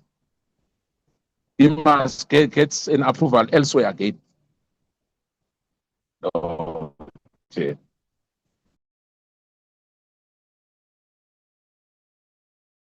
Are you done, Honorable Skoza? Yes, I'm done, Chair. Okay, the DA. Yeah, Chair, can I come in as well? Okay, you can I come don't on. Yeah, I also had signal challenges. I don't know if I'm audible. Am I audible? Yes, you are. Okay. No, Chair, we look, I just wanted to echo because I just noticed that Honorable Kosana is experiencing some network challenges. Our position, Chair, is very firm on this and very clear. No special treatment must be given to anyone here. We must use the very same established practice that we have been using with other witnesses. We don't agree with this thing of writing because the very same people who are supporting the idea of writing are the very same people who have been telling us about rushing this work, who were saying, let's finish this week. Now, when you say we must write to institutions and so on, when is that going to happen? Because we've got no time. An invitation that has been extended to other witnesses who have appeared before us must be extended. And if there is a sign of refusal, or if there's a refusal, then we summon, like we have done with other witnesses. Because we don't have luxury of time. So if we say, let's write, on the other hand, we are saying, let's finish on Friday. When are we writing? When are we getting a response from those institutions? And to what end? So, Chair, our view is that as of today, in fact, today, when we finish this meeting, the technical team must write a letter insisting to the IGI that he appears here before this committee. And then if they refuse, then we summon this week. If they refuse, we shouldn't postpone this thing further and say, no, we're writing and then we give them time, because we're not going to achieve anything with that. So that is our firm position, Chairperson, on the matter. Thank you. Thank you. The D.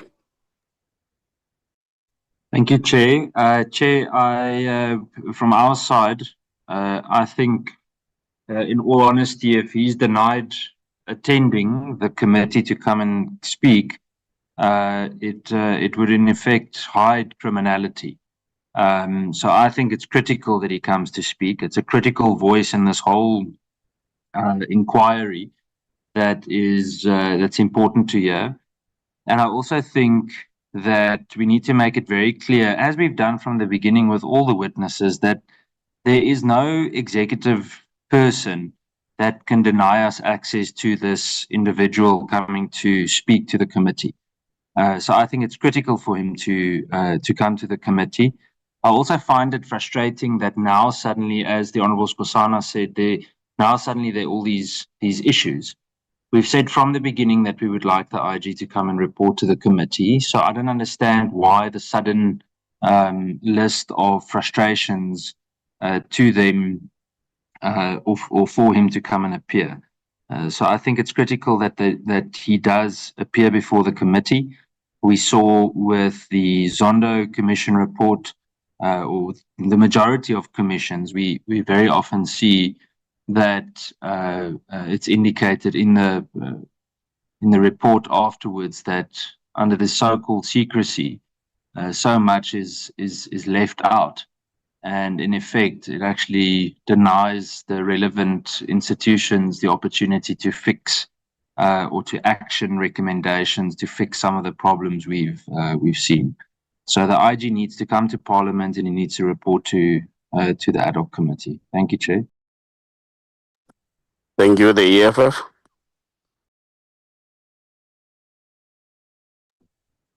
Thank you, Chair. I think it must be noted that our senior counsel had given us different advice in the beginning. He indicated that the IGI needed permission from both the minister and the senior counsel, and only now that we had brought some information regarding the constitution here and the acts, he's conceded that there needs to be a consultation, and it doesn't use the word permission. And I think this matter could have been long resolved if we had applied our minds, or our senior counsel had, given us that information in the beginning, and we would have approached this matter in a different way. We've clarified the issue. I mean, the Honourable Malema clarified the issue of intelligence not being used to cover up criminality, and which it seems might be happening because we now have a minister that wants to seek legal advice. We have a president that hasn't responded. So it appears that way, and we do hope that we can conclude and that the IGI does appear.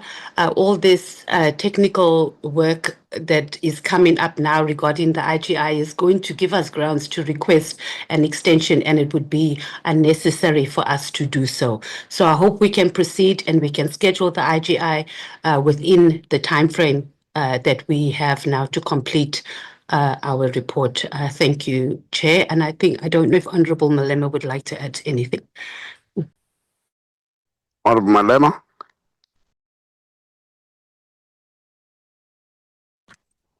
I'm covered, Acting Chair. Thank you, Honorable Mwango.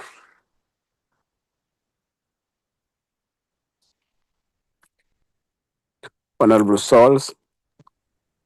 Honorable Chair, I can't speak on the actions of the parties involved. My only concern and input is on what I'm reading in the Constitution, the applicable sections, and the applicable act as explained to us by the SC. And based on my understanding of that reading, I am of the view that that section does not stop us from having the IGI appear before us, specifically because of the use of the word after consultation instead of in consultation. And the IGI has already started the process as required by the Act for consultation, and the delay by those with whom he must consult, the President, the Minister, or whoever, whatever the Act says, the delay should not be the element that now restricts us from having the IGI appear, because agreement or permission is not required for him to come. That is my understanding, my layman's understanding. Remember, it's not an academic understanding. And the SC has confirmed that to some extent. But of course, it would require confirmation. So I just want to state for the record, for our work to be transparent and open and committed to truth, the IGI should come, and nothing stops the IGI from coming. So thank you, Chair. Thank you, Chair. Are you back? It's my. I'm worried. It's my time to travel to Cape Town now.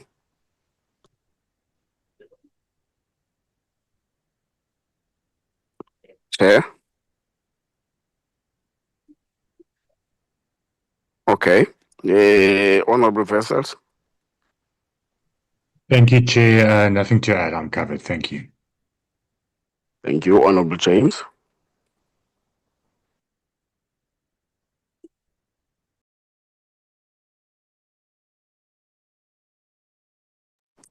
Honorable James, are you there? Acting Chair, Honorable James has network issues as well. Oh, thank you very much, members. It's my time to travel to Cape Town. Can we request one of the members, or Musangoni, to proceed whilst we are still trying to check where the chair is? Can I suggest that we try and find Honorable Nola, I'm back. Oh, you're back, Chair. Okay, thank you very much. You can proceed. It's my time to travel to Cape Town. Okay, who was the next speaker? We were done, Chair. Honorable James was supposed to be the last one, but she has got network issues. So this item was rotated. It's finally. Can I get the response of the evidence leaders? Thank you, Chair. All I wanted to say was just in response to Honorable Matthys, I'd never ever said that the IGI could only testify before this committee with the permission of the President and or the Minister. In the meeting previous to this, hopefully the minutes of the last meeting can confirm this. I did make reference to the Oversight Act and the requirements of Section 7.8D that Honourable Sauls had also referenced, and which talks about after consultation with. The honourable members may also recall that we, at your direction or on your direction, had scheduled the IGI to testify already in November last year. And you'll see from one of his annexes to your letter today, Honourable Chair, that he, at that point already, he writes to the President and to the relevant minister to request to consult. But then his name, and certainly we never took him off the list of witnesses to testify. He was then not scheduled to testify again after that, and he then wrote to the President and the Minister to say, I'm no longer required to testify, and that then put an end to that until now, when he's been scheduled to testify. He has again written to the President and the Minister requesting to consult with him as required. Thank you, Chair.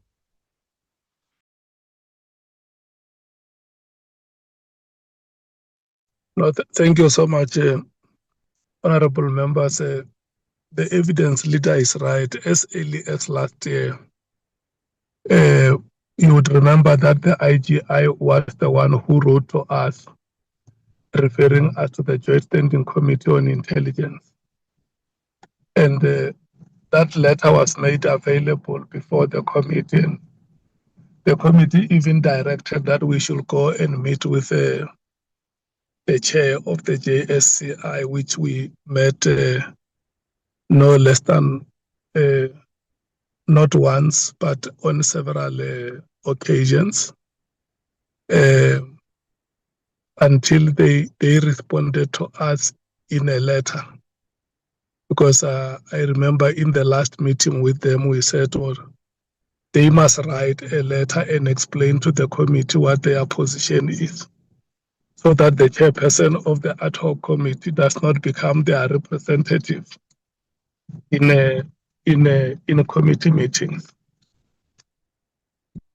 Nevertheless, what I hear from the discussions on these items is that members are saying the IGI must appear before them. So what the legal team and our evidence leaders will go and do will follow the law that is in place to make sure that the IGI is appearing before us. They will get into contact with him if there is any explanation that has to be made. Let us not burden our evidence leaders and legal team with many explanations. The person who knows their conditions of service is the IGI, who is currently suspended. And he is the one who must respond to our call when we say he must appear before us. And the evidence leaders will discuss with him and decide which day will be possible for him to appear before us. Can we leave it at that? Okay, Wanani, the next item will be the minutes. You can display the first set of the minutes on the screen. And I'm going to request the members to be very quick with the manner in which we deal with this item, because I am also having to board to Cape Town.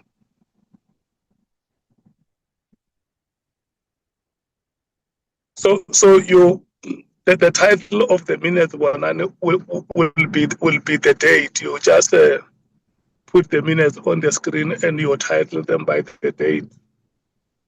And then, yeah. The first meeting said it's 25 November 2025. 25 November. Yeah. And Okay. that's page 1, page 2,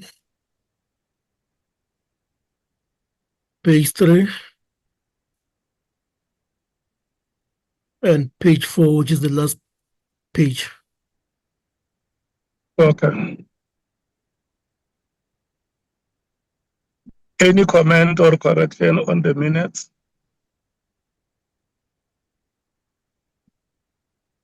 Any mover for adoption?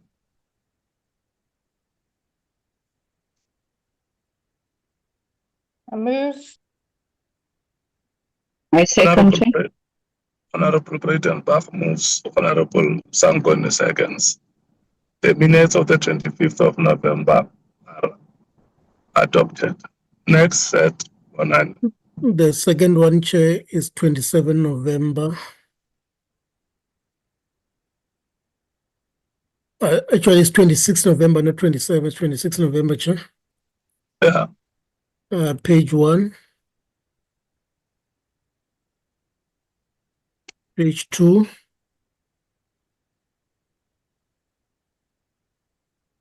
Page 3.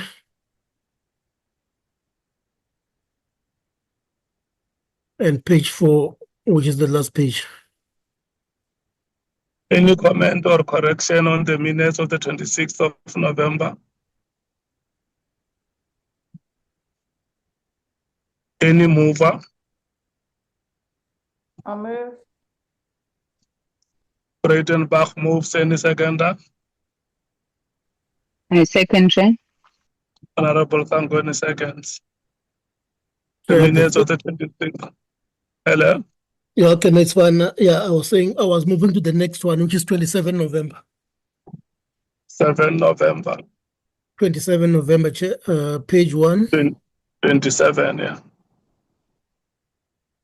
Page 2. Last page.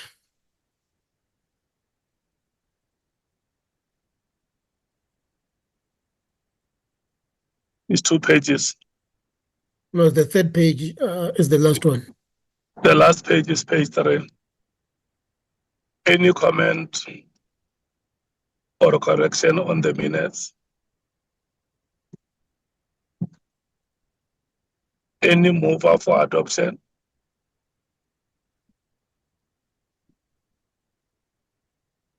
I move. Honorable Breitenbach moves. Any seconder? I second, Chair. Honorable Sangoni seconds. Next set. The next one, Chair, is the 14th of January. Page 1, 2, 3,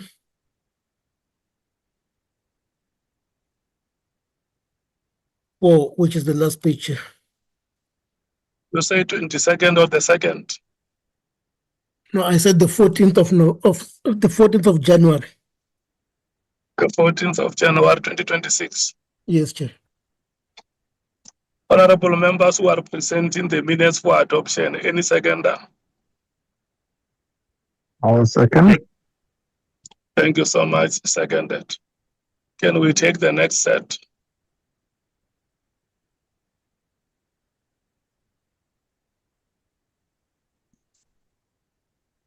Chair, the next one is 15 January 2026. 15 January 2026. Page 1. Let's run through the pages. Page 2. Yes. Page 3. Yeah. Page 4 is the last page. Okay. Any comment or correction on the minutes? No hand. The minutes have been circulated and we are now presenting them for adoption. Any seconder?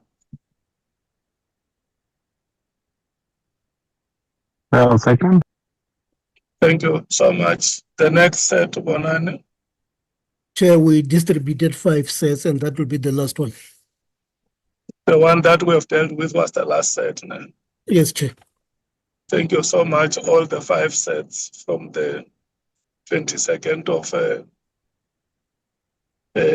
November last year to the 15th of January this year. 22nd November, 26th November, 27 November, 14 January, 15 January have been adopted. That was the last item on the agenda.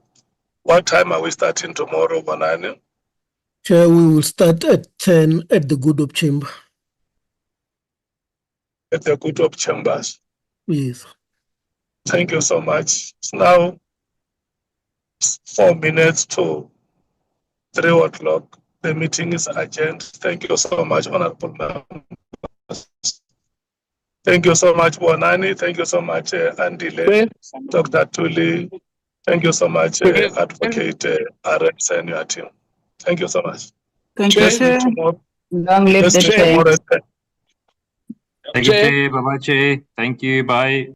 Chair? Hello? Our Chair. Chair, I was saying before you say we must go, you know, there's an email which was copied and was sent to the secretary there. I thought that the secretary would talk about it.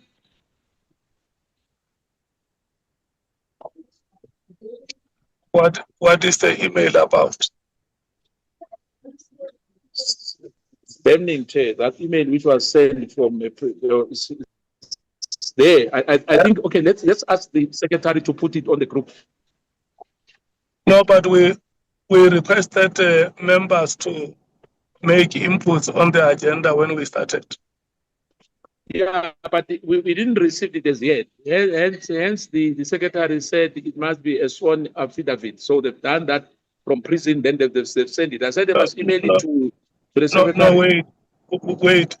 In the morning when the meeting started, why was the item not suggested on the agenda? Because it was not there, Chair.